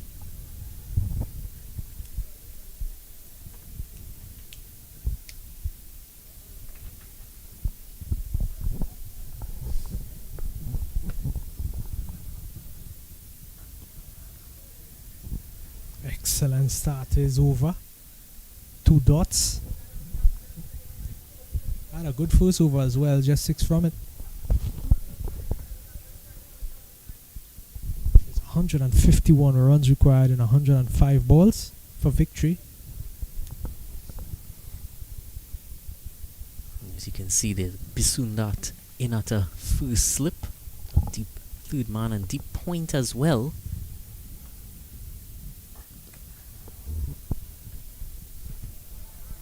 Driven past the fielder in the cover region. And it's going to go all the way to the boundary. 4 runs.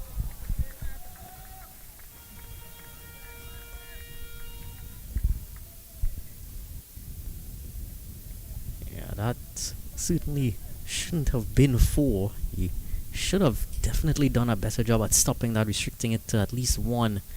And then, well, not able to chase it down. It's a very interesting field to have that deep third and deep backward point as your 2 deep fielders in the power play.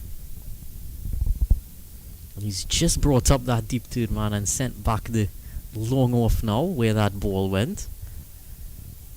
So just following the action a little bit rather than predicting it.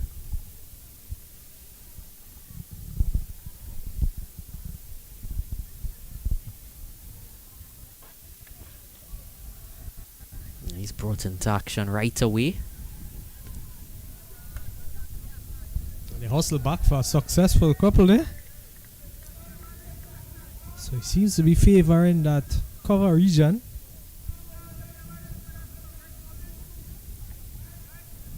The current run rate pushes up to 9 and over now. Just over the required run rate.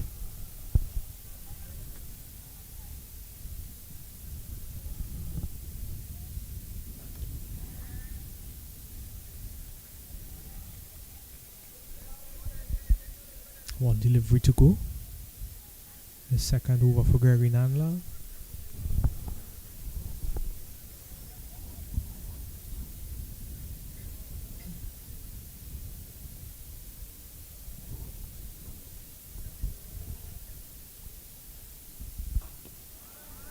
This one driven straight back past the bowler. Fielder putting his body on the line there. Saving that boundary.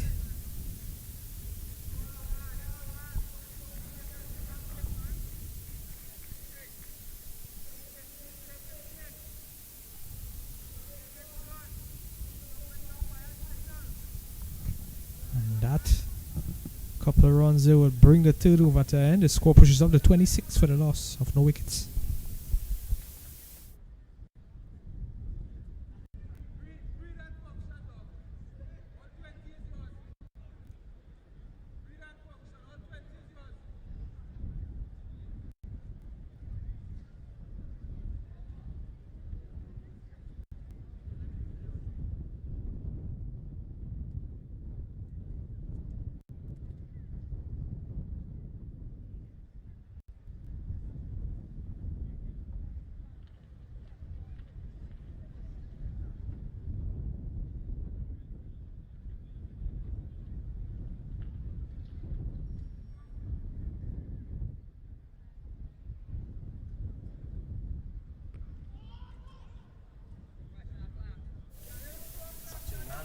Second.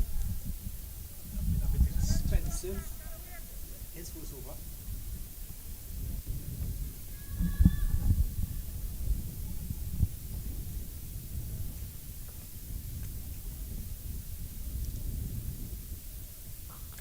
So wide given the width, and he cuts this one over the inner circle for 4 runs. Clark, the man there, bringing the partnership up to 30 after 20 deliveries.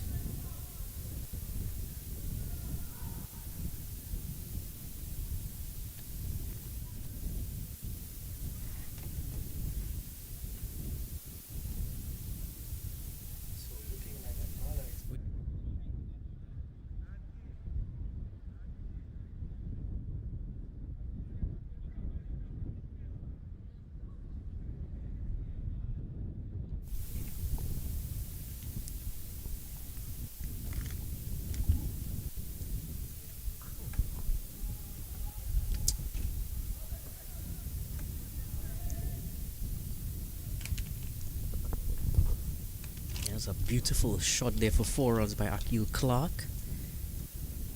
I saw that it was a bit shorter, was heading away from him. And those fielders in the offside were all inside the ring. He just had to clear those. A much tighter line since then from Sachin Nandlal. Sachin pulling back on things here a bit after expensive first over and also conceding a boundary. Second delivery of this over, he has done a good job. Needs to finish strongly now.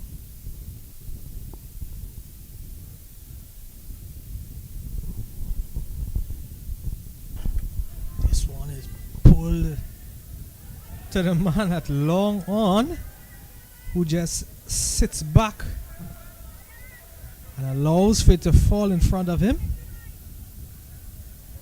He's getting a lot of reviews from the audience. No effort whatsoever in trying to meet that ball. So you could imagine him getting a bit of a ruffle from the supporters.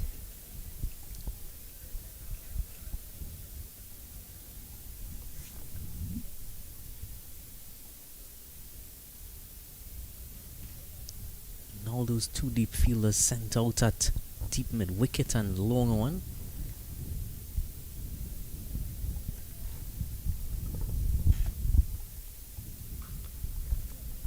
Better delivery there.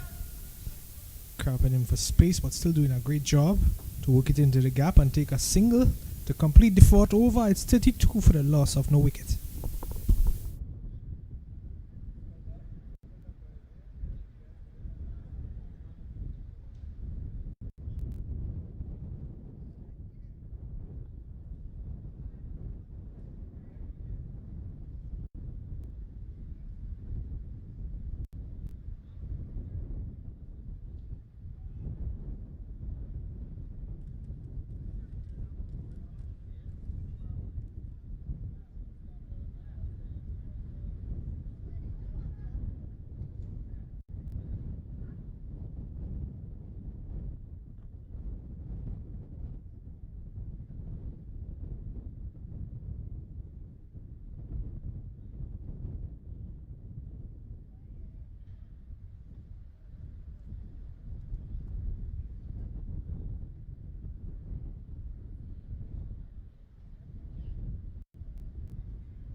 So 3rd over here for Gregory Nandlal.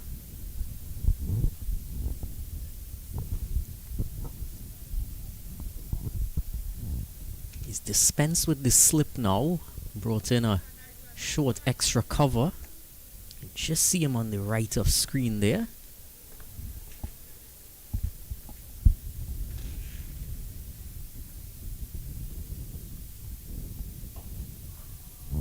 Just past him. Got his hand in the way. I think he is feeling a bit of that sting. Just got the left arm in the way. Taking some of the heat off that ball. That heat that would have transferred directly onto that arm of his.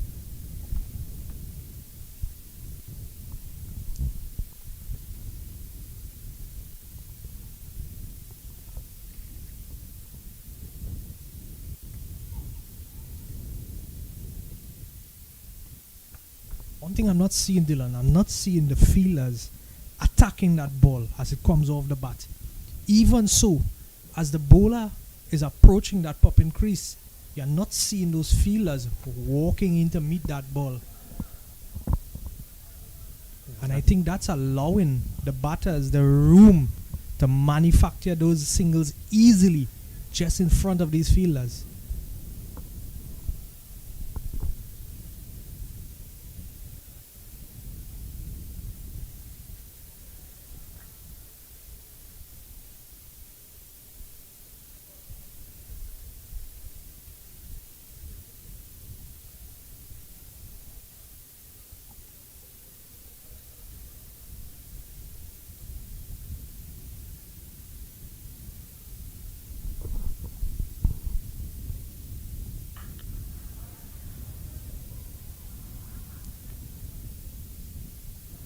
that there was a good effort in the field. But yeah, it's such an understated but such an important part of fielding is trying to attack that ball.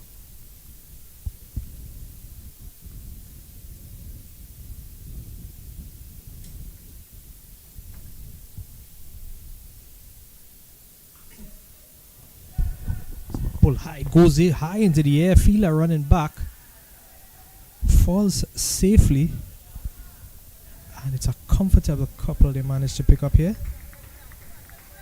They've gone aerial quite a few times, but have pretty much missed those fielders 9 times out of 10.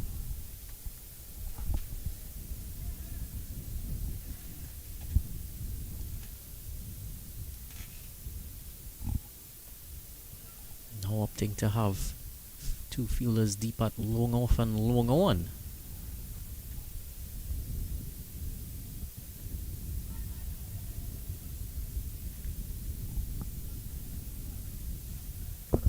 Just brushing the pad on the way through. Legitimate delivery. Goes for a dot. That completes 5 overs. The score on about 37 for no wickets.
Starting the 6th over now.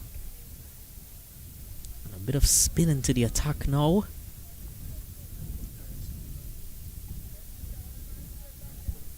Darren Samlal starting off.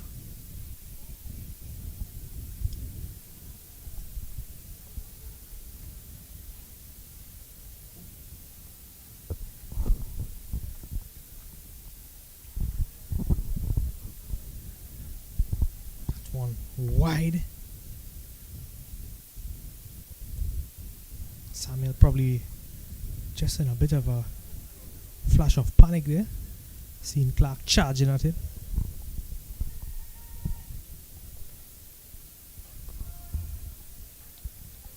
This one a bit quicker. And onto the body of Clark. Better delivery.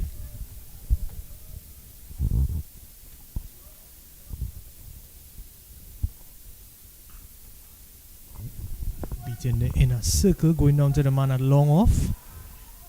And they settle for just a single.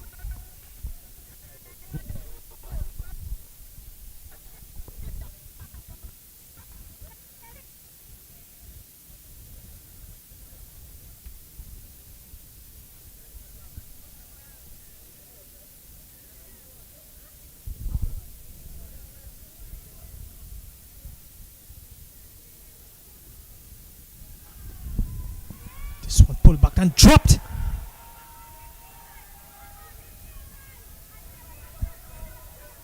As easy as can be, and it was in his hands for more than a couple seconds, and it just fell out. I've certainly seen more difficult ones than that today.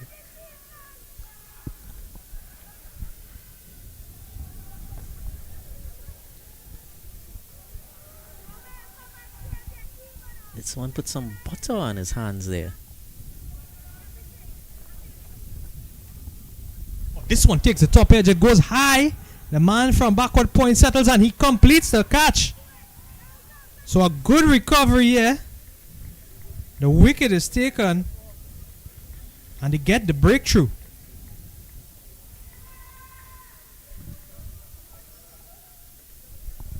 It just seemed they wanted.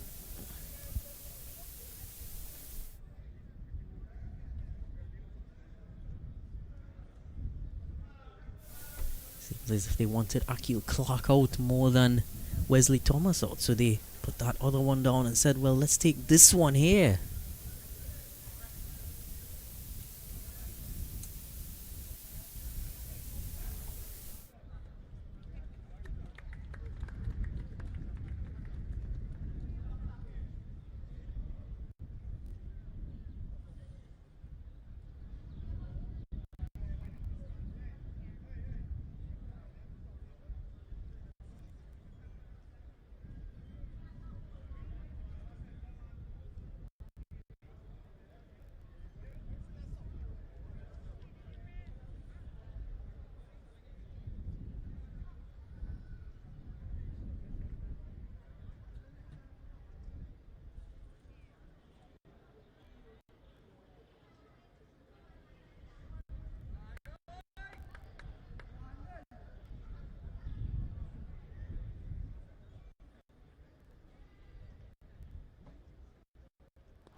Andy Mahis, after finishing off the innings with the ball in such fine style, is now out here at number 3. 41 for 1.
Mirzad Mohammed now enters the attack from that southern end.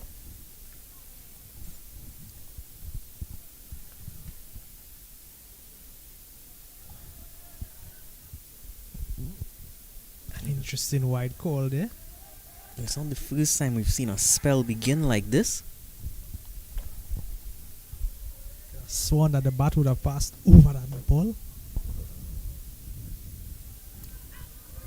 That's much better. I don't think Thomas knew too much about what was going on there. Yeah, he definitely didn't read that one.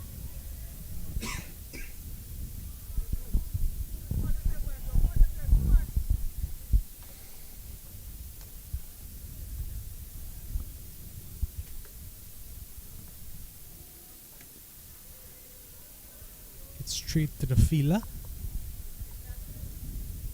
So good tight start here by Mirzad Mohammed.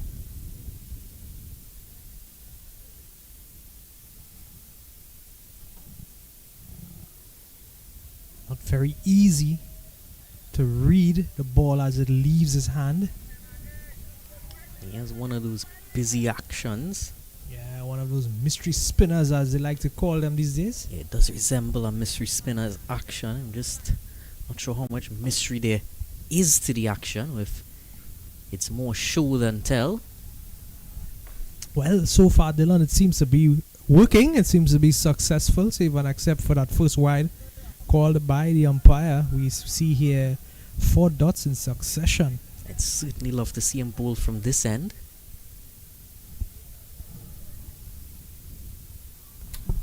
Again, beaten here.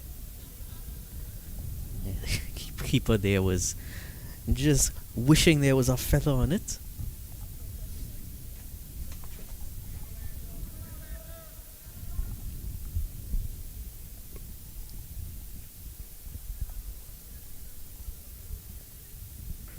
Oh, he picks up with this one and heaves it into the cow corner region, and this one will go all the way. Umpire just verifying. Goes all the way for 6.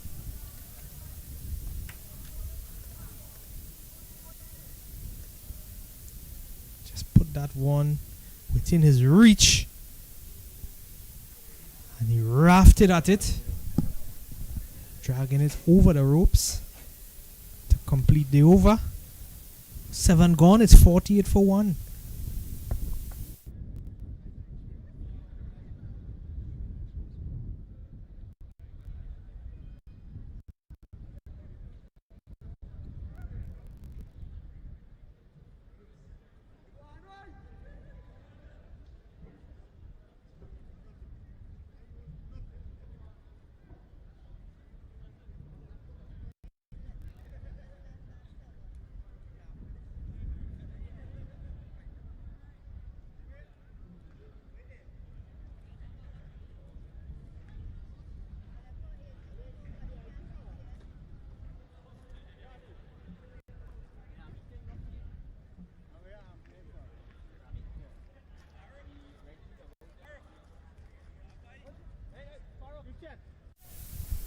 And the Mahis still yet to get off the mark.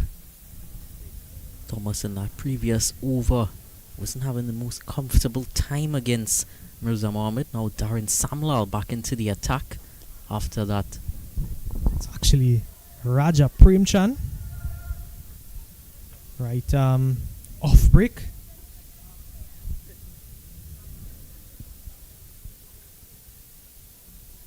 This one short and wide. Cutting at this one. There's protection down there in the deep cover region. Only gonna get a single, and he will get off the mark here finally. Andy Mahis bringing the set. Wesley Thomas into the crease.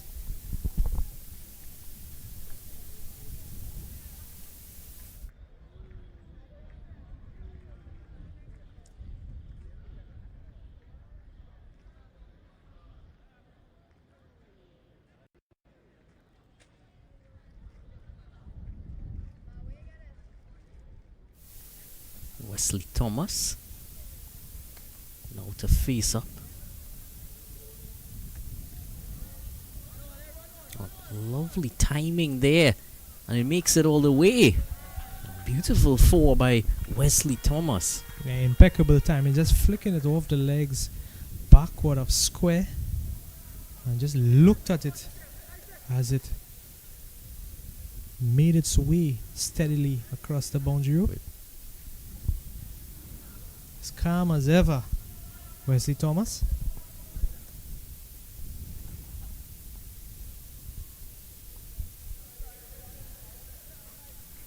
This time cutting backward of point.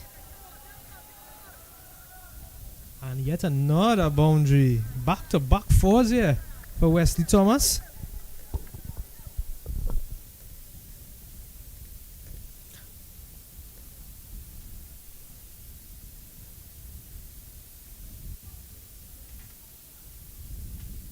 Bit of an overcorrection that time from Premchand.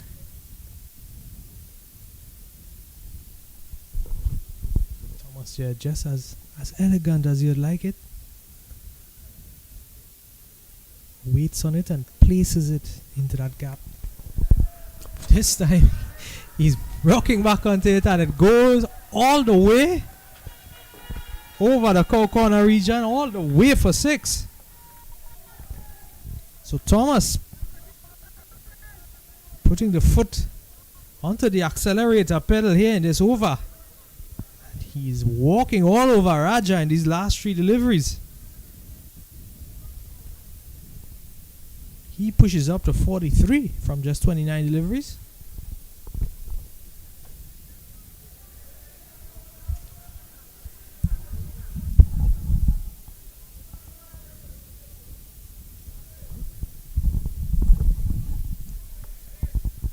Just flicking it fine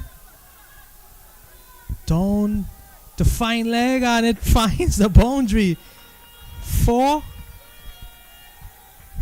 back-to-back boundaries. 4 runs to end the over.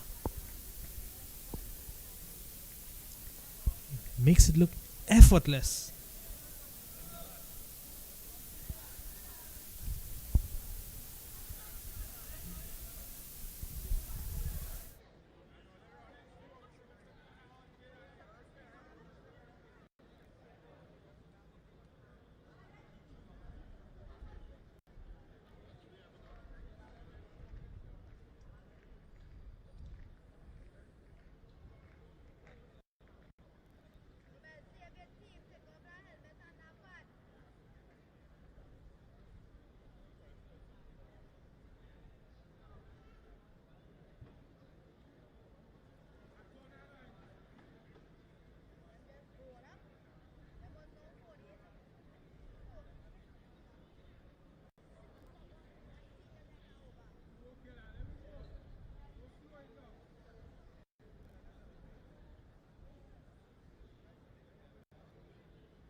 Finally, the field is set.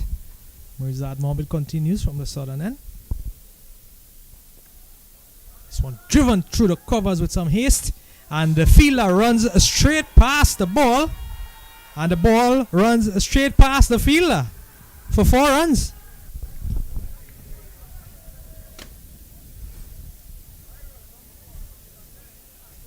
It's driven very nicely by Andy Mahis.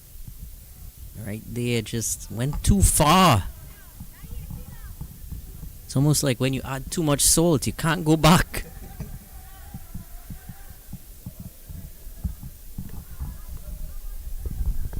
Just needs to get those brakes checked.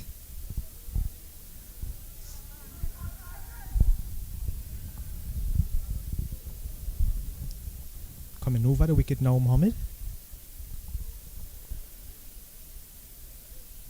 This one is wide down the leg.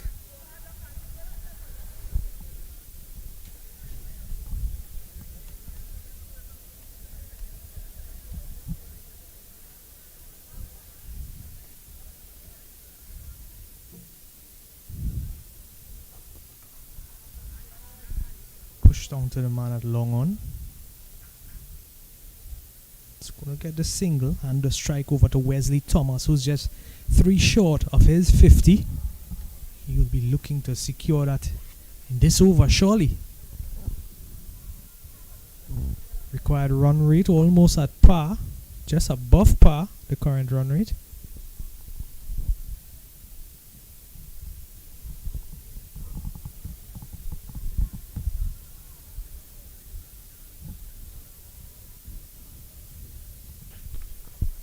Is hitting this one down to long on.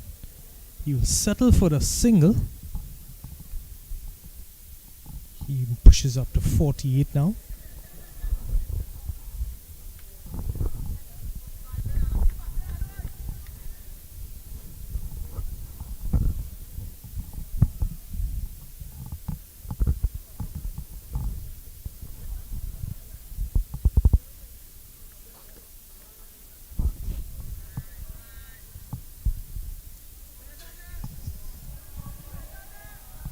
Of a fumble down on the boundary line there.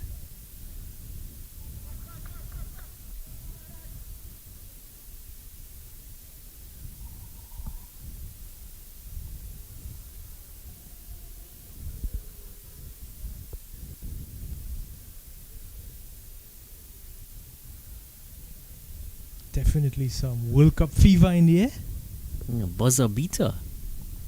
Oh, this one is worked, and is worked well over the boundary line. It's going to be 6 runs, and Wesley Thomas, the man there. Raise your bat, chap. completes his 50. Absolutely no celebration whatsoever. It's a difficult task at hand to try to chase this down here. He's laser focused upon that. So he's looking at the bigger target here. 84 required off of 67 deliveries. Certainly very gettable. Mahis hasn't quite gotten going as yet though.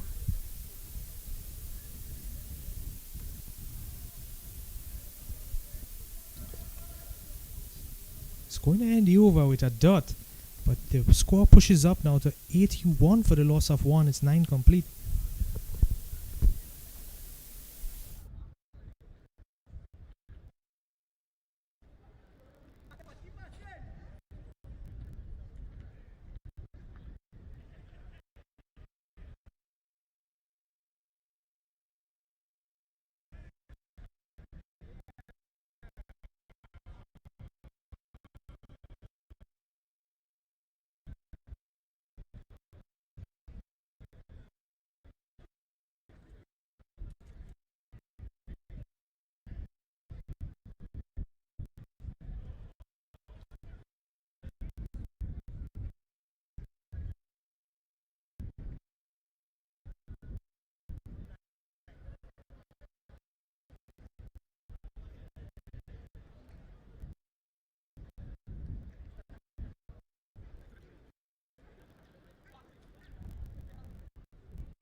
Raja Premchand continuing from the northern end. This one worked late.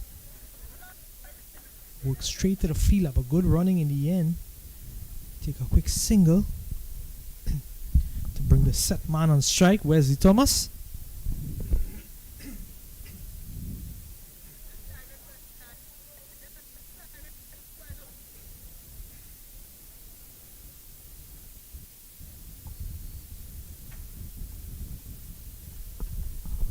He's again readjusting his field, although it looks pretty much the same as to what I last saw. The Rahamut Evergreens, they are definitely taking quite a bit of time between deliveries to adjust their field.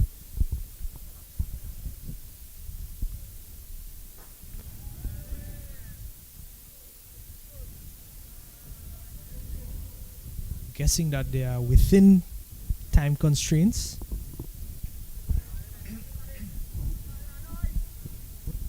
Yeah, final match, of course, beginning at 6 p.m. So do stay tuned for that.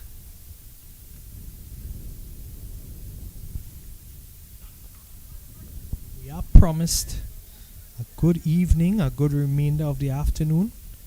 Perfect weather for cricket.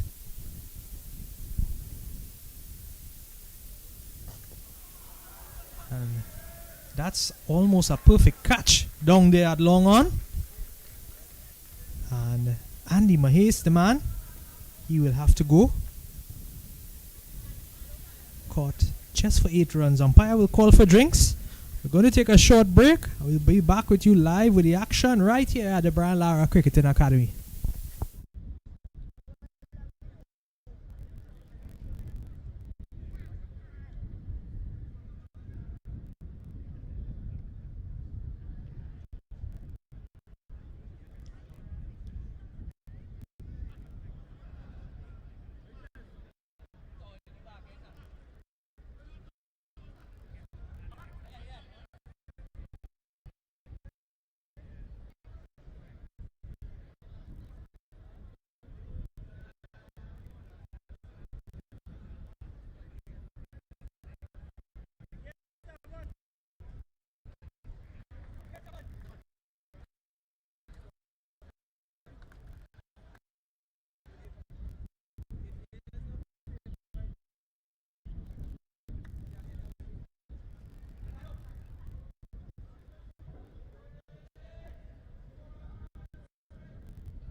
from the break.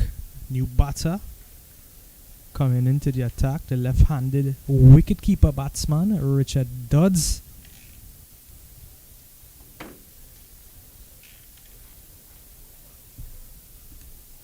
He gets off the mark immediately. It's a single.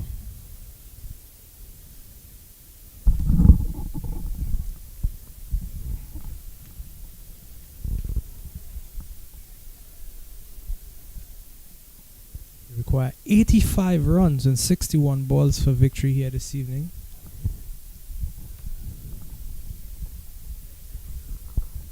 It's Cunaripo.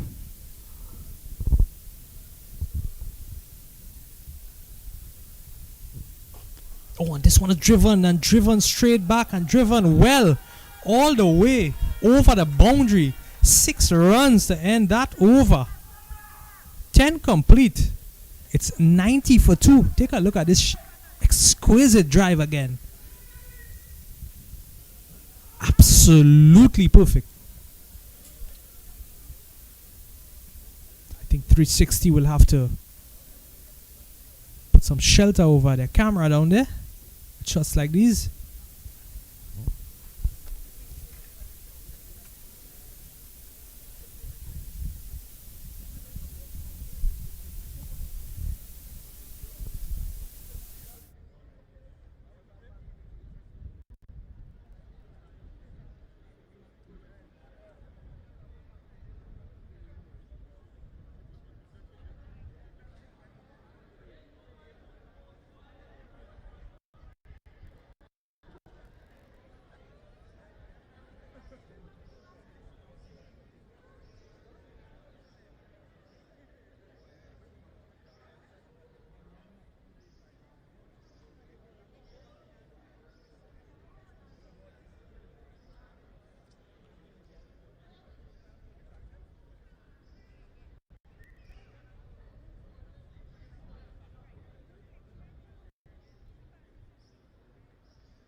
Rahamut starts off with a wide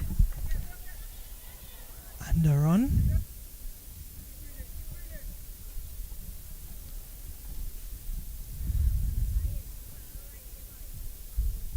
Celebrity bowler there on screen. Bowler / commentator. We might / cricket host. I need to up the over rate to get back to the newscast tonight. We are going to see his skill here now with the ball. Right arm off break over the wicket.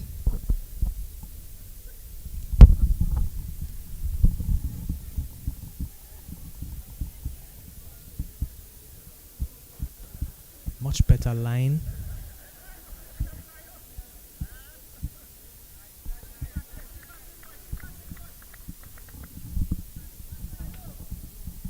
That single brings the left-handed Dodds to the crease.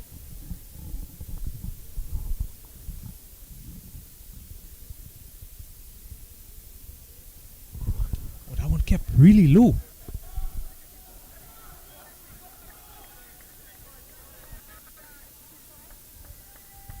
Kim Karan, the man giving chase there.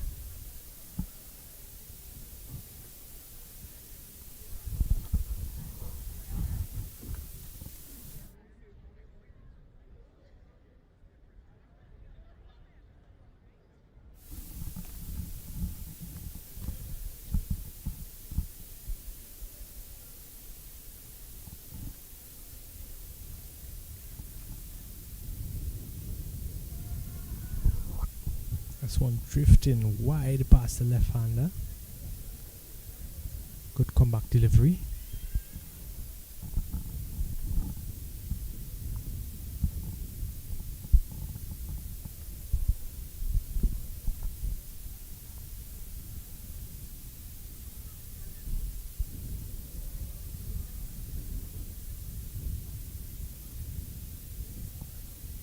Keeping things tight here.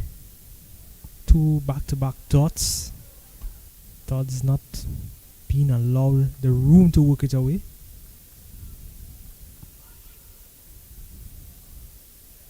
This one given wide down the leg this time.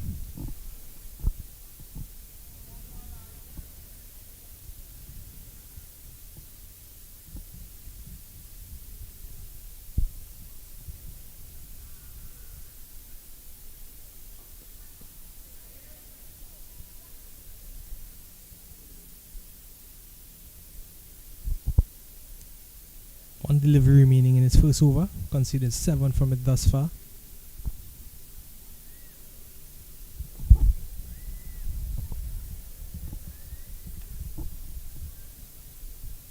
Yeah, the required rate just over 7, so at this stage you'd say that Cunaripo would have been pretty glad with this over so far. No wickets falling, and just ahead of that run rate.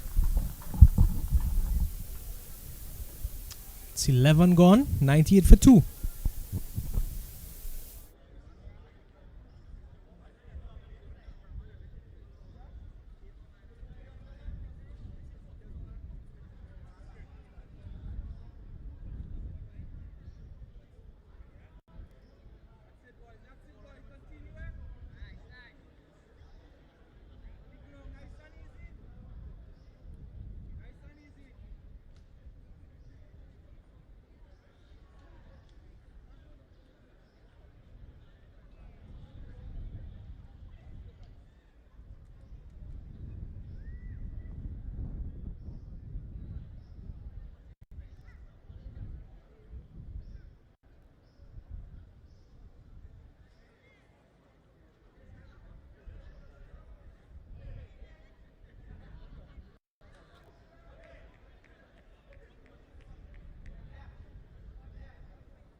Oh, this one struck high, struck hard, and entered the hands of the fielder there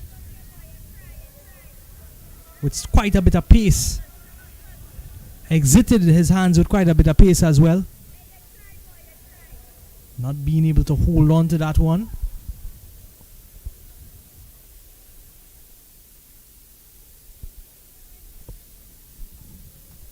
Thomas lives to fight another delivery, another over.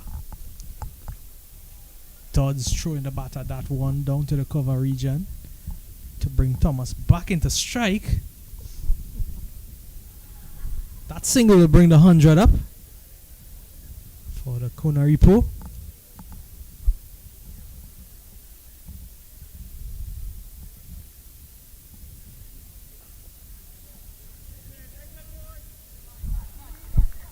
Cunaripo SC.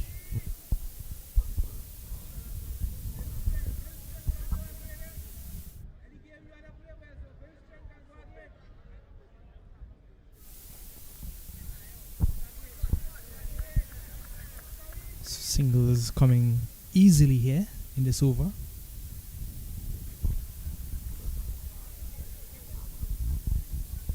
.67 required in 50 deliveries.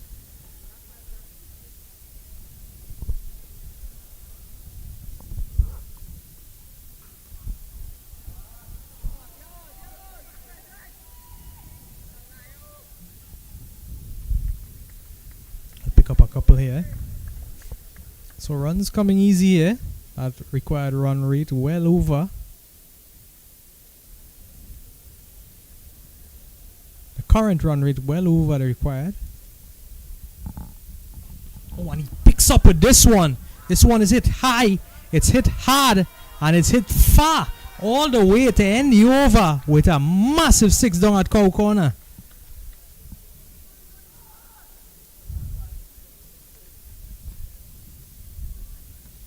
That one you could tell that it was a 6 as soon as it left the bat. The sound and exactly the height and distance of that. There's no mistaking where that one was gonna land. Powerful blow there by Wesley Thomas. Just getting fully settled into those afternoon meals, late lunch, early dinner.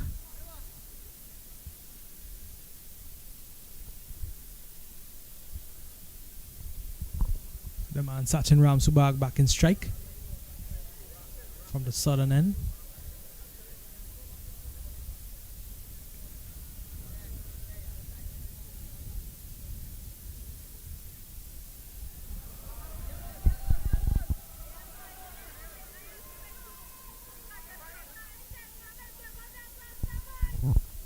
Wide ball signaled by the umpire.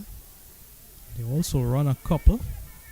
It's going to be 3 runs off that delivery, which pushes the partnership now up to 30 runs in just 14 deliveries between these two.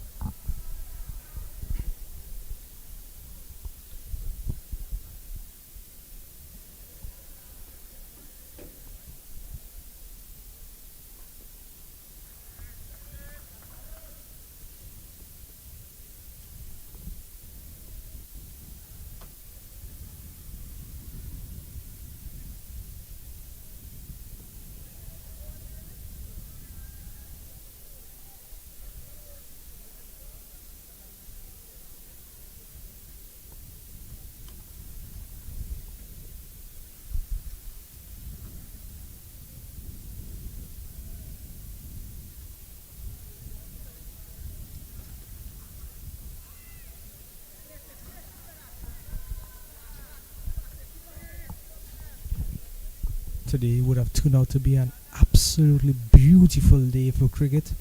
This afternoon, bright and sunny, just a light breeze crossing the field.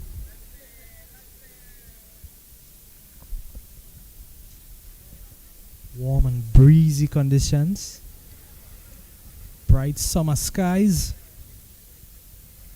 The weather is forecasted to hold up nicely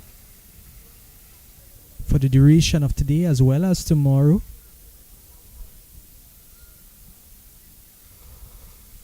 So we promise to have some lovely cricket for your viewing pleasure. This one cut away, cut hard. A bit of footballing skills out there in the deep. And they managed to just get a couple there, saving that boundary out there. Putting his ankle on the line.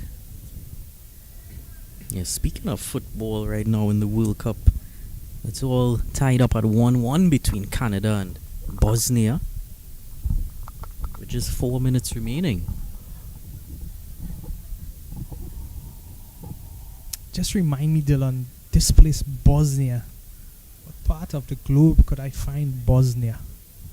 I believe it's supposed to be in Europe.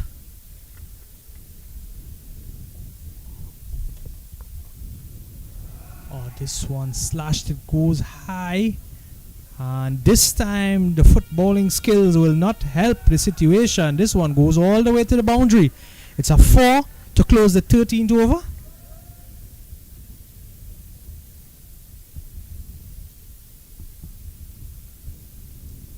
Lofted cover drive. Definitely need to rub those shins at the end of this match. Will definitely be some blue-black spots there. It's 121 for 2 with 13 complete.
Darren Samlal continuing from the northern end, and he is raft and hit powerfully. Even the camera can't follow that ball. Taken almost out of the ground for 6. What a welcome back to the crease there, Darren Samlal. Some monstrous hit by Wesley Thomas.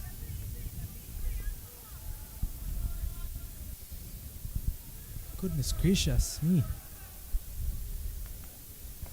Just 42 required now in 41 balls. Just about to run a ball now for victory.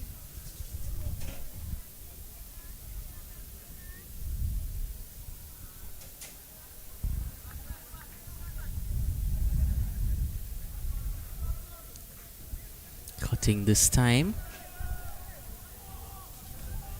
And cuts all the way to the boundary for back-to-back boundaries here. Wesley Thomas really going really intensely at this run chase now. Doesn't want to leave it up until that last 2 overs. He's seen it as big as a watermelon at the stage.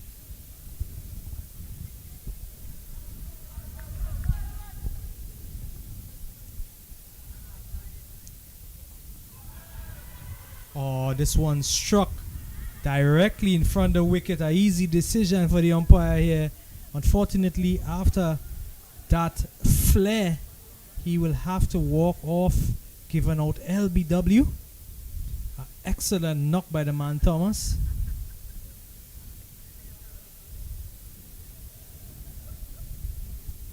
Pitching in line.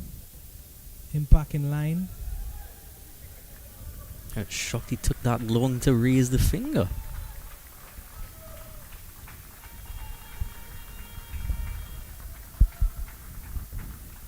He did put his team in a comfortable position for victory. Just 38 runs needed of 39 deliveries for victory. So definitely an asset to his team. He would have made an excellent contribution there, the man Wesley.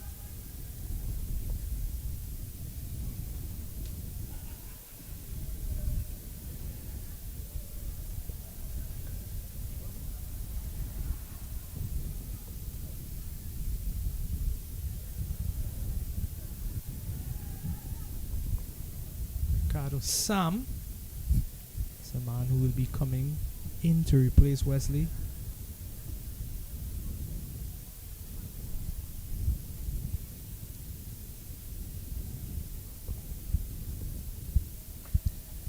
It's easy work for them here from this point forward.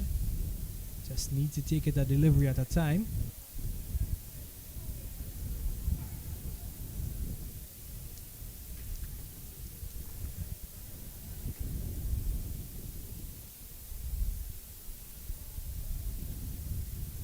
Savannah still has 3 legal deliveries in this his 3rd over. He would have conceded 26 runs so far and would have picked up 2 wickets in his spell.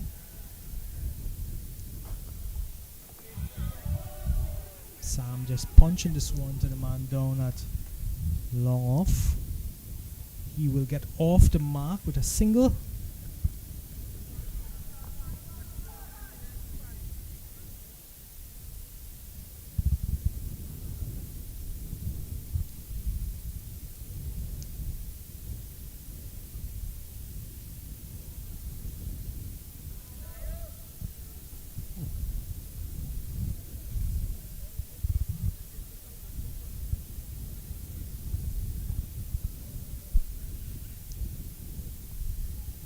Coming back well in this over here, Darren Samlal, after conceding a 6 and a 4.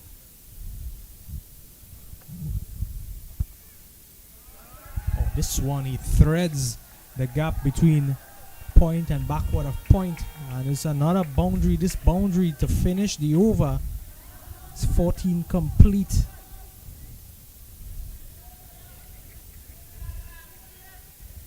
And it's actually a no ball.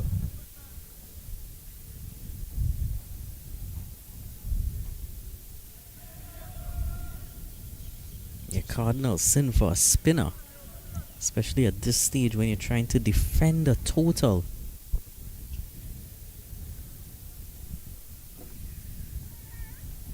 When he cleans him up, it goes straight through to the wicket, and he's bowled him. Dodds has to go.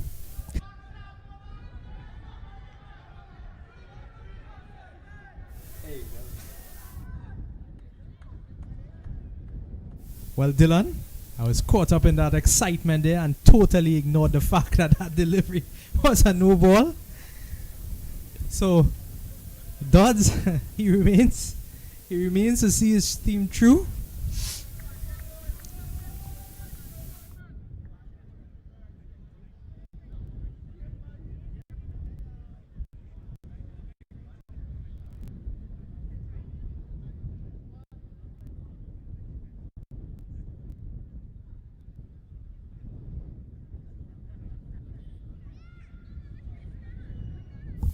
Yeah, so Dodds finishes with a single off that last delivery.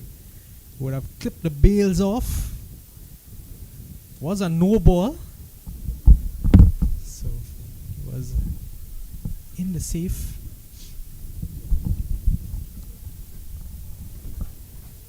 Gonna have the man Sachin Ramsubag continuing from the southern end. He's into the 15th over of this inning.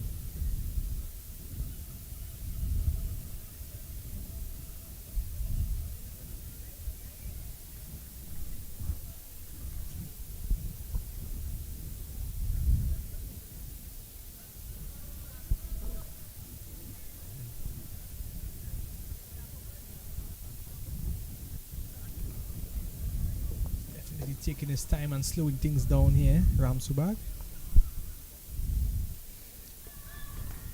Well, a brilliant delivery there, was it?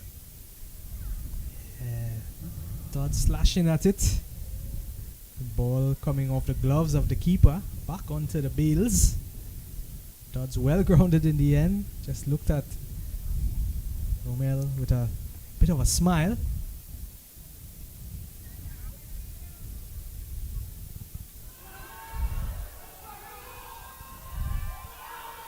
Well, this is absolutely superb.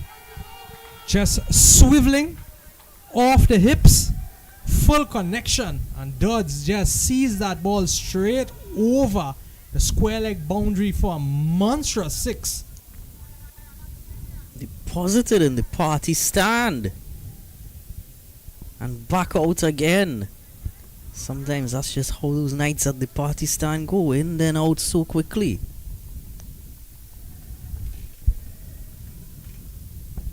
I just wonder, Dylan, do you think Sachin Ramsubag will comment about that 6 he received later tonight on tonight's newscast?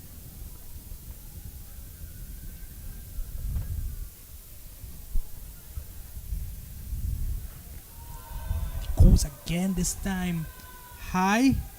Fielder settles with the sun in his eyes, goes straight through the hands and allows for Dodds to come back for a second. I might have to tune into that newscast for the first time watching news in years. Might comment on that drop as well. Quite a bit to comment about in this match. He won't comment on that wide. That was just bowled.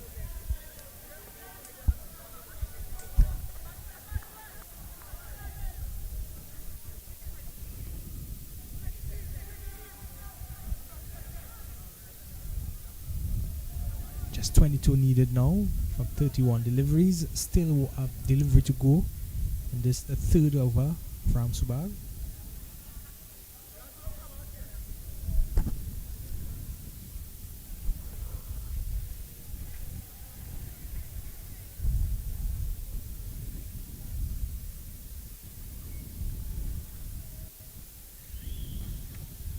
This one pulled away to the square leg area. Dodds is just going to settle for the single and he will retain the strike in the next over. It's 15 complete. The score 148 for the loss of 3 wickets.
Good start to this over.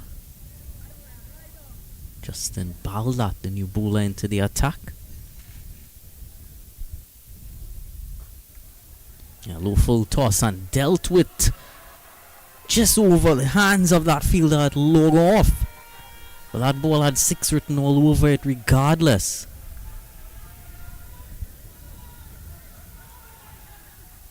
You're just not able to land it. It's a bit wide-ish, so Dodd still did very well to get enough bat on it.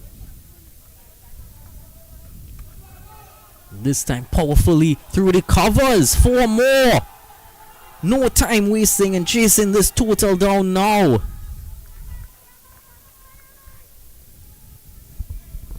At this rate, they could probably win the match in this over. Sometimes it does happen like that. You see a bowler, you feel very comfortable facing up against that bowler, and you say, well, might as well go for it now. Don't know if that chance will come back to you. You slowed up that delivery.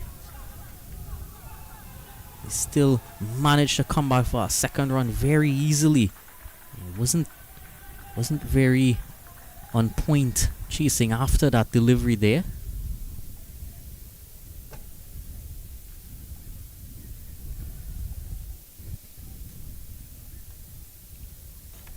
Another full toss,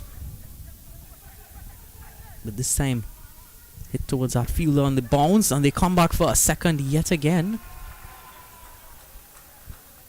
I'm not too sure why the keeper ran halfway towards the fielder in the deep there. Seen an array of baseball shots in this over.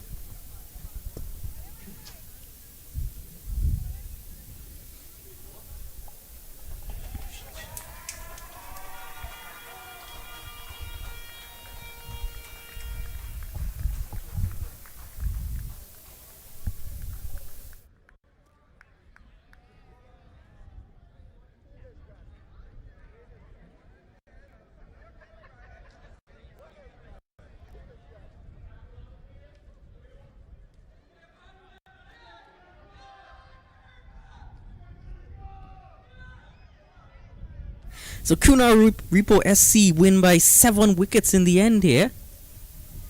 Brilliant knock there by Dodds, and Thomas, of course, earlier leading from the front. So Cunaripo SC winning this game quite comfortably by 7 wickets in the end with pretty much 4 overs to go. So a brilliant performance by them. But do stay tuned, as later we'll have action from that final game. Action begins at 6 p.m. with that pre-show intro beginning at 10 minutes to 6.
Well, welcome back. You are looking on live at 360 Cricket, live from the Brian Lara Cricketing Academy in South Trinidad.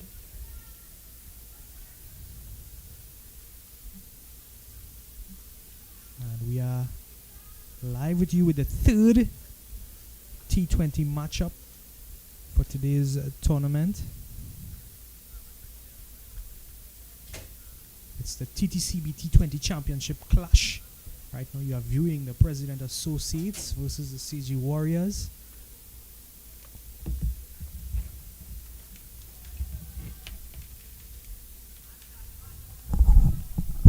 Kapara Warriors won the toss.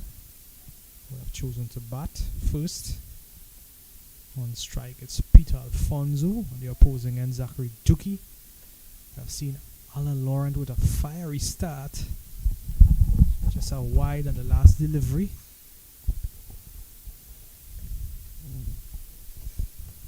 I say good evening again to my co-commentator, Mr. Dylan, alongside me. He's also our producer here this afternoon. And our cameraman, Sir Raheem Nelson. So we thank you for tuning in, logging in, and your support here this afternoon with us live from Cricket 360 TV.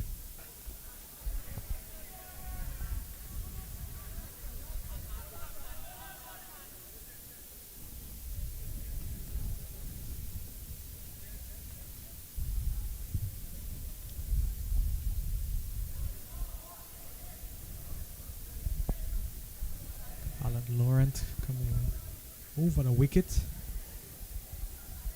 to the right handed Alfonso.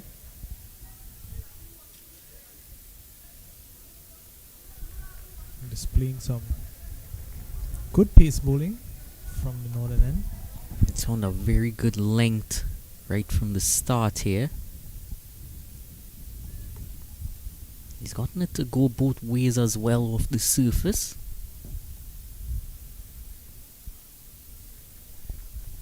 This will be the most challenging period for the batting team. It's a twilight hour. And there you could see that away swing, just a bit wide on this occasion. At this twilight hour, where the sun is setting, the lights are already on here at the stadium. So it's that transition period where the eyes will be having a bit of a challenge, just molding into that artificial lighting here at the stadium. It's also that period where the wind tends to calm down a bit.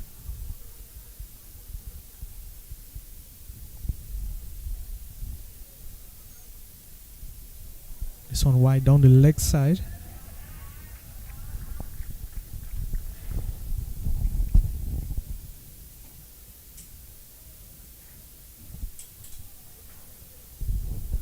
No runs off the bat as yet.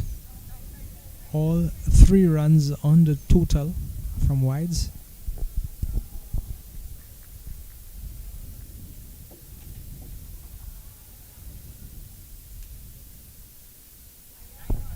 Just to remind our viewing audience, the action continues tomorrow right here live on Cricket 360 from 10 a.m. and the second match plays at 2 p.m. all taking place live here at the Brian Lara Cricketing Academy, Taruba, South Trinidad. Entry to the public is absolutely free. There's a packed concession stand and all are invited to join.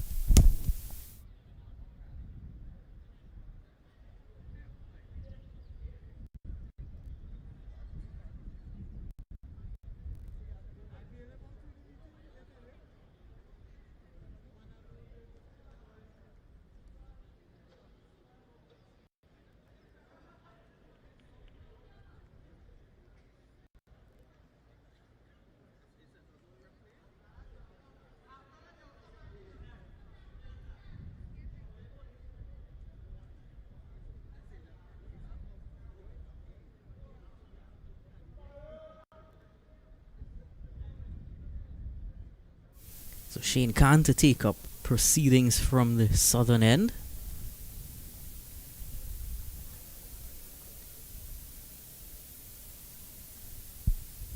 Pace from both ends. The man on strike now is Zachary Dukri.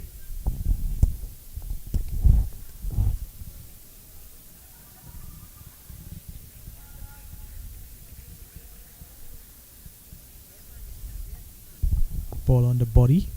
Starts off strong with a single here, Dukri.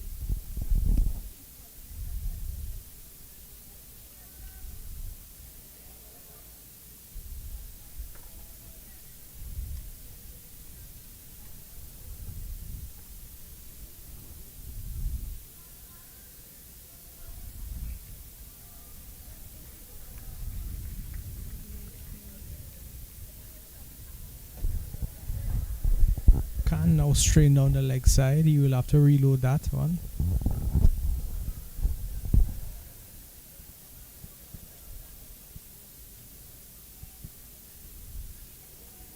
So far all 4 runs on the board coming from wides.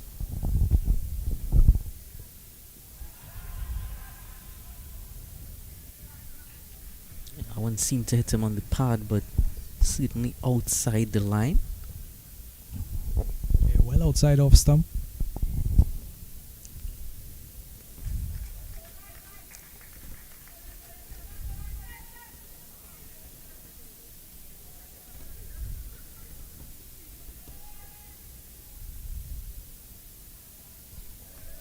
That one missed the stump by inches there.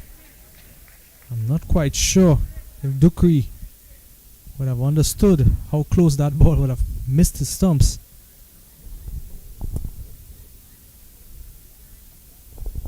Pitch had cut back into the wicket. You could see the man had slip holding his head there. That's why you always want to try those full deliveries early on. You never know what could happen. This one comes back in, strikes him on the pad, and it's a wicket. It's an early wicket caught leg before here.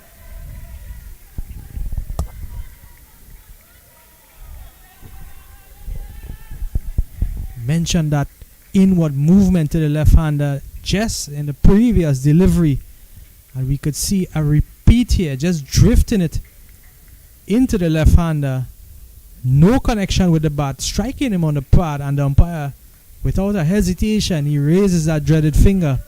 The first wicket falls. He has to go for a duck without scoring, and it's 4 for 1.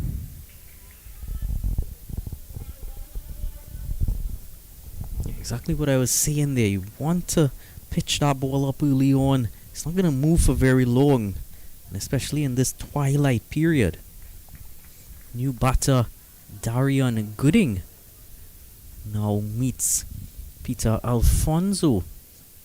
So both these batters yet to get off the mark. It was a similar thing with Zachary Dukri. All runs so far coming from extras.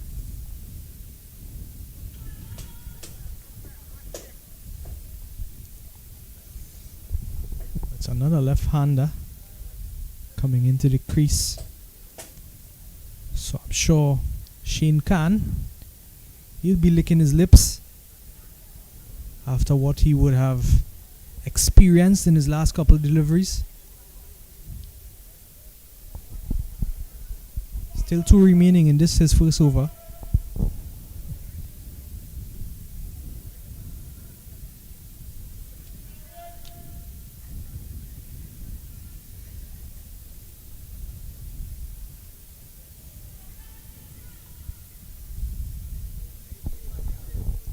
And yes, you had mentioned, Dylan, that the breeze will be subsiding around this time. But if you look at the apparel, the batter on the opposing end, you would have seen some wind activity there.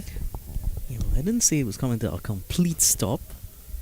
Again, inward movement, very sharp, but sharply timed as well by Gooding. Off the mark with a 4. You can hear those cheers coming in from his dugout.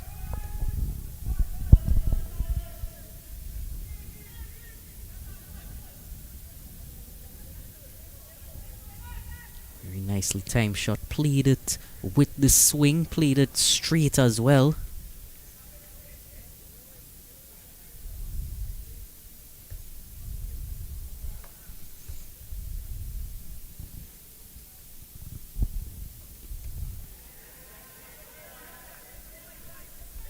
He's given a bit more width on that occasion, and a nicely pushed shot into the offside.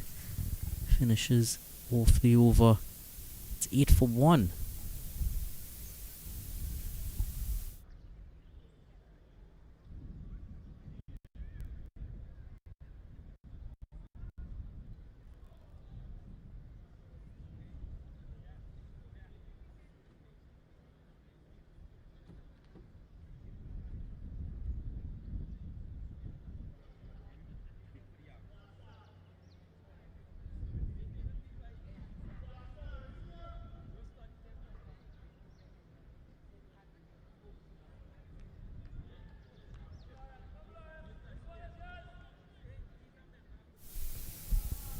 Laurent for his second over, and again causing real issues here with these batters.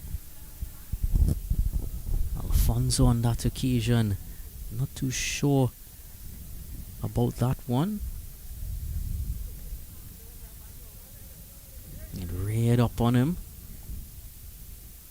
He was lucky not to get an edge on it. It's almost deja vu. It's almost the exact same way he started his first over, and it was against Alfonso as well. Cut him in half. Just chasing him down that wicket.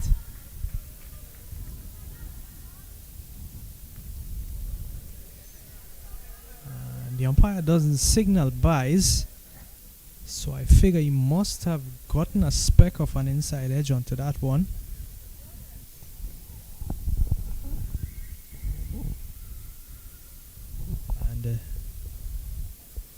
That will get him off the mark with a single.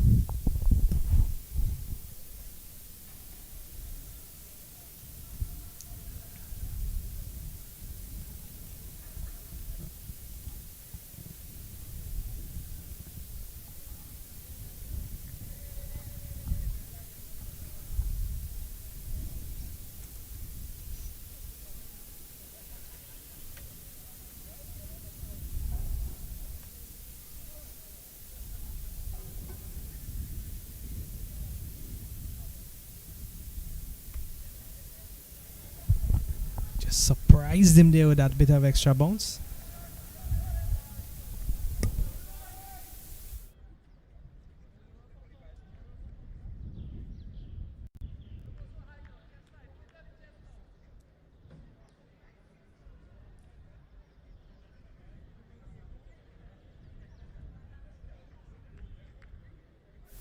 Laurent definitely continuing up with a bit of fire from this northern end.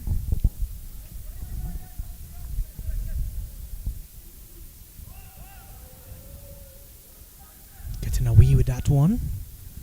Umpire just signaling that it may have brushed the thigh pad on its way through.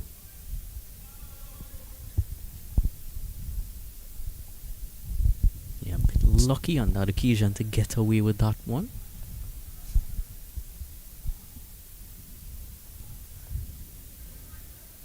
Glorious display of seam bowling here by Alan Laurent. Certainly don't forget Shane Khan from that southern end. Just squeezing the left-hander, not allowing him any space to work with whatsoever, no width given. And it's very, very disciplined seam bowling to be working that line and catching your mark, not missing that thigh pad. It's very, very easy to stray and go down that leg side and end up wide. This time it takes the top edge up into the air and straight into the hand of the man at slip. It's a second wicket done. And just like that, the hard work has paid off for Alan Laurent. He stuck to his plan, he stuck to his discipline, and he manufactured that wicket, beaten for pace, taking the top edge off the bat. We'll definitely have a look at that again. And it's just like that. It's 2 wickets down. pounded into the pitch, surprising him, taking it high onto the bat. He had absolutely no idea where that ball went. But all smiles by the man at slip.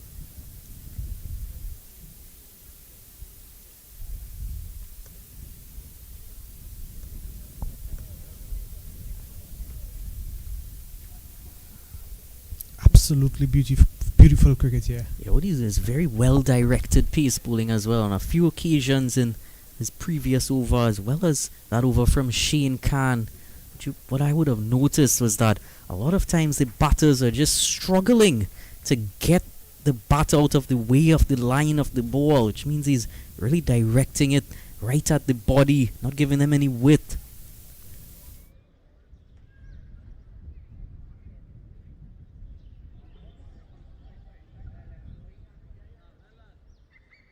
Yes.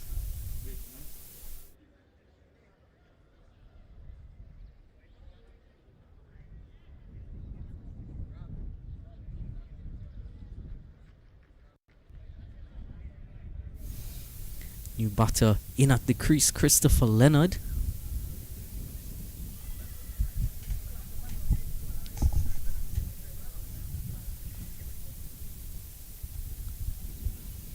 Shane Khan will continue from that southern end.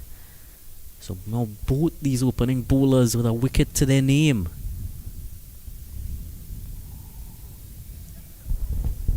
Beaten for pace, beaten for away movement. Alfonso is absolutely mesmerized here by this display of pace bowling.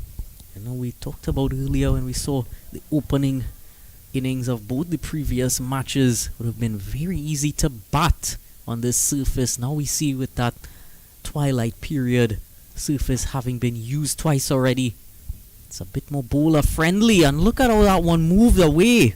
Also, Delay, I don't think in the past couple of matches we would have looked at and observed earlier today, I don't think that any of the pace bowlers had the speed of these two here, these two openers.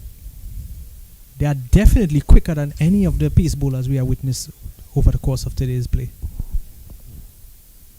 Oh my well. goodness, absolute beauty. I'm sure we could take a look at that one again. I think that was the best ball of the day.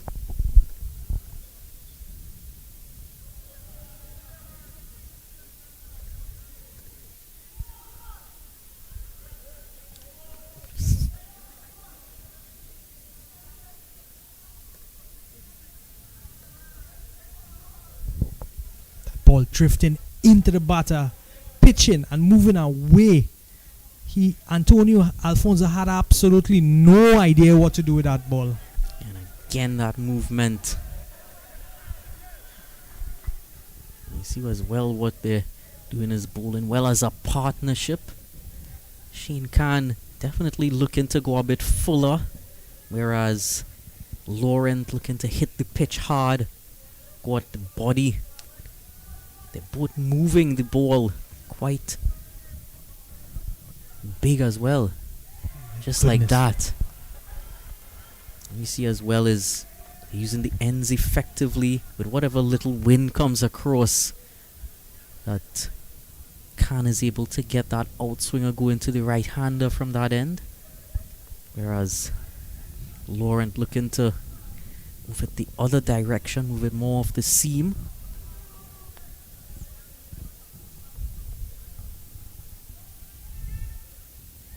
You finally get some bat on it, Alfonso. But it's a maiden over and a well worked for maiden over. It's 4 complete now. The score is 9 for the loss of 2 wickets.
So a change of bowler from this northern end. Brandon Williams.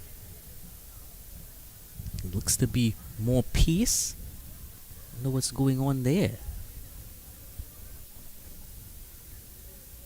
Bit of bat trimmage for Christopher Leonard. We see Brandon Williams from this end. Can he continue what was started here by Laurent? Great start there. Certainly doesn't look quite as pacey as the previous Laurent was. Well, let's not call that too early, Dylan. But also, my concern is that Leonard is out there without a helmet. Seeing the bounce that these bowlers are generating off the pitch, I don't think it's the best of ideas here. Well, I'm almost certain that if Laurent was still in the attack, wouldn't have opted to. Yeah, that seems like Laurent's go-to strategy. And go-to deliveries. Short but fiery. But here we are seeing Williams just backing the pace off it here a bit. Let's see what's his strategy against these batters out here. It's Alfonso there. Alfonso faced 14 deliveries so far. And would have only managed to pick up a single after facing 14 legal deliveries. Another reason that you can tell that there's not quite as much pace on offer, he's opting to have a long off and a long on. Well, that long on is now coming into the circle. He did retain the slip. That slip is very close to the keeper though. This one slashed, goes high over the head of the man at point. That allows them to come for easy couple.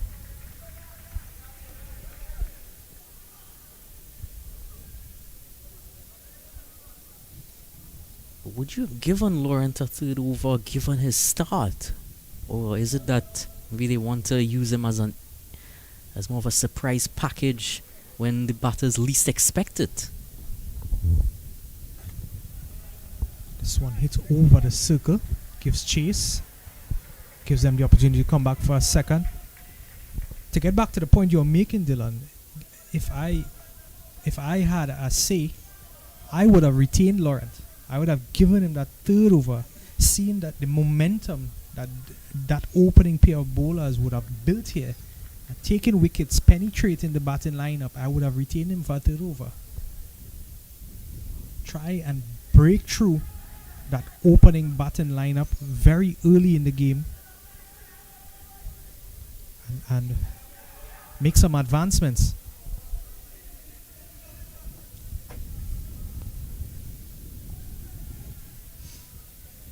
One delivery remaining in this over.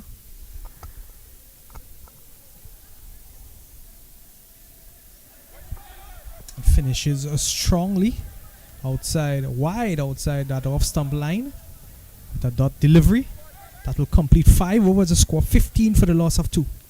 It's still quite a good supporting over after that opening burst.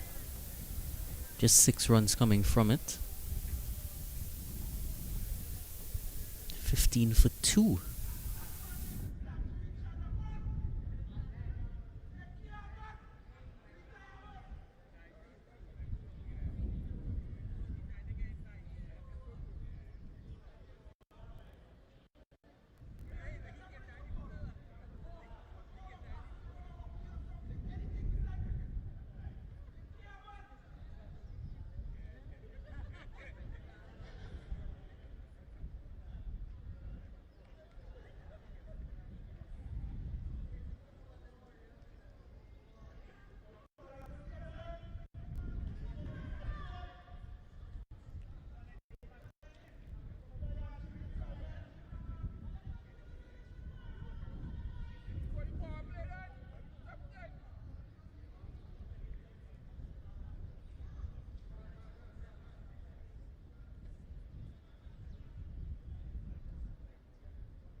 Shane Khan into his third over here.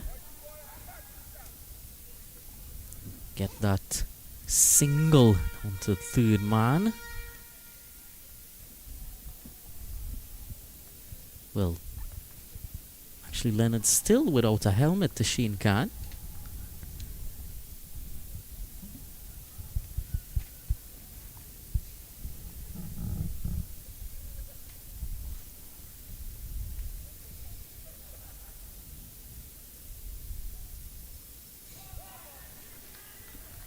Still causing indecision in the head of these two batsmen out here. Peter Alfonso 5 from 19. It's reminiscent of the innings we saw last night from Roston Chase. Still managed to scrape a victory with 7 wickets in hand.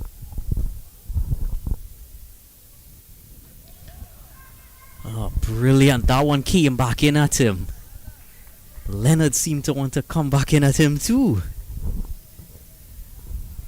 Absolutely masterclass bowling here by Shane Khan.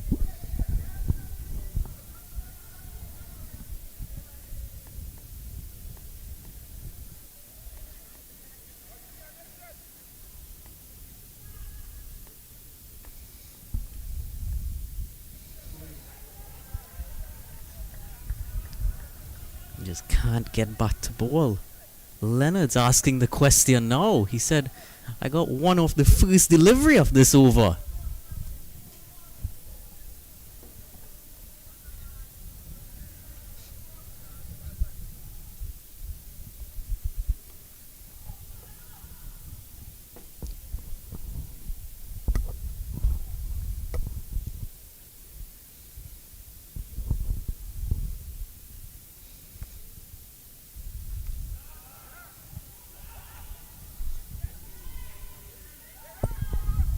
Through for a quick single there. Leonard definitely wants to get on strike. He has one ball here to face against Shane Khan. Let's see if he can take some of his own advice that he would have just given.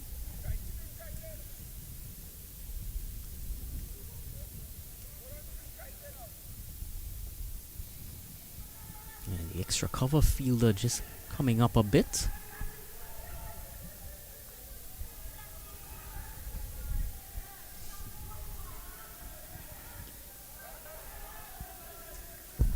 Finishes strong with a dot. Just 2 runs from that over. Completes 6, total 17 for the loss of 2 wickets.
Williams continuing from the northern end.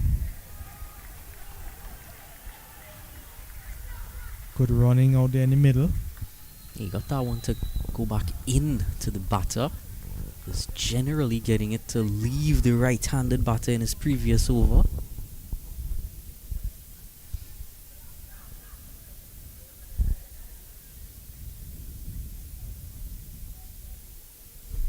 This one wide.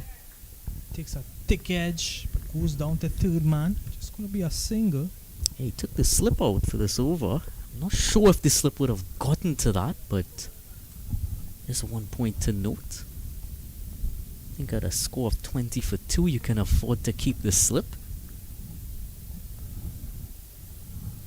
It's operating with a very fine, deep third man, almost in a fly slip position. The pressure is on from the bowling side here. Something has to give because that run rate is just around 3 runs and over at the current stage. They need to get a move on with things here. And speaking about a move on with things, he's heaving at this one and it goes high and it goes far and it goes all the way for 6.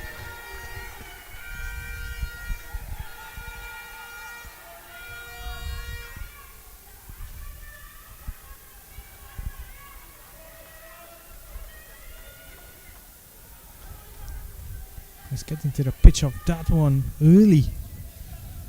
The long one was circling under that for ages, really. He really thought that he had a chance for that. But in the end, it just had enough on it. Again, that long on fielder is in the firing line.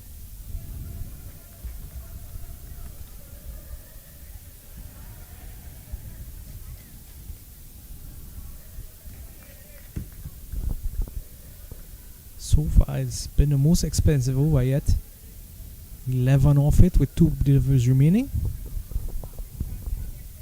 See if Williams could get a grip back on things here, or if Leonard will continue his plummet.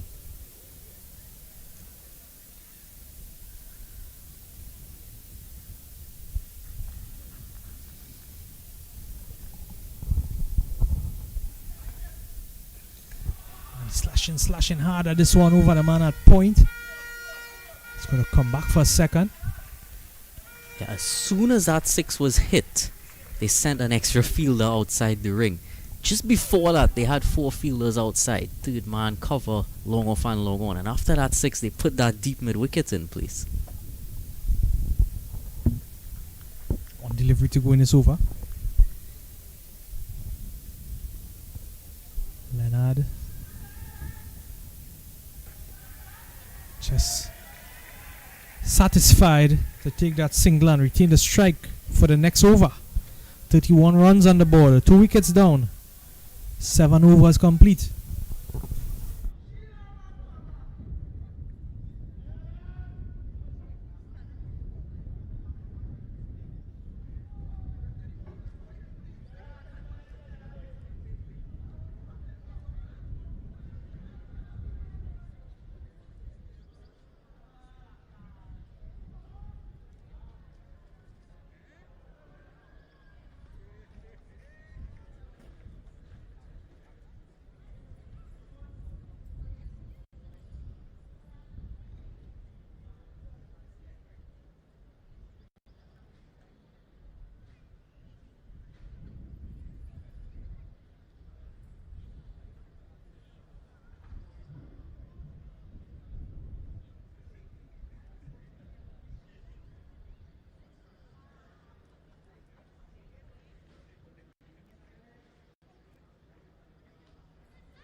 Iran Banwari into the attack.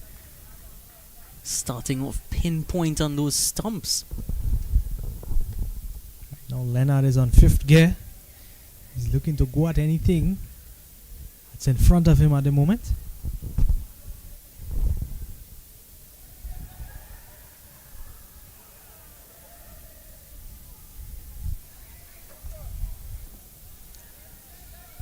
This one beats the batter as well as the keeper. Umpire calls a wide.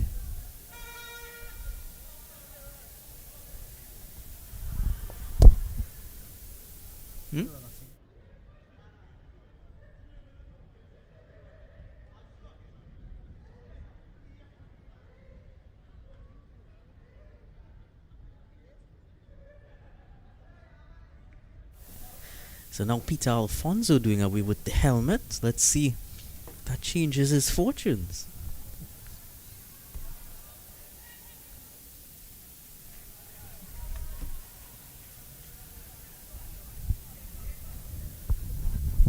Well, it did change his approach. He's looking to attack the ball. I'm not quite sure about fortune.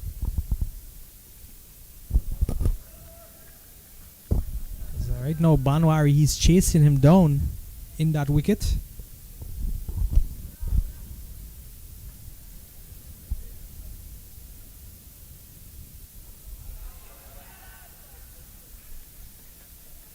Oh, he's bowled. Targeting the stumps, and this time Alfonso not able to keep it anywhere away from it.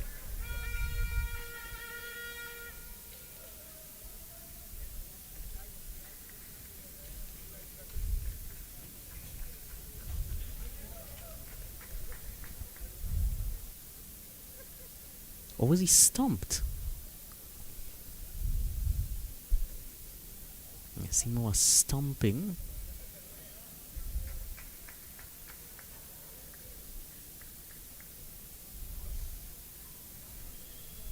I think it's really paramount that umpires raise their finger when there's a dismissal.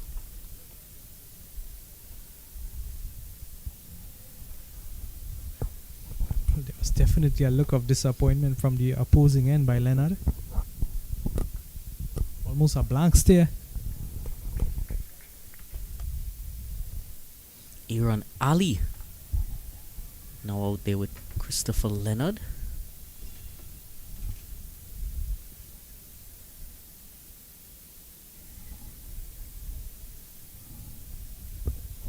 Now the score is 33 for the loss of 3.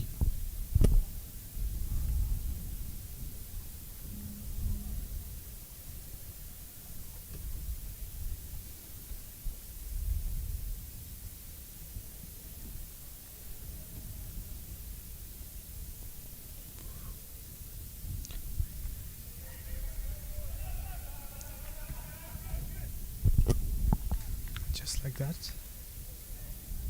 It's a leg by.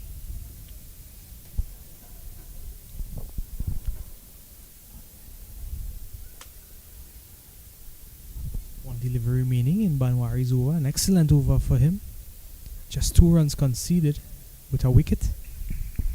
He'll be looking to finish off strong his first over.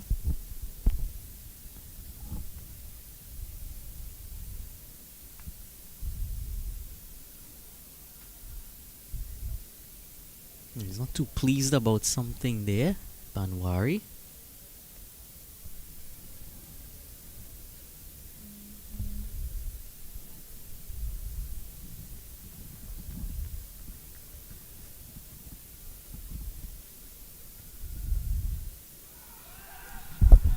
Oh, and the finger goes up. Umpire says there's an edge. And Leonard didn't want to move for a minute here. He's definitely upset.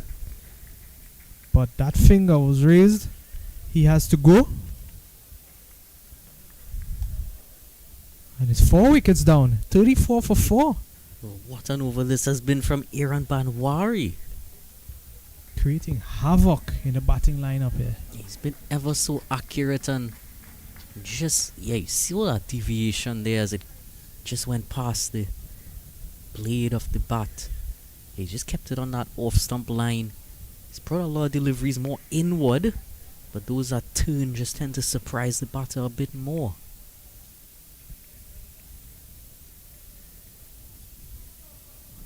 Look how much he took pride in taking that wicket.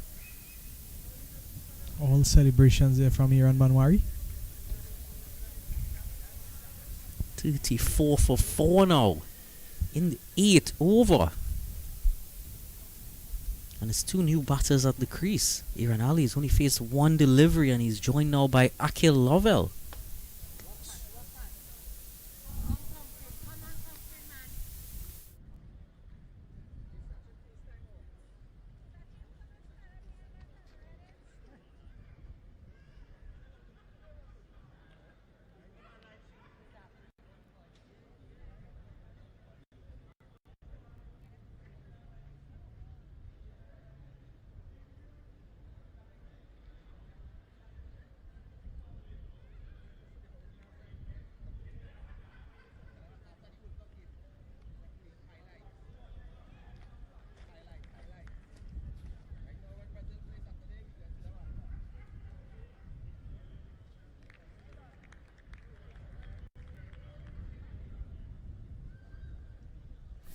So Devon Boyce now enters the attack.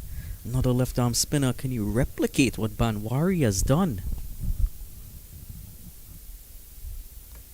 Oh, just past that slip there. Got enough bat to take it towards the boundary for 4. Aaron Ali also off the mark with a 4. Can he hit many more of those? His team would certainly want quite a few more.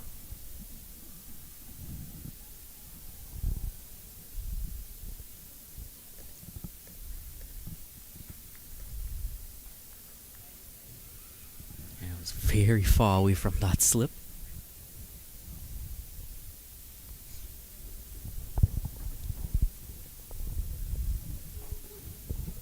They have pushed that slip back to a short third man.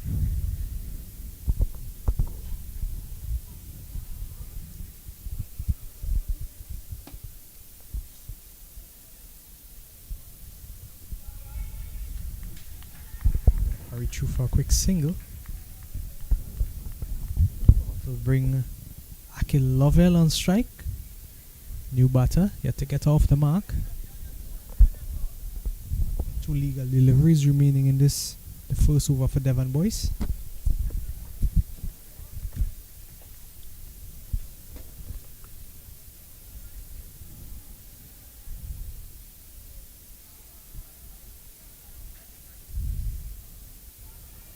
This one hit up into the air, goes high, goes long, and goes all the way for 6 runs. Yeah, it was another one of those where those fielders in the deep thought they might have had a chance, but it had enough to take it well over the boundary. And they're going to need quite a bit more of that. This one striking Lovell in front of the pad, and the umpire raises that dreaded finger. It's another wicket down, LBW. Absolute pandemonium here for Kapara Warriors.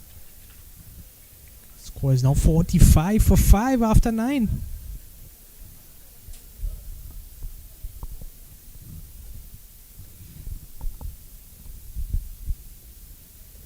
Devon gets his breakthrough here. That ball drifting into the right-hander, pitching on the off stump, striking him in front the wicket. Umpire says it's low enough. Raises that hand. Lovell has to walk.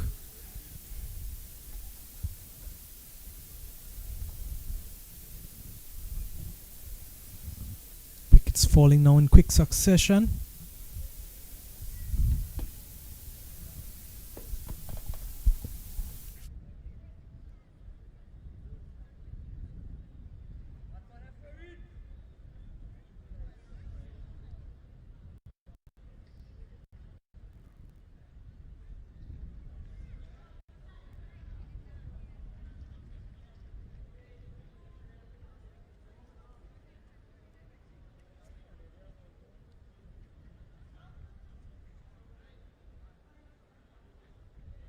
Iran Banwari to continue from the southern end. He had a monster of a over, just conceding 2 runs from it and taking 2 important wickets.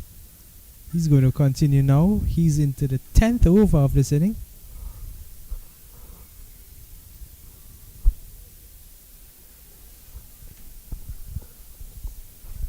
Iran Ali, the man on strike.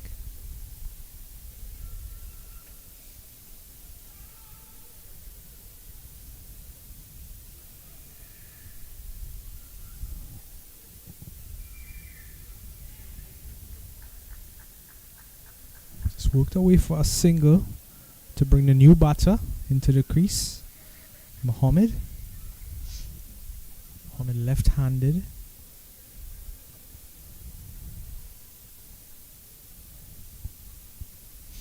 Current run rate just 5 and over.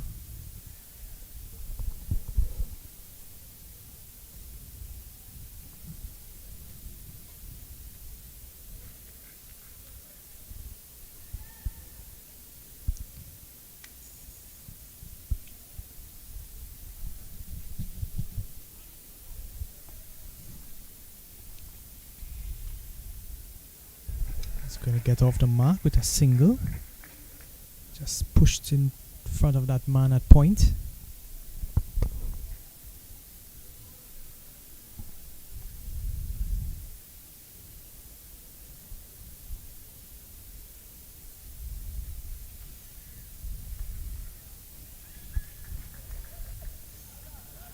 Brilliant fielding there.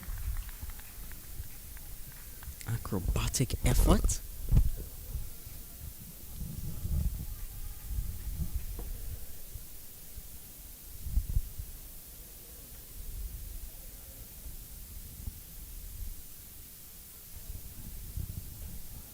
Has a deep slip-in position here to Farid Mohammed.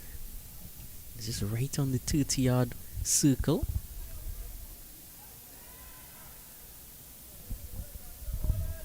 Just going down the leg there, says the umpire.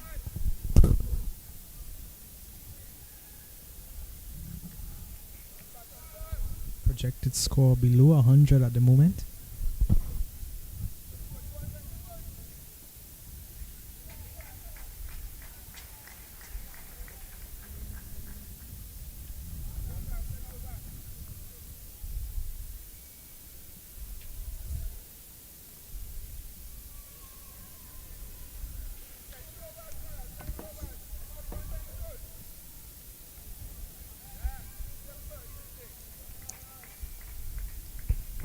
Taking those singles, and it pushes the score now up to 50 for 5. It's a completion of 10 overs. Going to take a short drinks break. We'll also take a short break, and we'll be back with you live with the action here at the Brian Lara Cricketing Academy.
Action continues here after the drinks break with Devon Boyce continuing the bowling from the northern end.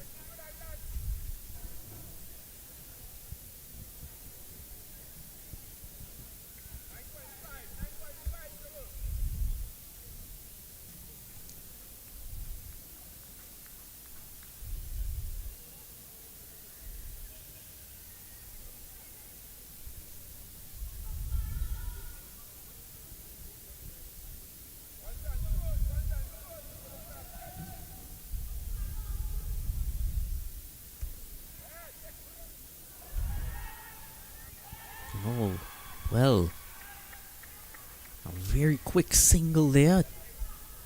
Run out chance, but would have made it back in time.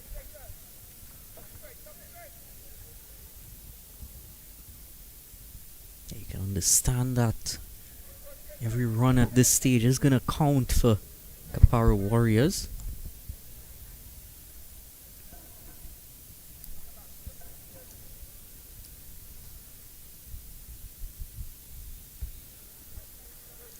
Yeah, badly lined on that occasion. The result in 2 extra runs.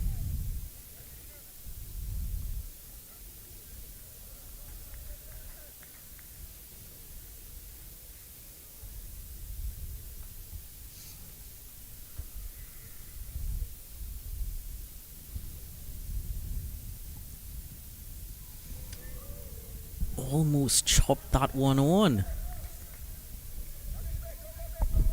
Quite lucky there, Ronali.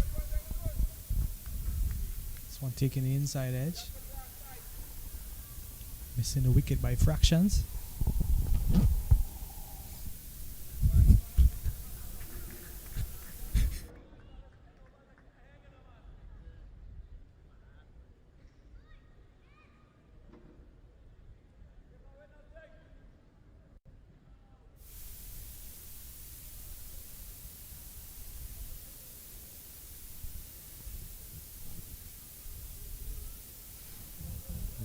Came in sharply. That was a brave shot to play that late cut against Devon Boyce. Bowling wicket to wicket. Veering his pace quite well also. He's going to make that shot even harder if you misjudge the pace.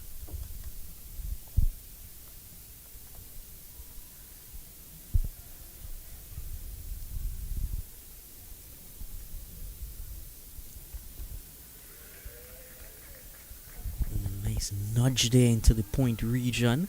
Only be one though. 11 overs gone. It's 57 for 5. And with 11 overs gone, I feel like at this point we should see a comeback over from Laurent. There's 2 overs remaining. Might as well give him one around now or next over just to see what he can do in this middle period. You don't want these 2 batters at the crease to get too accustomed to the spin.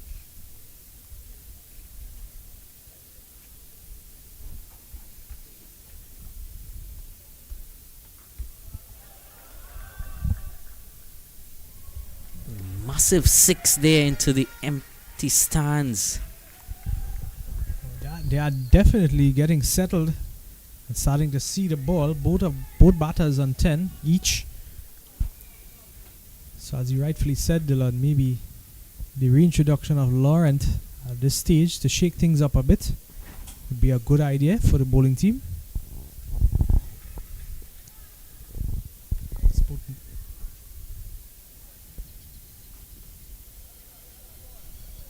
Both Mohammed and Ali in there.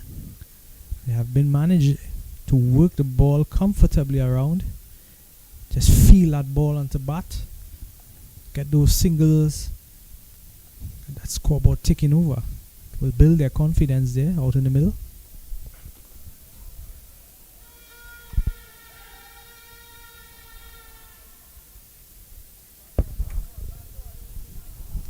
They are building a partnership here at the moment.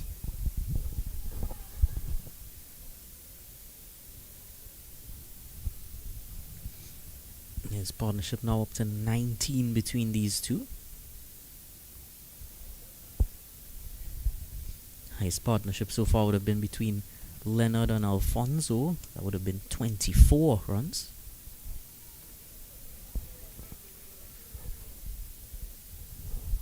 Moving through his over pretty quickly here, Banwari.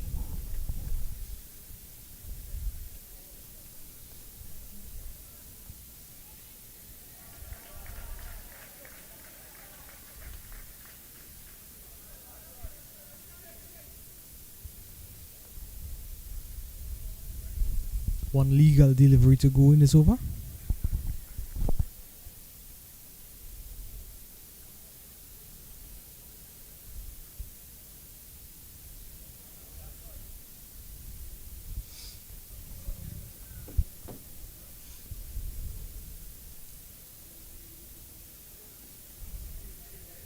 Finishes with a dot. 12 gone. 65 for 5.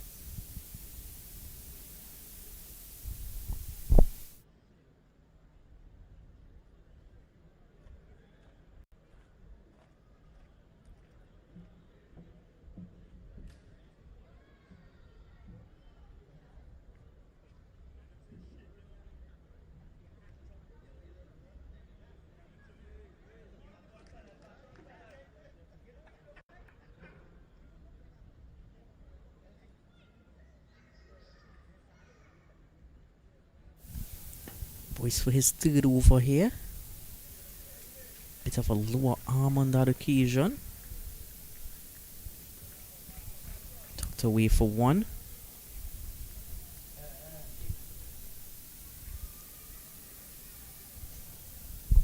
And we see Sachin Mohammed. Bit of drinks duties around the boundary.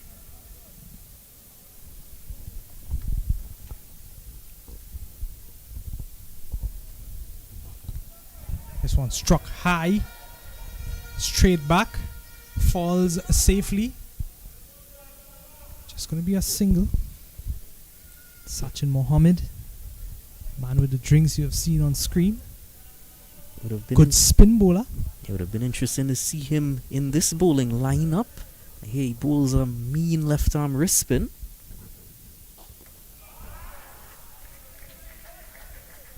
Definitely contributed to the attack here that we are seeing from these bowlers.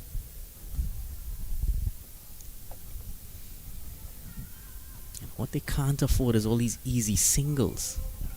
It's going to play into the hand of Kapara Warriors.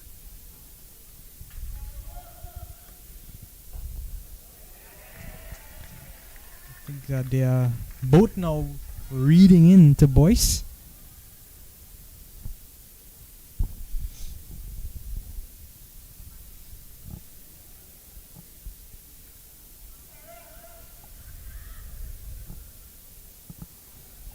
Singles coming easy.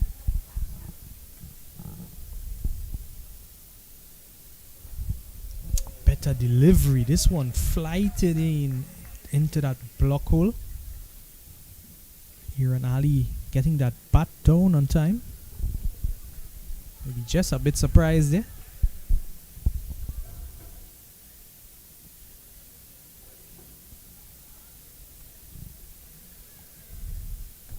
Oh! And he's cleaned them up. My word, what a delivery. I'm not sure. Was he okay, Devon, boys? I'm not sure if the batter understood what happened there. The batter's about to ask his non-striker what happened there. The Boyce is on the floor. Well, this one, as soon as our wicket fell, he just went down. I was trying to figure out if it was a special type of celebration. Maybe just stunned with ecstasy.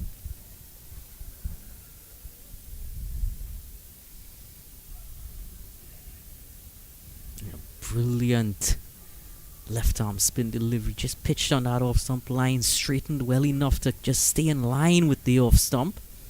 It done him all ends up. Well, Boyce definitely proved me wrong. As I said earlier, batters maybe just starting to read into boys.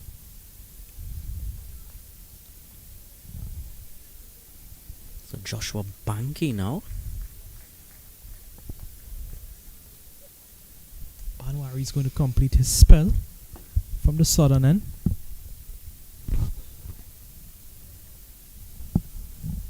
So 6 wickets down now. 69 runs on the board. We are into the 14th over. Hamid on strike.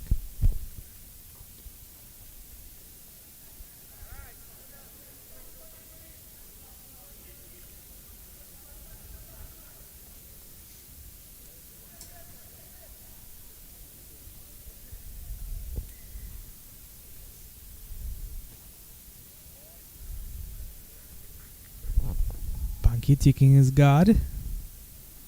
Left-handed batter. Be facing up his first delivery against Banwari. And he's striking at it down to the cover region. He's going to get off the mark with a single.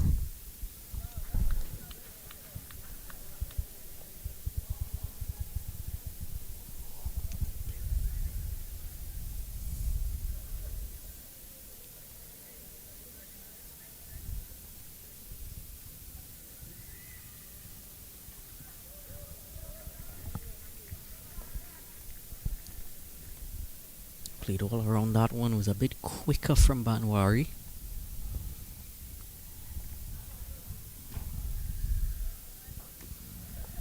In the air and into the hands and out. Don't think it went onto the boundary.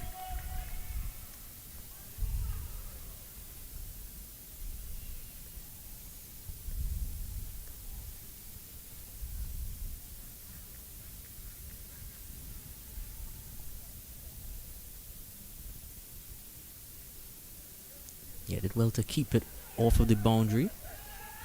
But this time, brilliantly done. It was a repeat effort from the batter, but the fielder did it better this time.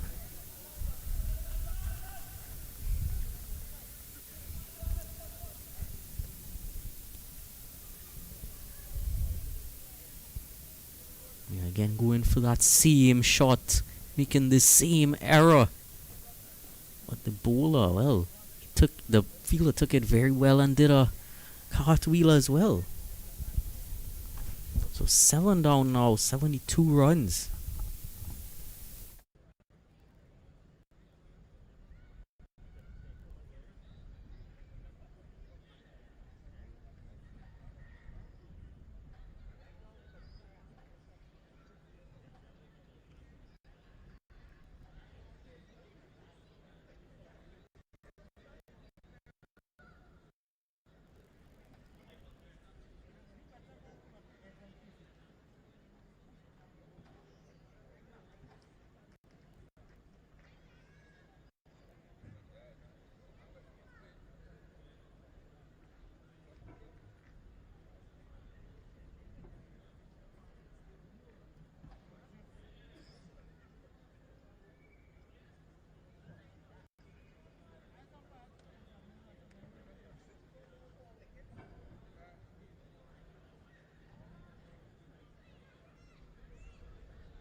Akil Hussain, new batter to replace.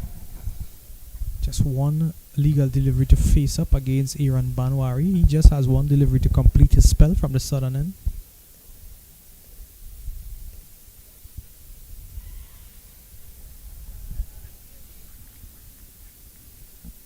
It's a leg by to complete that over. Excellent spell by Banwari, just conceding 18 from it, taking 3 wickets. The score now 73 for 7. It's 14 overs gone.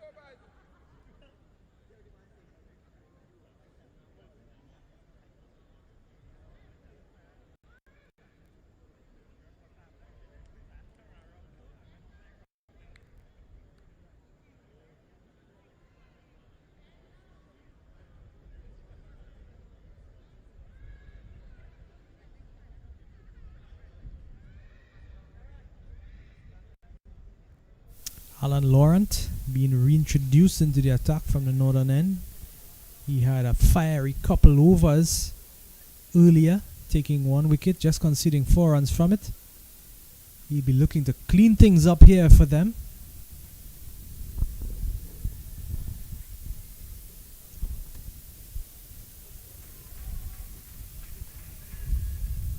A good start from him there. Starts on the money. That's probably the fullest delivery he's bowled so far. And maybe the slowest as well. Just warming back up to full tilt.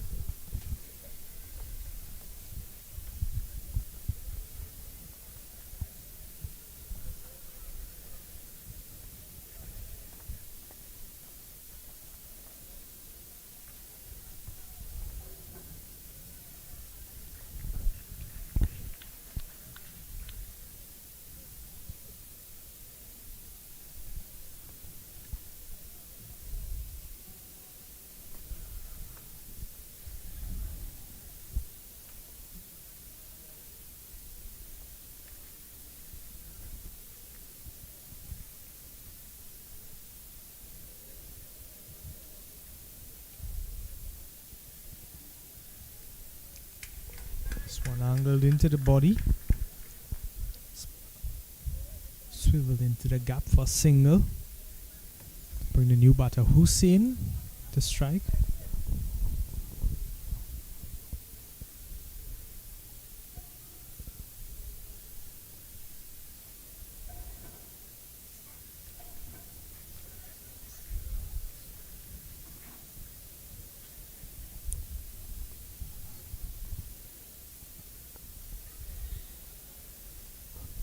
Hussein cramped there.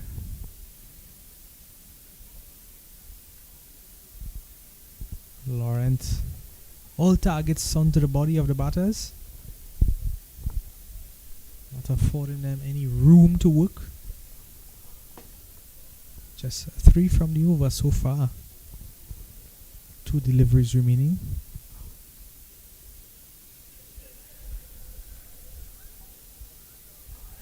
Oh, and this one again targeted into the body of Mohammed.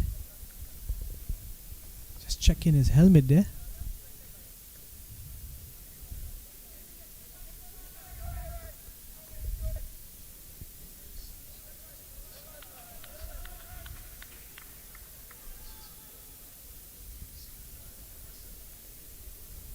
And he's so brilliant at how he targets his short pitch bowling.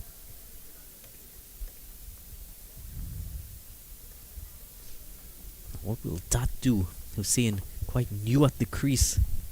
Just 2 from 3. Will that wake him up or will that cause more discomfort? This one taking him high up on the bat. Just a single.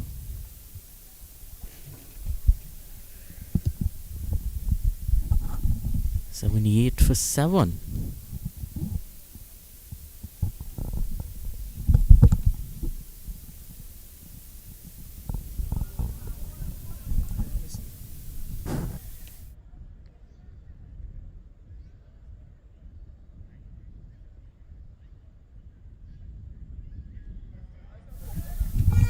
This time makes better contact with it.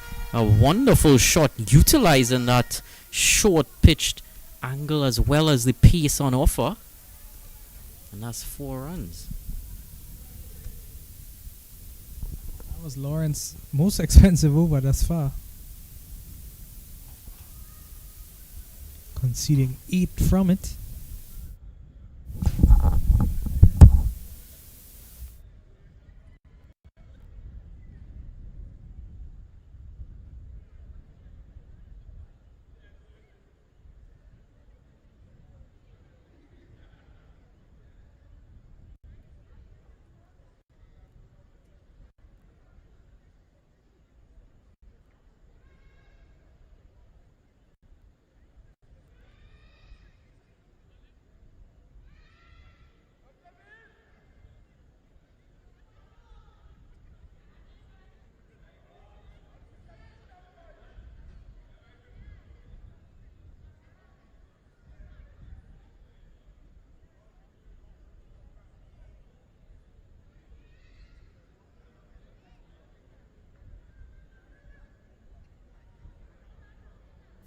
Kavi Rampasad, new bowler into the attack from the southern end.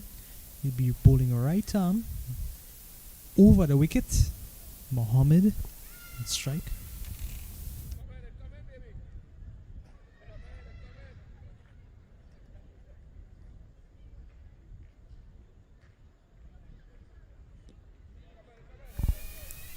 So change of bowler here. Kafi Rampasad into the attack now.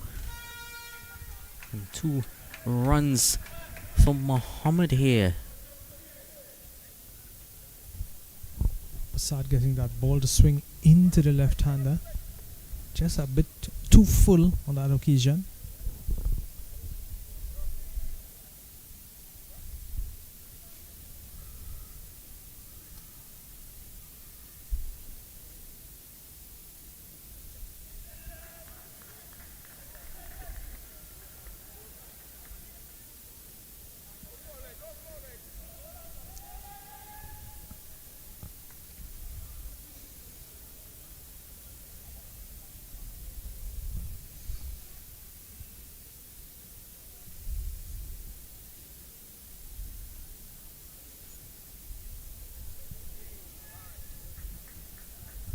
Wide down the leg side this time.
And inside edge there.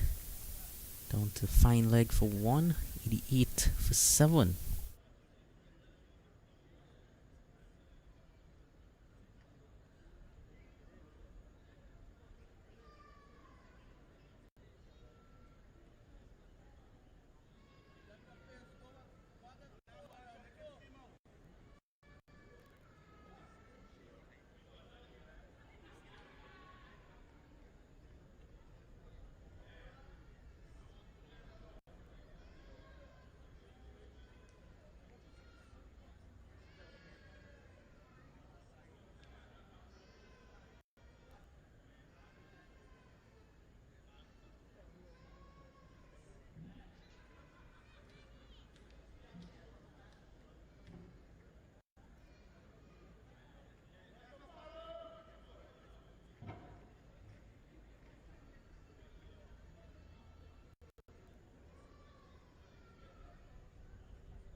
Oh, nicely timed shot there.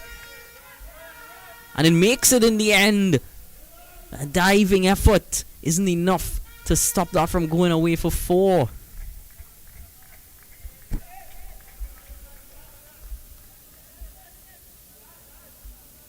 Yeah, very nice timing on offer that time from the batter.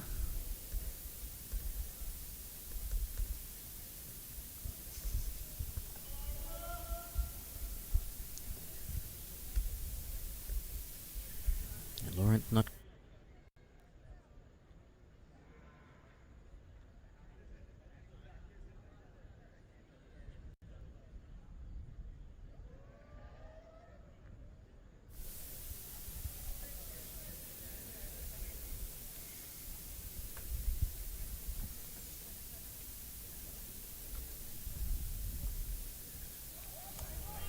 Well, there's a bit of what was missing. But wide signaled. He's in shock, is Alan Laurent. Let's see how it looked from this angle here. A bit harsh from the umpire, I give.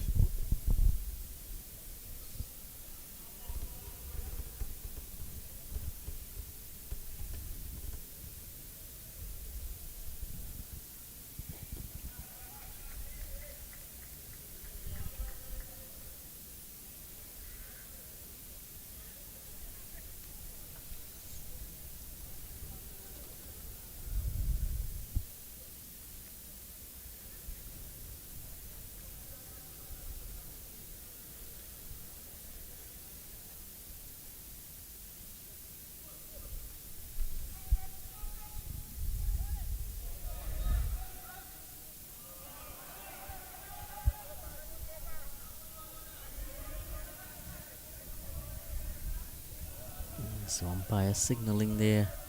Is it 1 or 2 above the shoulder that he signaled? I think it might have been 1.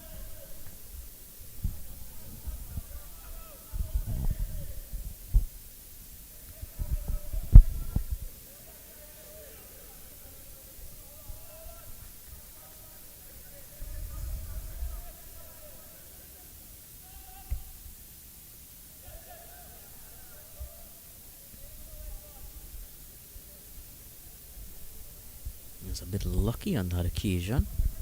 Just missing the stumps by a fraction there, taking up an inside edge.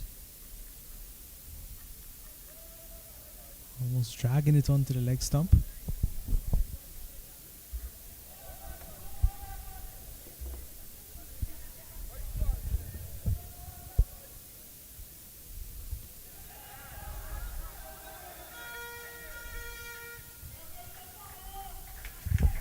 Well short of Devon down there.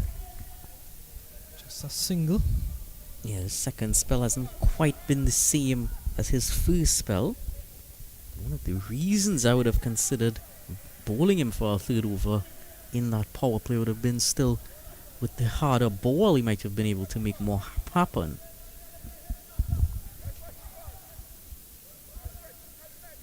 Oh, he certainly makes that one move into the batter. Knew almost nothing about it, so he scampered a leg by. 20 off his spell. He would have picked up a wicket. That completes 17 overs. A score 96 for the loss of 7.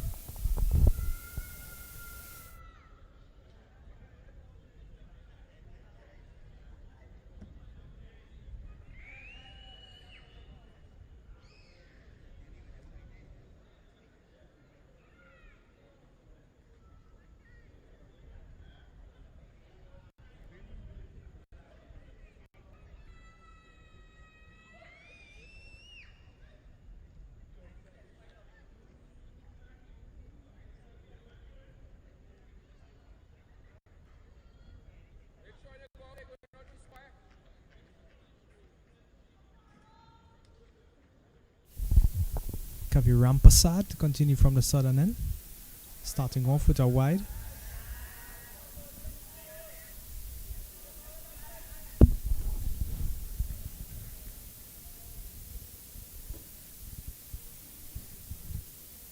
There's still 1 over remaining for Shane Khan as well. course, Laurent bowled out.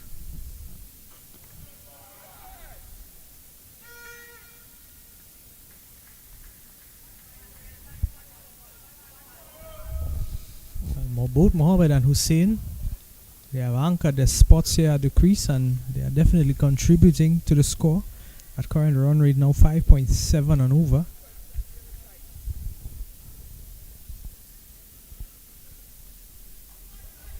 Swan in the air, falls safely. Just going to get a single.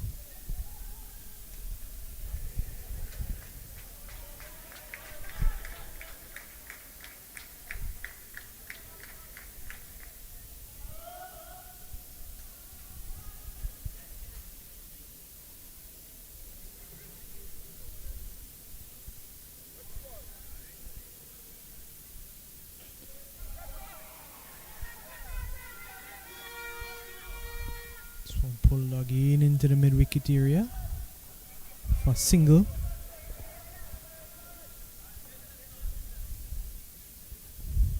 $100 is up.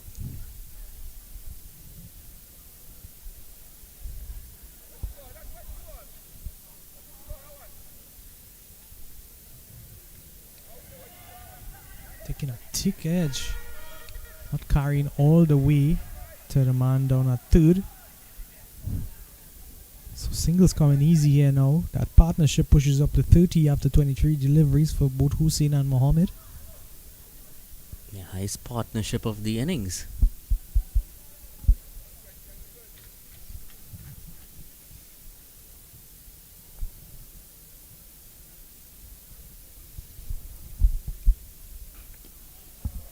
This one driven high and straight into the hands of the man at long on. He will have to go for 25, and it's 8 wickets down now.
It's a dot. I'd love to see that shot again. I'm not sure what went on there. Even the batter was confused in the end. There's an inside edge onto the boot.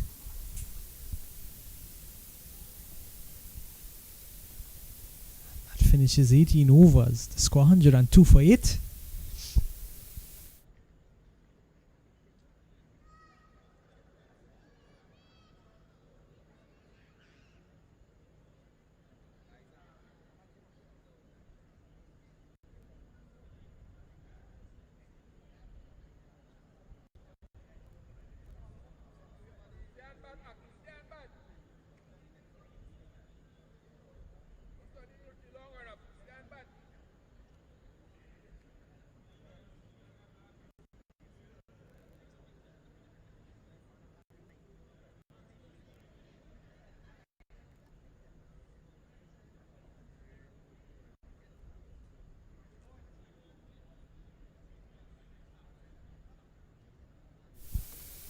Brandon Williams returns into the attack, which really makes me wonder, when is Shane Khan returning into the attack? Starts with a full toss.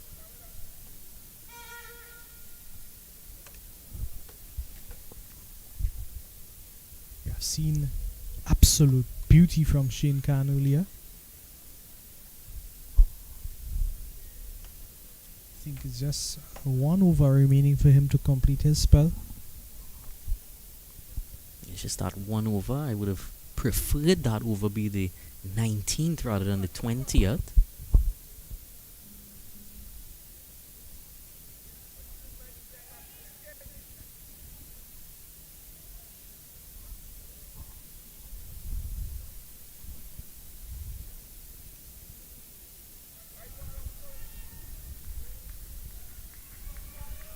Just within the wide marker there.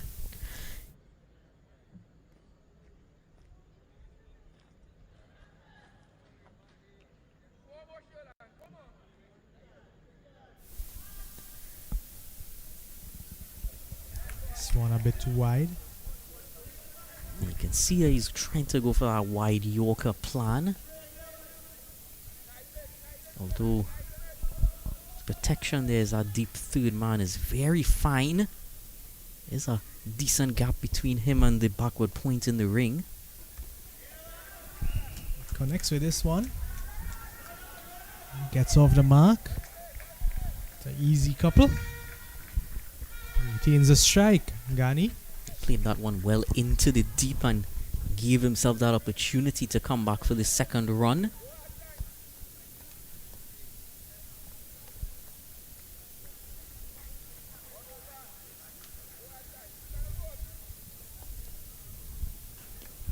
It's connected with this one. It goes high. It goes long. And it goes for 6. Brilliant shot there by Ghani.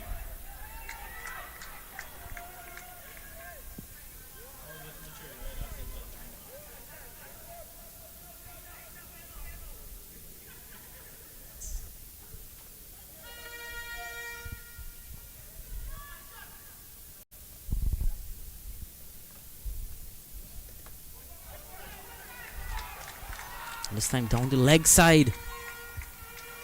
Well done on the boundary there by Boyce.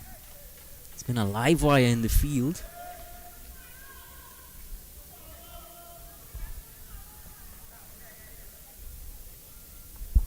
Williams. Most expensive bowler for his team in this inning. Oh, lucky that time is Ghani. Again brings Boyce into the action.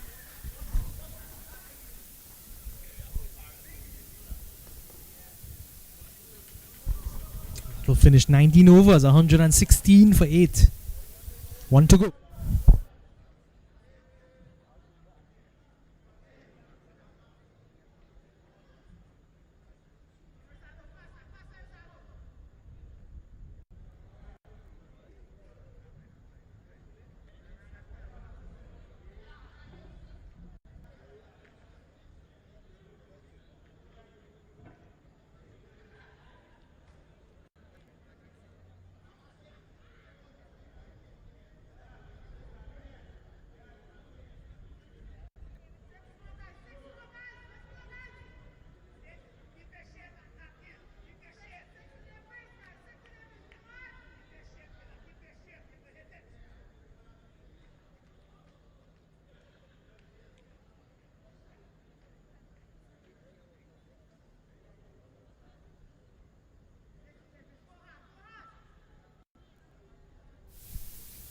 Final over being bowled here.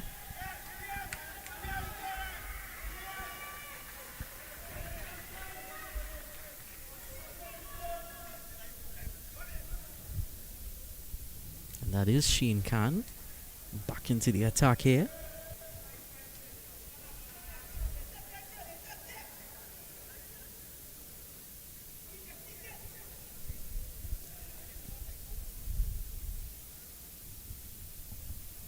Ghani hitting that 6 in the previous over. How does he deal with Shane Khan?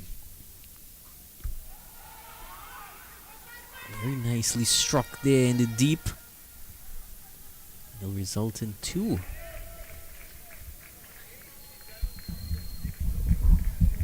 And he's having a go at it. As long as he could see it, he can hit it. He's putting that bat through that line.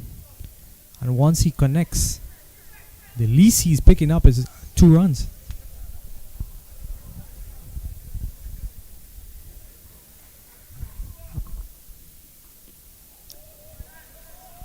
Looked like he tried a slow ball on that occasion.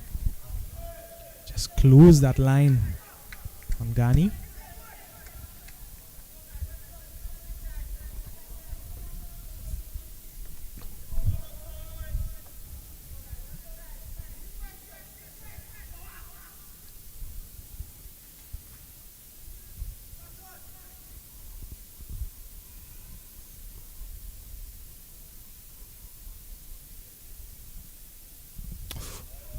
That ball missed the wicket by inches, but the keeper definitely didn't. And it's a run out.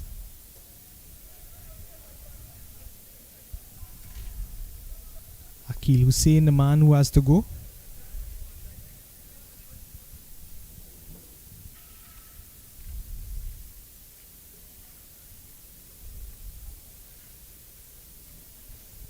Gave himself a split second just to compose himself and ensure he was aiming well at the stumps, and he hit that perfectly. Vijay Ramdas, the last man out.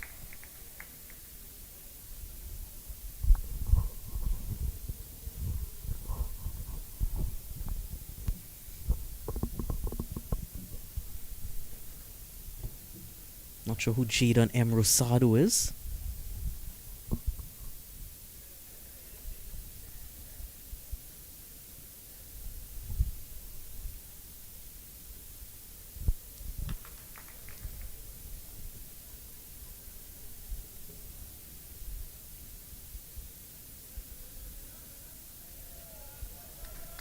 PC delivery. Bring back his full pace there, Shane Khan. Just take a moment to look at those figures. 1 for 9 with 1 ball remaining in his 4-over spell.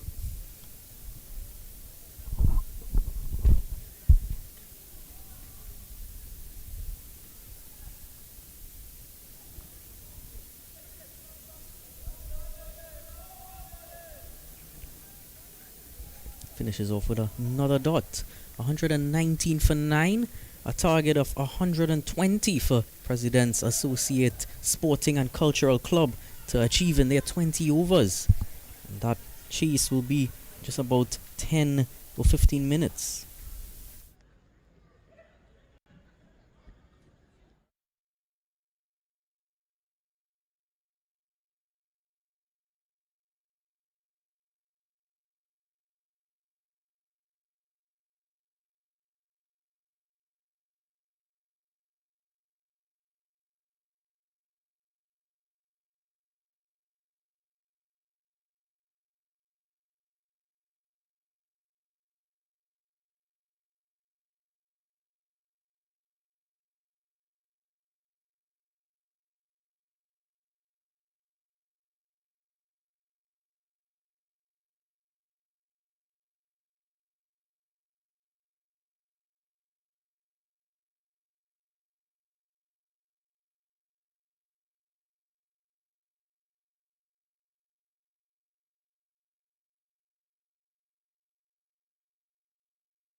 Ready to get the chase underway now. Starting off with a wide by Akil Lovell.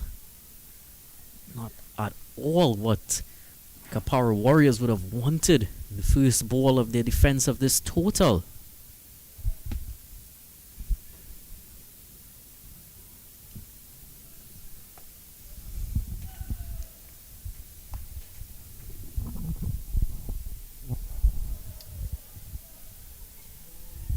Two wides in succession here.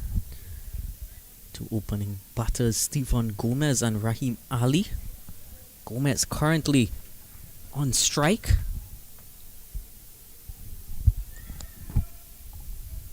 When did our cameraman make it to the field, Dylan?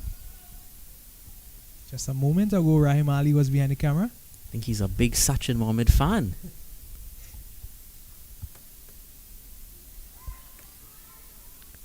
Quick single gets Gomez's account underway.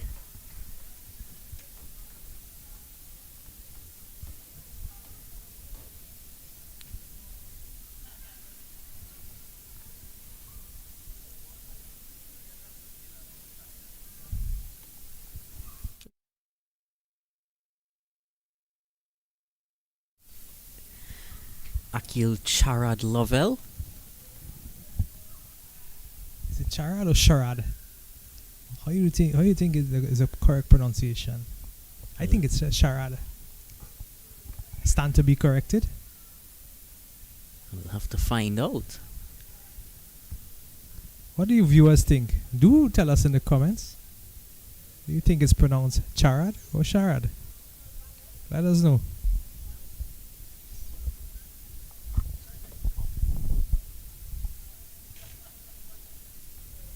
$117 needed for victory in 118 balls.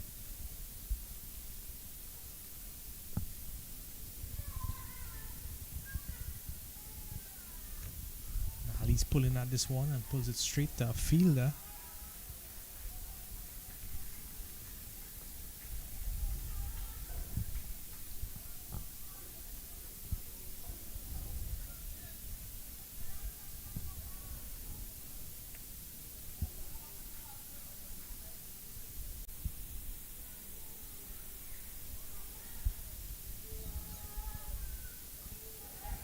This one slashed over the man at backward point, and it's going to go just before the boundary line. Good work by the fielder there.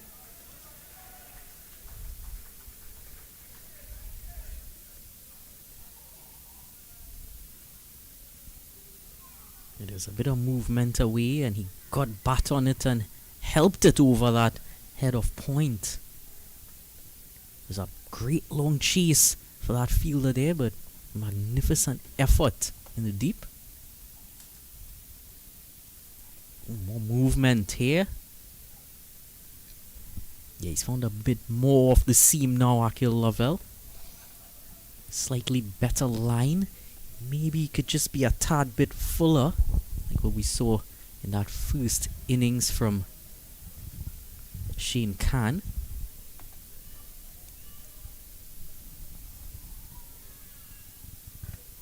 Oh, and he's swiveling onto this one, pulling it down.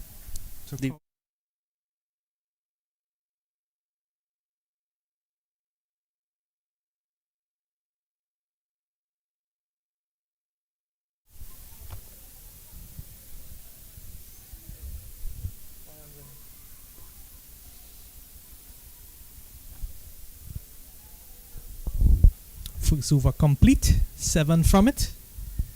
Wait.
He's greeted with a 4 as this new bowler here.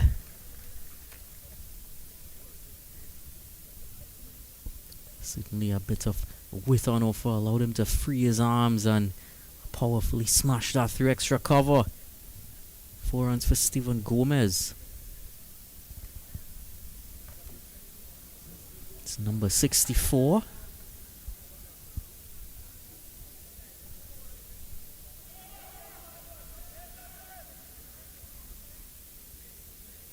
It's Vijay Ramdas, also known as Jaden something.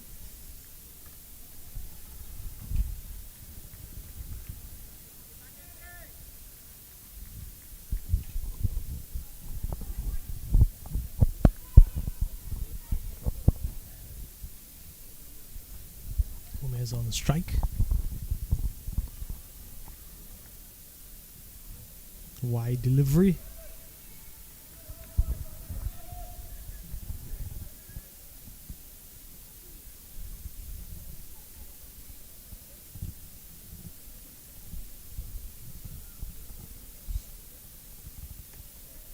This one taking a thick outside edge.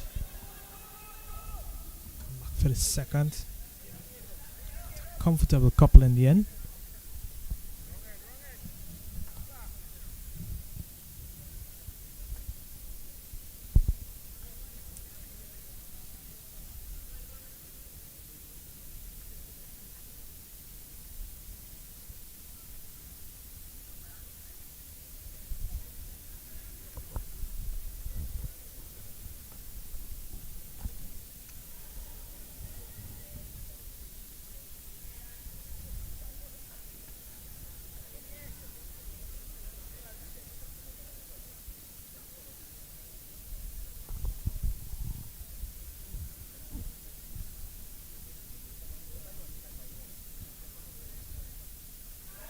When he's bowled him, goes straight through, and Ramdas takes the wicket of Gomez through the gates.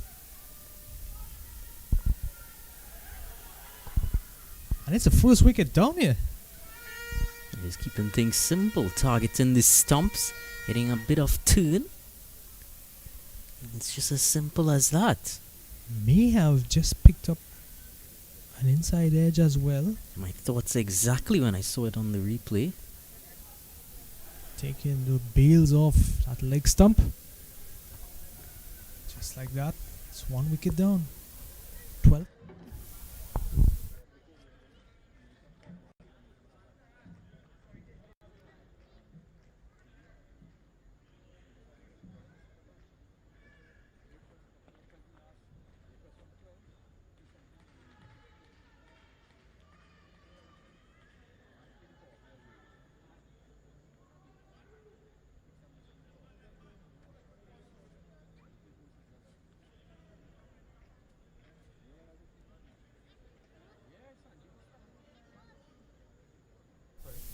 Brandon Williams, new batter coming out to replace Gomez.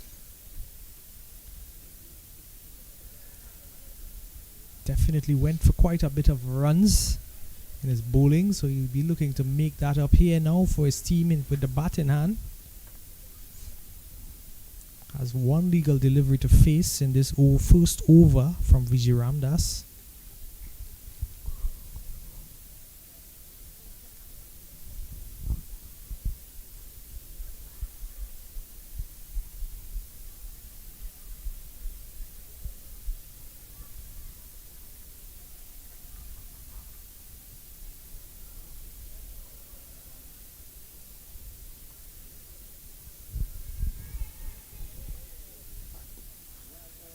Finishes strongly with a dot. Excellent opening over for Vijay Ramdas, just conceding 7 from it, getting the breakthrough. 2 overs complete. The score is 12 for the loss of 1.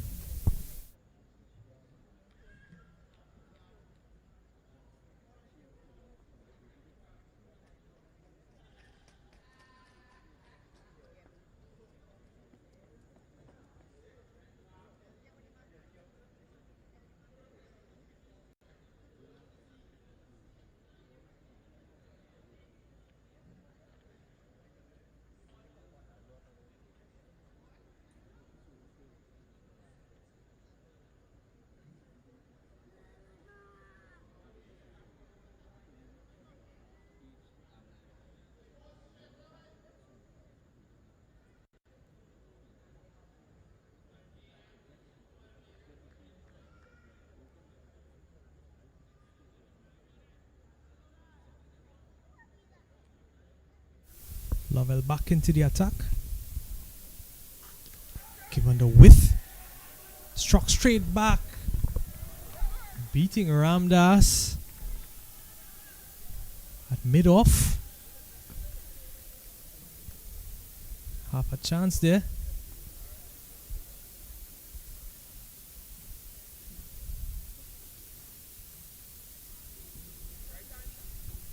They come through for an easy single in the end. Brings Brandon Williams, new batter, into strike.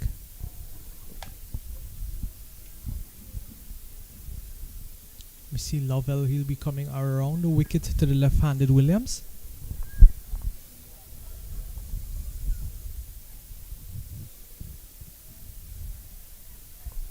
Gonna start off with a wide here against Williams.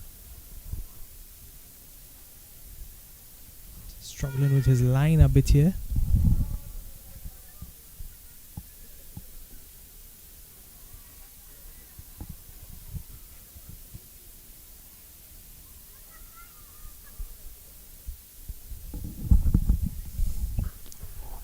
One full. Easy single for Williams to get off the mark.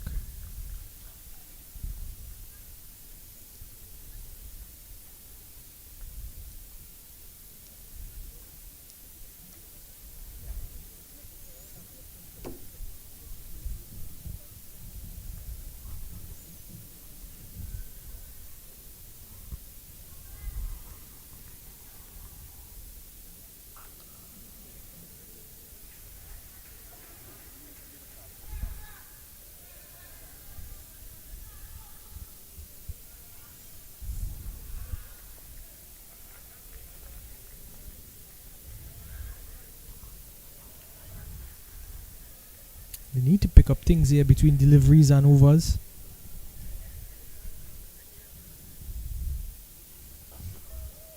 Better ball by Lovell.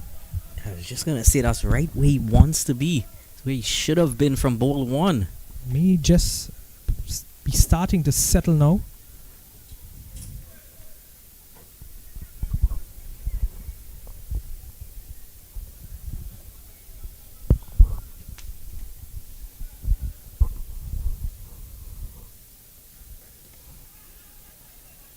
Ali just working this one into the offside. In that gap there, takes a quick single. Haven't seen any real aggression as yet from the President's associate side.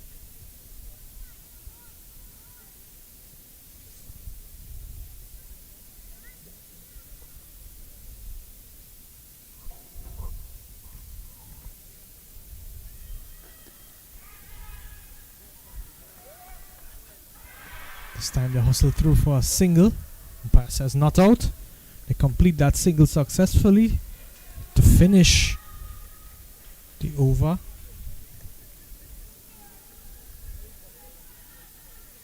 You can see that man at mid-off. Got there just in the nick of time. Good running in the end. Good running between wickets. So it's 3 overs complete now. It's 17 for 1.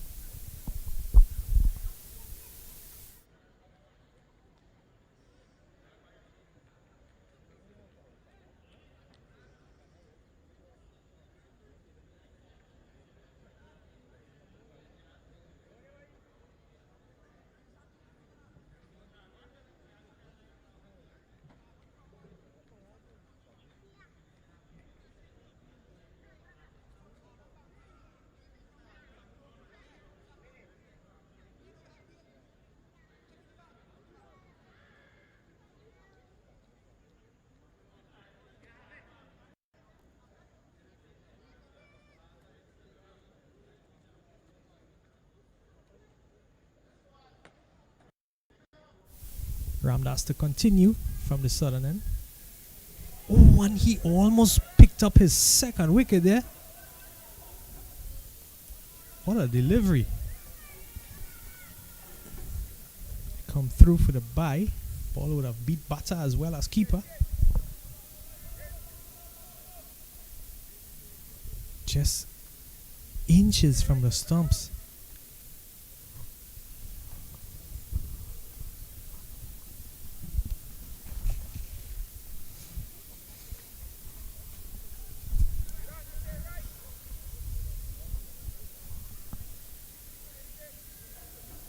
Taking quite a while to get on the things here. You just see the transporters transported himself into that deep slip position.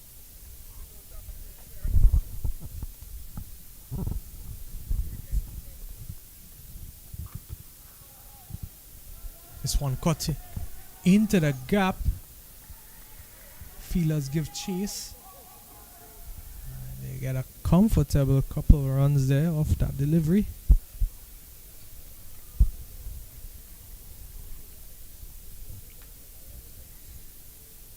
Just creeping along here. At current run rate, 6 and over. The required run rate, 6 and over. 100 runs needed. And 100 balls for victory.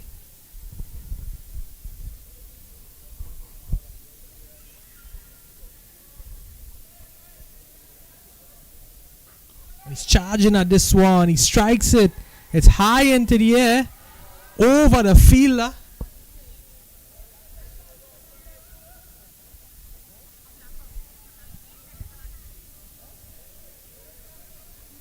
And they get a couple here.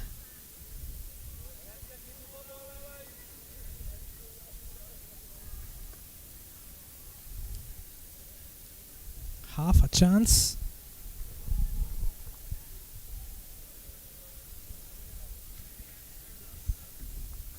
Not very easy to track a ball that high in the night sky, swirling down at you.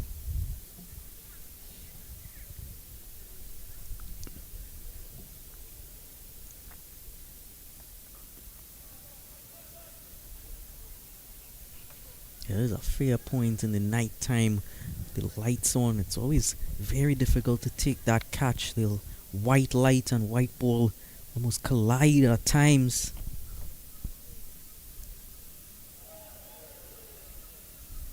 He finishes strongly. 3 dots in succession to end the over.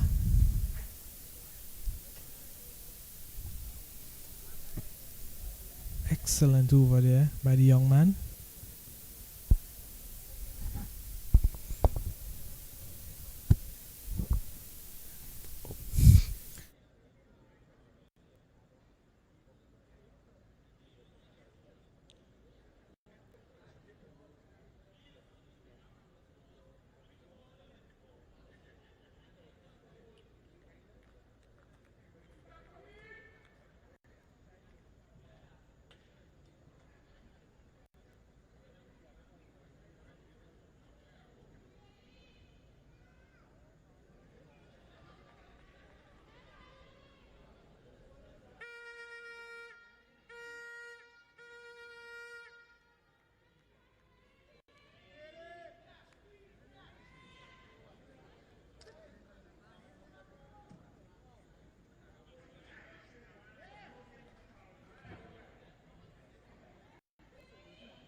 Daly Fraser, new bowler into the attack, and a wicket for him as well. And started off with that no ball. Might have looked a bit unassuming to the batters there, but now here he has struck back very full, pitching it up to the stumps, and that batter there left all ends up.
Brilliant shot here by Brandon Williams.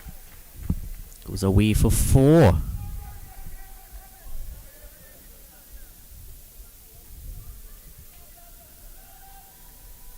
Timed that wonderfully there. That fielder was nowhere near it. 33 for 2.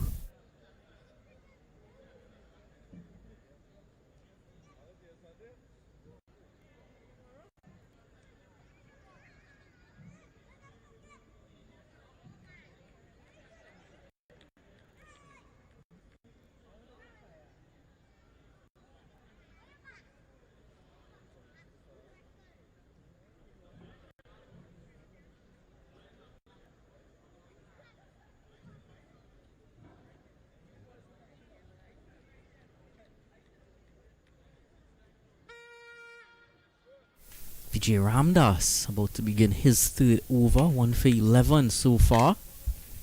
It's been a great effort from the bowling attack so far, given the total that they have to work with. They know they need wickets.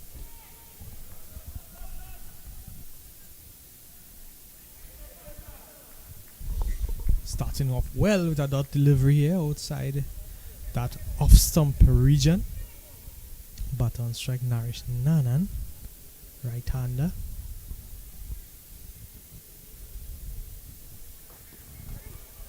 He's playing this down to the man at long on.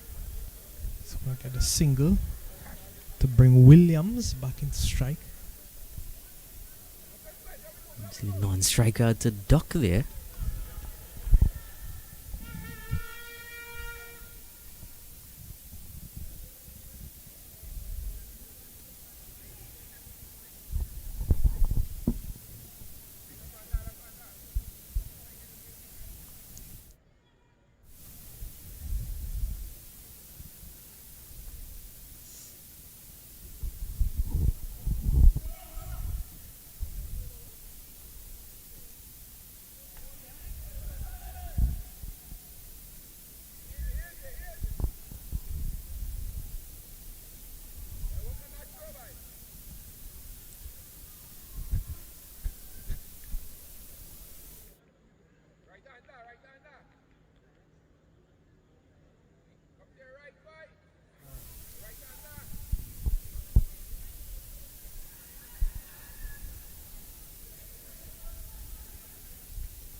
This one driven over there in a circle into the cover region. They come back for a second. May have just thought for a moment that it would have gone to the boundary. You would have seen them slowing up after that first run.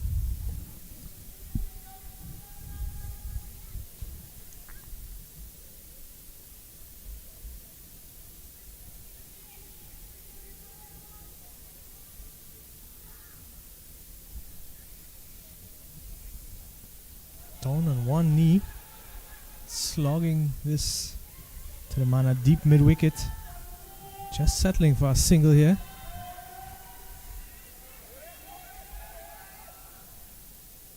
Now correct me if I'm wrong, Dylan, but I do get the impression that they are tackling this inning a bit too casually. I think that they are underestimating the bowling side, and that mentality could put them in a heap of trouble as the game progresses, as the inning builds. Yeah, I'd hope they weren't underestimating the bowling side here. Already see that power play score. Had a run rate of just lightly over 6. Of course, there's still a lot of time remaining in the game. And if they maintain that run rate, they will get there, but you never want to leave anything until so late. And of the power play, it's 39 for 2.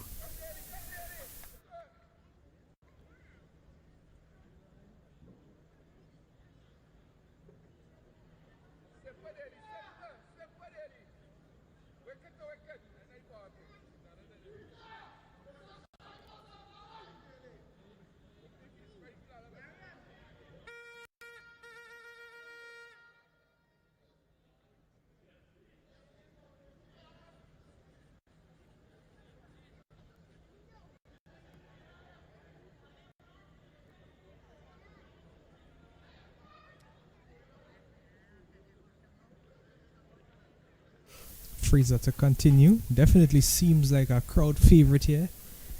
I'm sure that he walked with his supporters. Could hear the cheers all around for Daly. Why wouldn't you walk with your supporters when it's free entry? Oh, and look at that ball coming back into the right-hander. And you could see Narish Nanan just shaking his head there in affirmation.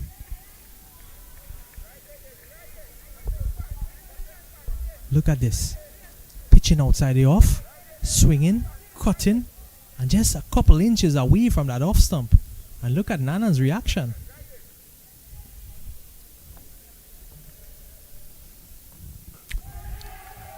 Quite a bit of movement back into the right-handers. He's been very enjoyable to look at go about his work here tonight. And he does have that support. He does have that driving energy that is fueled by his supporters.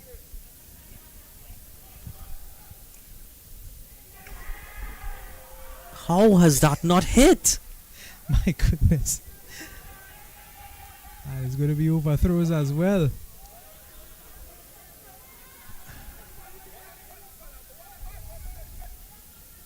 Umpire signals buys. So it's going to be 2 buys.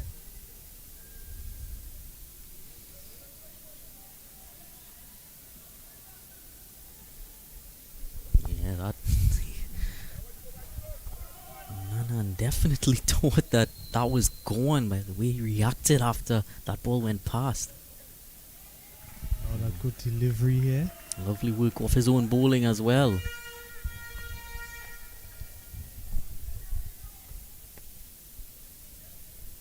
I genuinely don't think that the batters have an answer for this man here, Daly Fraser. At least not as yet.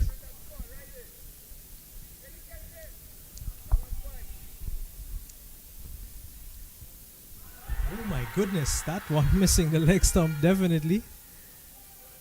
They come through for the run. Must have connected with bat. No signal of leg buys from the umpire.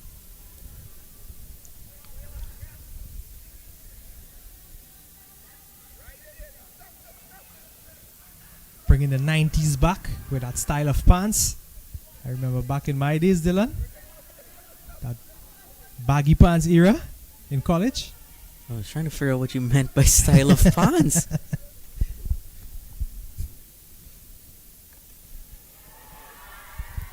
Oh.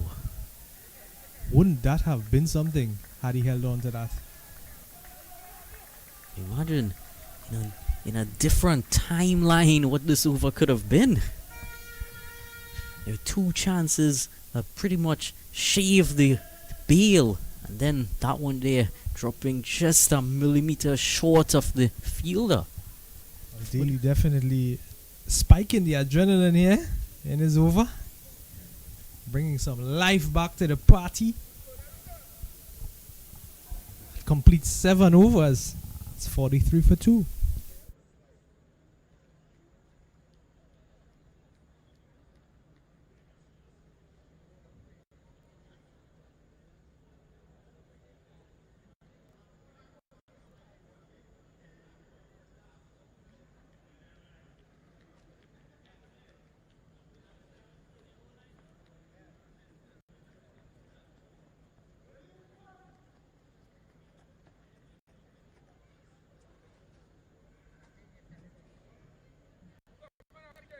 Ramdas is going to finish up his spell from the southern end. Done quite a good job so far, only conceding 17 off his 3 and taking a wicket as well. He'll be looking to finish strong here this evening.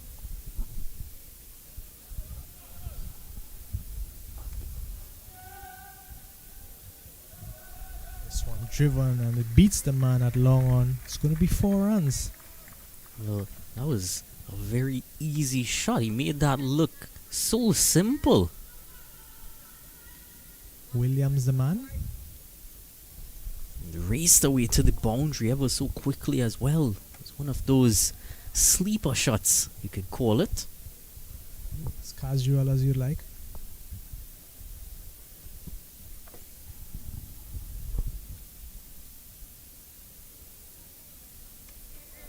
He's pulling this one backward of square leg. And it's back-to-back boundaries here for the man Brandon Williams.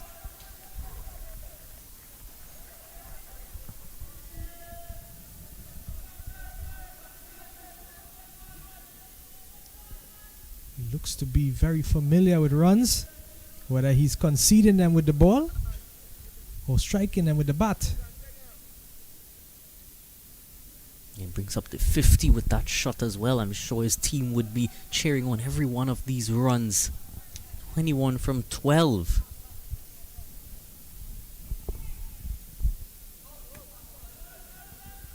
Looked into the mid-wicket area. There is protection down there in the deep.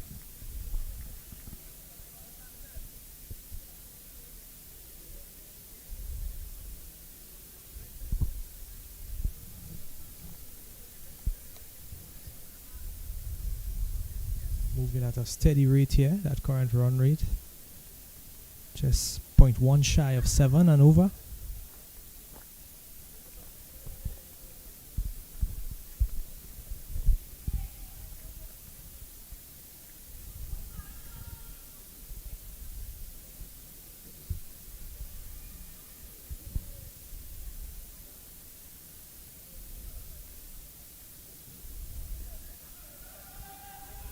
There's a big gap in that mid-wicket area there, and allows for them to pick up a couple most comfortably, no pressure whatsoever.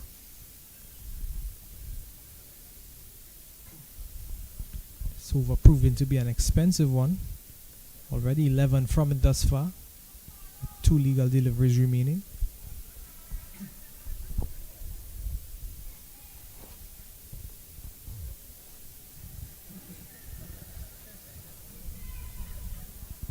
Ramrick pushes up to 7 and over now.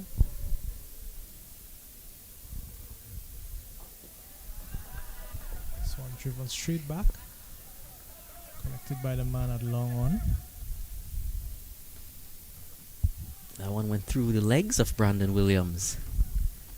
The non-striker's end.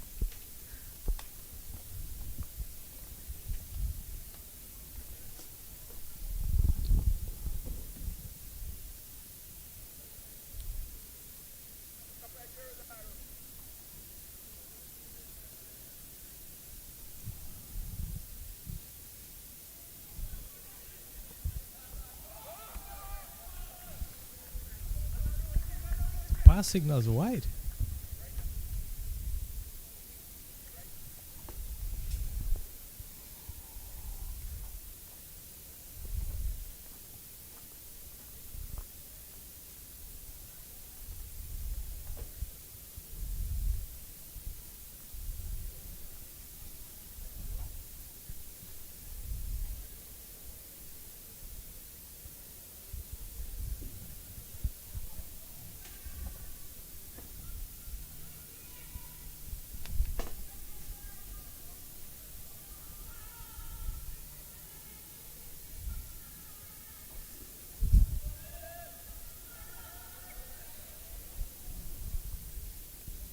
Finishes the over with a dot. Finally, it's 8 complete. 56 for 2.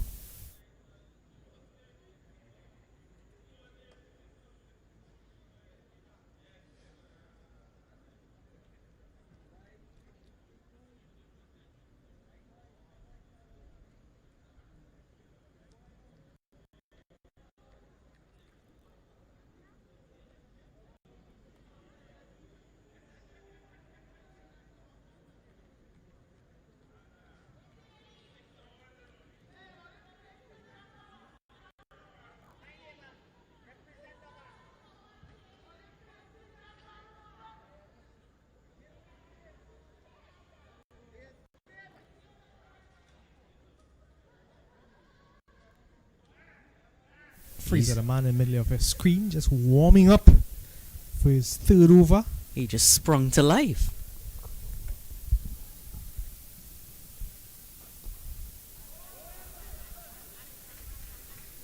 Strong as ever. Commences with a dot.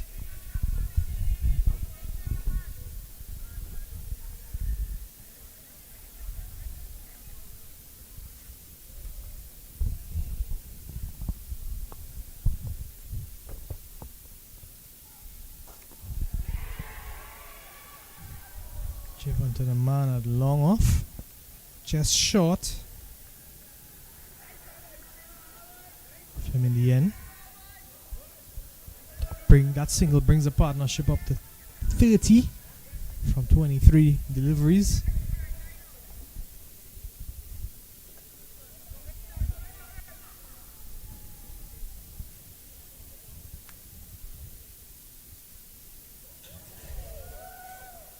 It was maybe an attempted bouncer there by Daly. A bit too wide. Yeah, I don't think he has any business bowling bouncers.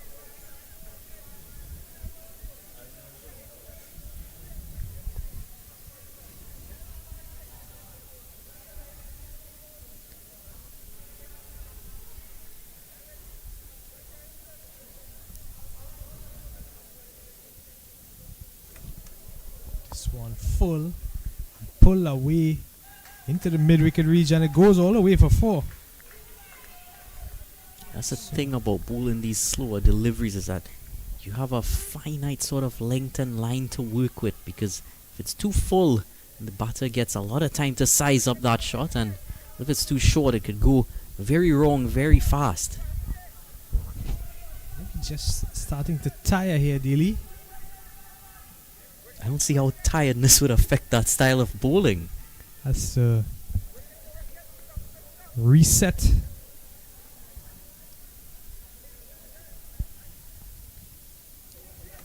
This one full again.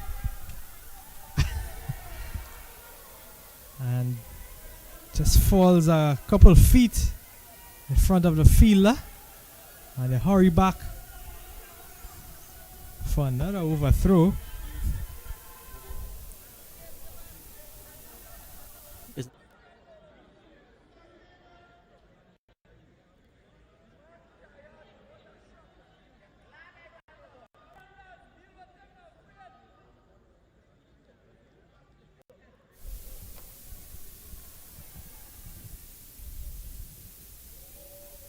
Yeah, that's more where he would like to be. Daly just losing his foot in there. It's a bit of what the batters would be feeling facing him.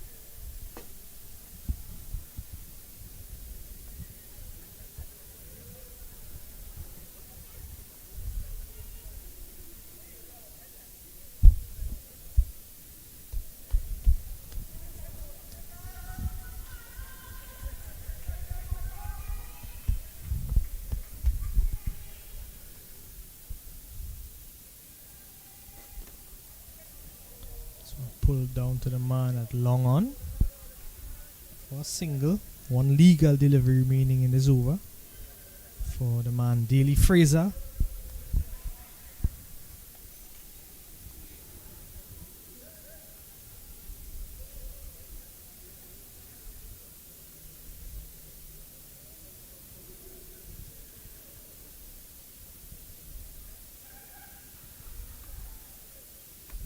And he's swiveling onto this one, pulling at it, pulling high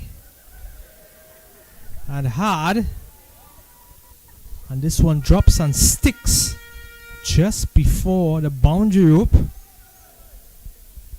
Take a look at this again. Well, that must have been due to the lack of pace of the delivery as well. Ball definitely must have had some backspin on it. He's bowling mystery pace to the bowlers, and the ball is bowling mystery pace to the boundary line.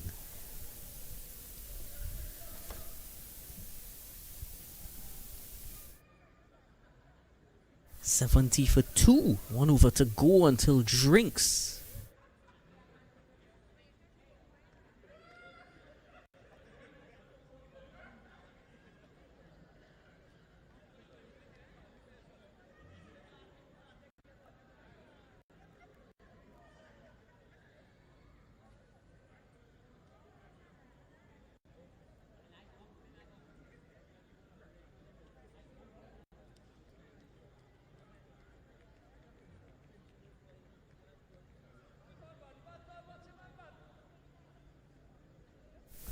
So Christopher Leonard now.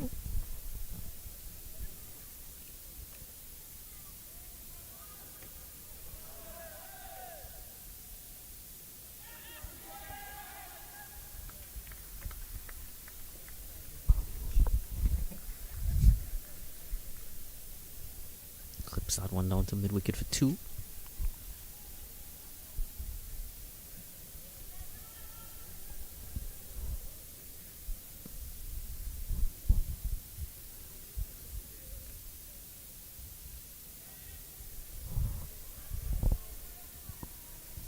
Wide by the umpire.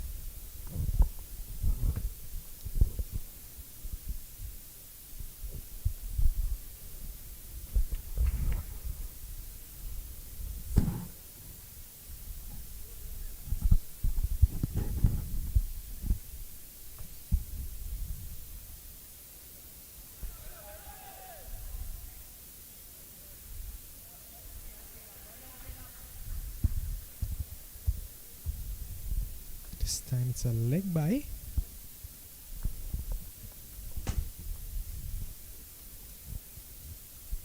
So the runs just trickling in as the balls go by. No sense of urgency here.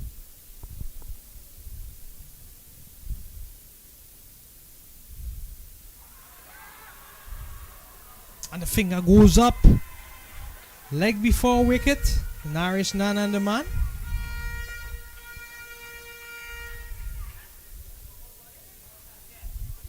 That's going to be the drinks break with the fall of that wicket in the 10th over. He didn't quite get the first few deliveries right, but that one was spot on point and resulted in the 3rd wicket having fallen for President's Associates. 74 for 3 at drinks.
OG Morales, new batter.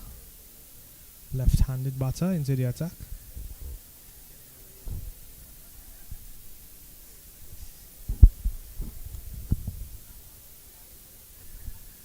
Chris Leonard to continue. 3 deliveries remaining in his over from the southern end.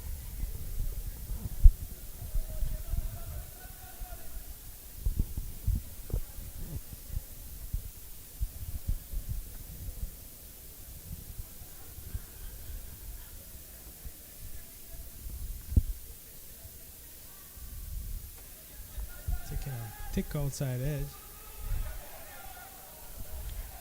It's going to go all the way to the boundary. So Morales gets off the mark with a 4.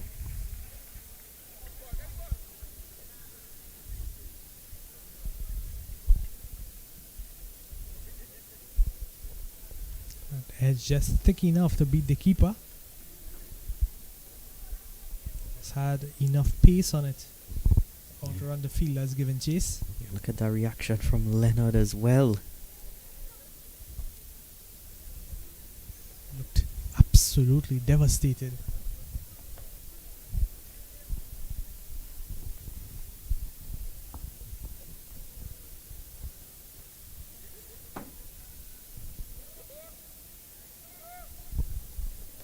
We're going to slip into play here.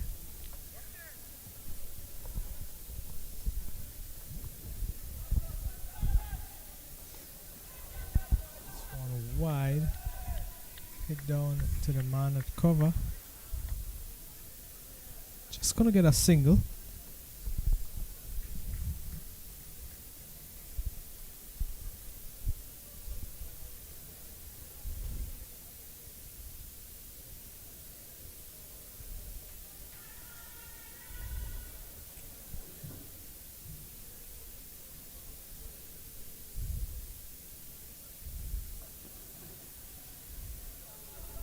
Finishes the over with a dot. Score 79 for 3. It's 10 complete.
Iran Ali now entering the attack.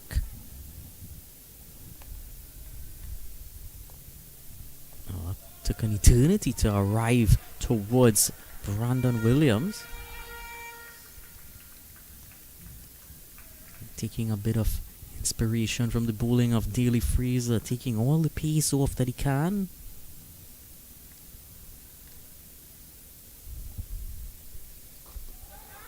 Up in the air this time, landing in vacant area though. Scrambling back for that second run.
Taking a top edge, goes high up into the air, falls safely.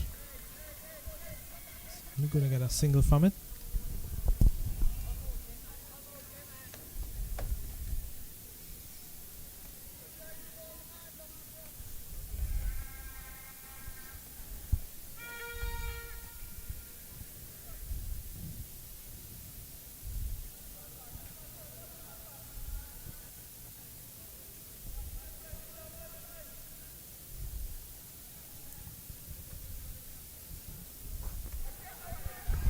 Driving this one down to the man at long off. Goes through his hands and all the way for 6. Yeah, that one was very close to that field that long off. It's almost fingertips, really. Morales has certainly enjoyed Brandon Williams and Morales both have certainly enjoyed that straight shot.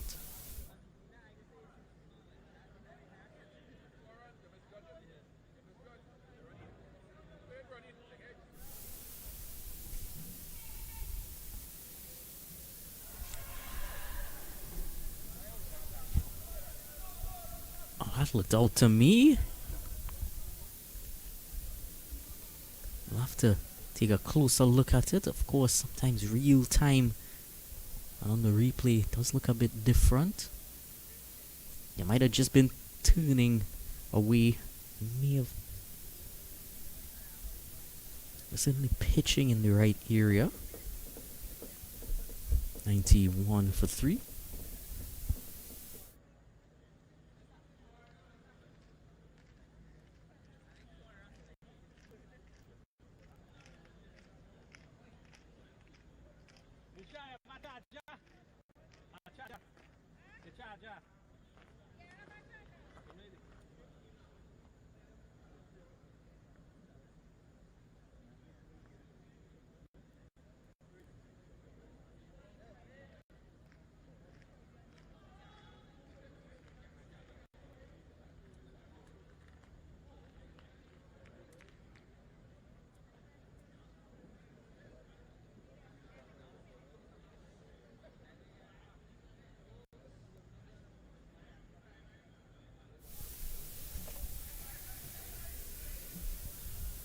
With a very wide plan to begin there from Leonard.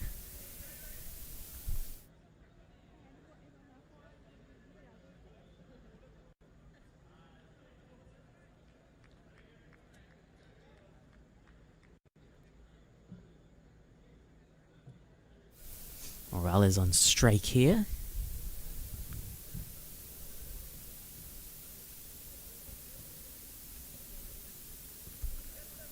Got a bit of bat on it. Got it past his slip as well. And still they scramble through for 1.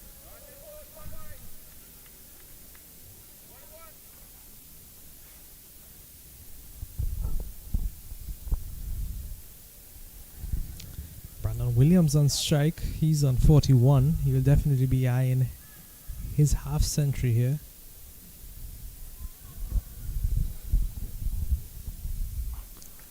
This one struck and struck straight back.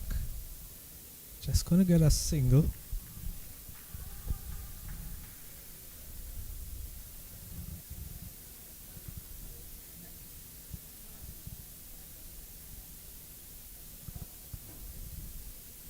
Every drop filling the bucket at this moment here. Just happy to take the singles as they come. This one heaved backward of square leg.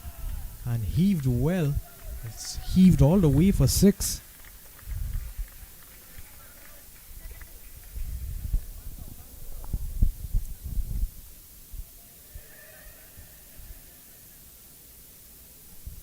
Sat up for that shot there. That ball on the surface. It was right there on that leg stump sort of line. We've noticed as well that there was no one behind that mid-wicket fielder behind square on the leg side.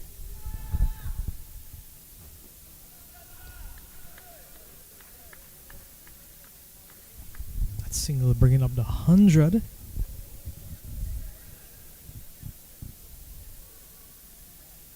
Still one legal delivery remaining in this over to complete 12.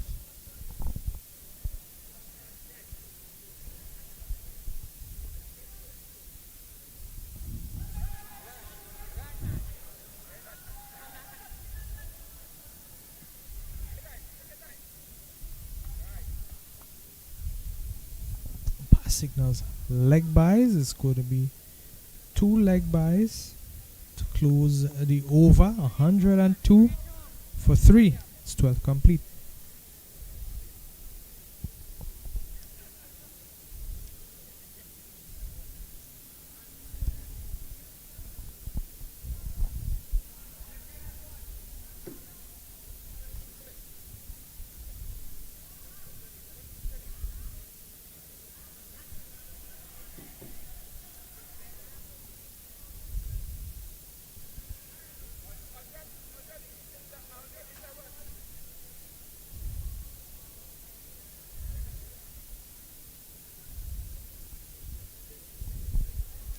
Ali back into the attack for his second over from the northern end. Conceded 11 in his first. Right arm leggy.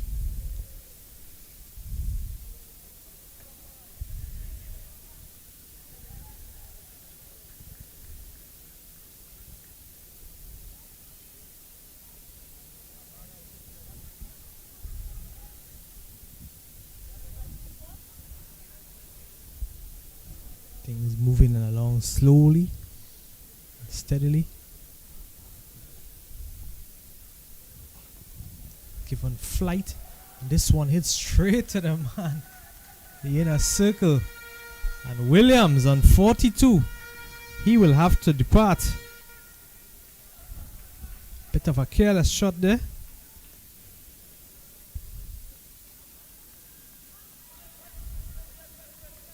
That's the fall of the 4th wicket. You have to say well taken as well. He held on to that one for life.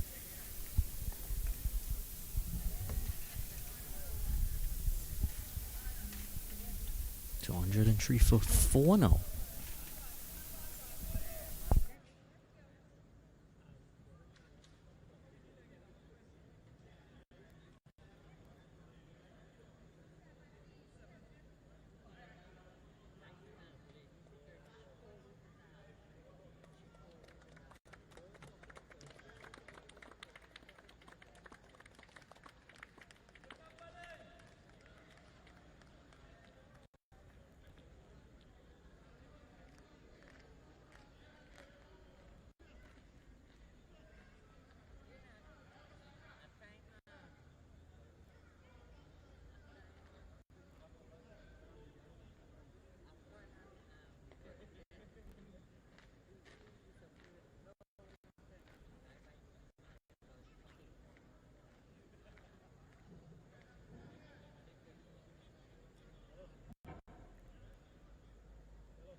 Pargris comes in to strike, right-handed batter.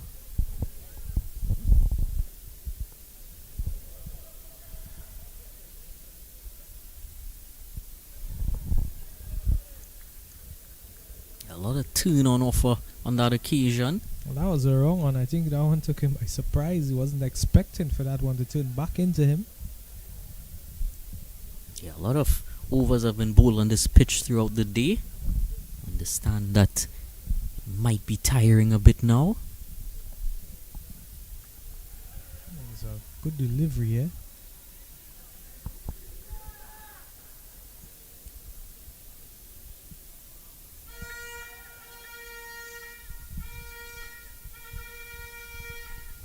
Good over so far by Aaron Ali. Just one from it with a wicket. So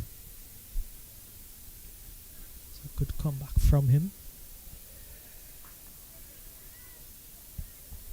Another 3 dots in succession.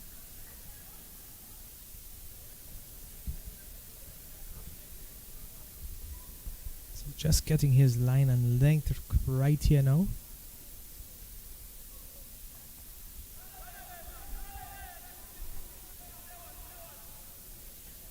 Coming back for a second. Going to get it comfortably here. They're going to close that over off. Just 3 from that over. It's going to be 13 complete. The score pushes up to 105 for the loss of 4 wickets.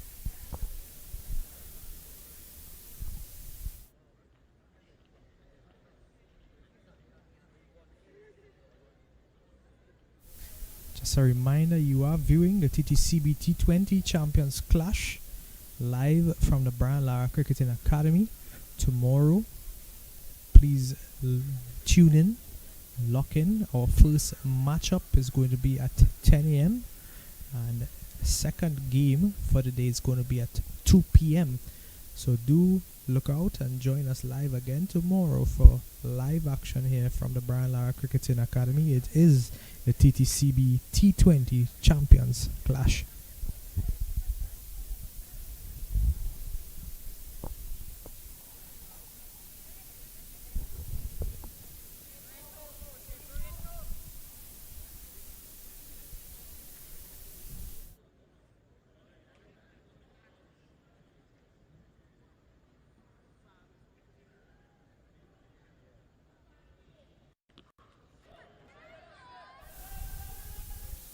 In the air, and they'll be able to come back for a second.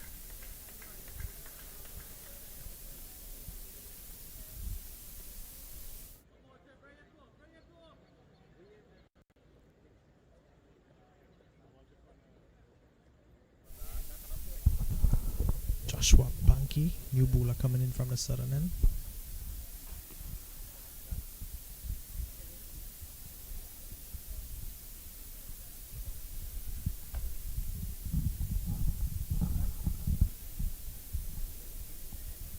Banky, right arm orthodox. Brian Pagris, he's going to be facing up Keynes Banky for the first time tonight.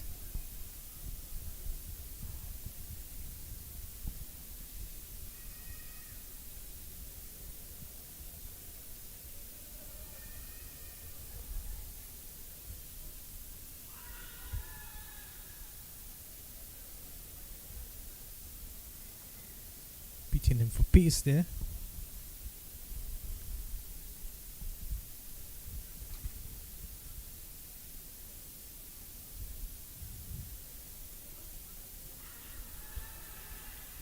This time he traps him.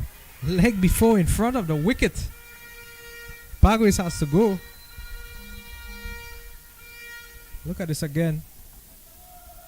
Trying to pull these deliveries onto the onside. This one turning back into the right-hander. Striking him plumb in front of the wicket. And it's wicket number 5. With just 12 runs to go for victory.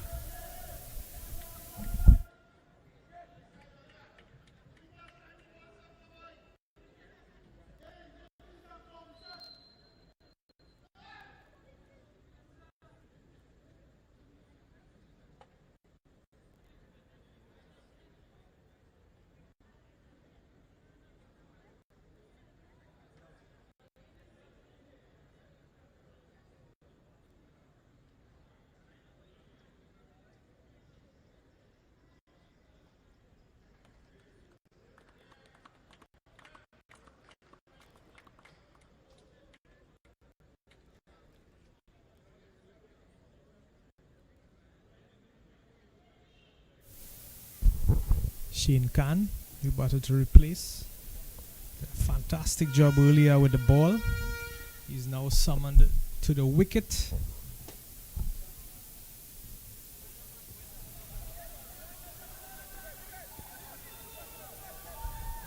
He gets off the mark immediately with a single.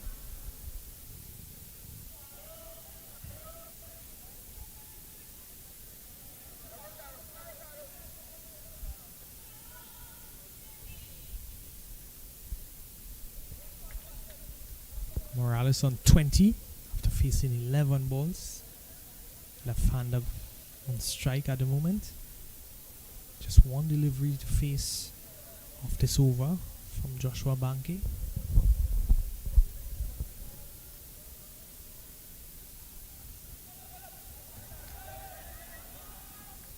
This one wide. Have to reload this one.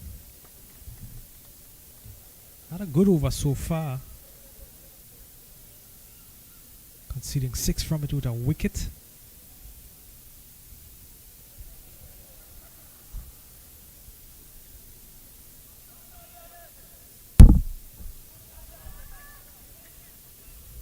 He finishes with a dot.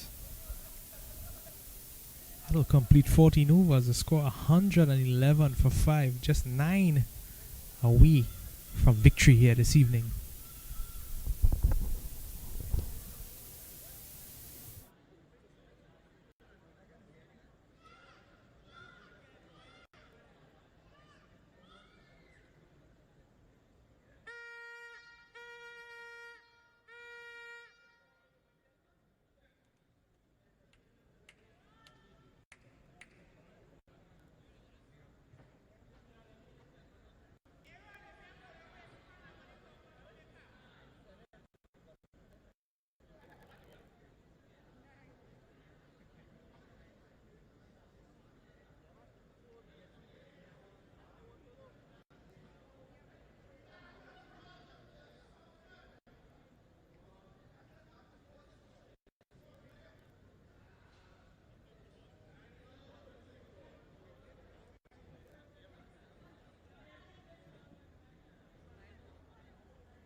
Aaron Ali here to Shane Khan, tossing that one up and hitting that one up and over him, back towards the boundary, straight boundary for 4.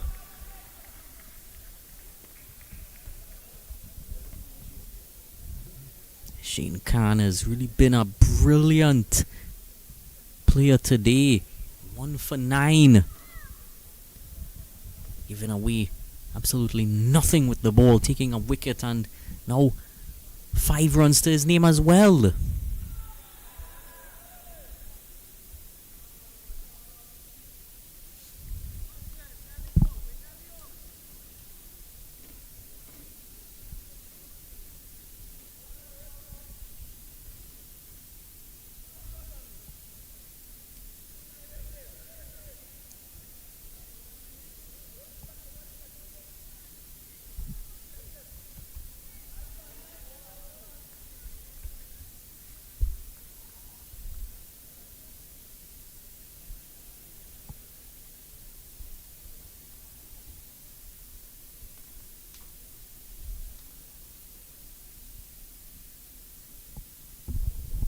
It's 4 runs shy of victory here now.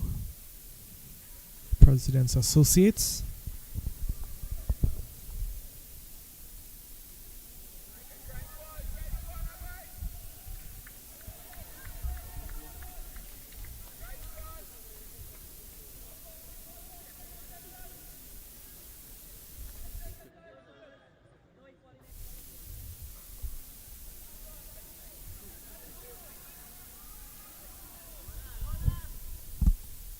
Amble through for a single there. Brings Morales back on strike.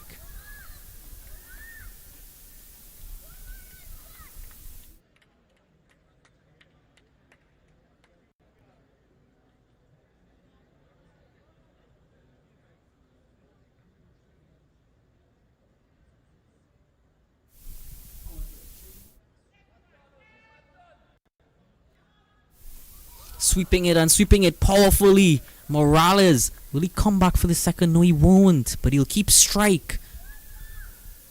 15 overs gone. It's 119 for 5.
that smash powerfully over mid-wicket. Has it gone all the way? It's bounced a few times, 4 runs, and that finishes it in style by Morales. That's why he wanted to keep the strike for this final over here. President's Associates SC winning by 5 wickets against Kapara Warriors in the end. A brilliant display of bowling from them in that first innings, restricting Kapara Warriors to 119 and chasing down the target with 4.5 overs to spare. Real domination here. Wait to see how they progress throughout this mini tournament tomorrow. So do join us then. As for first day's play coverage here, that's all there's gonna be. So do join us tomorrow, and thank you for viewing today.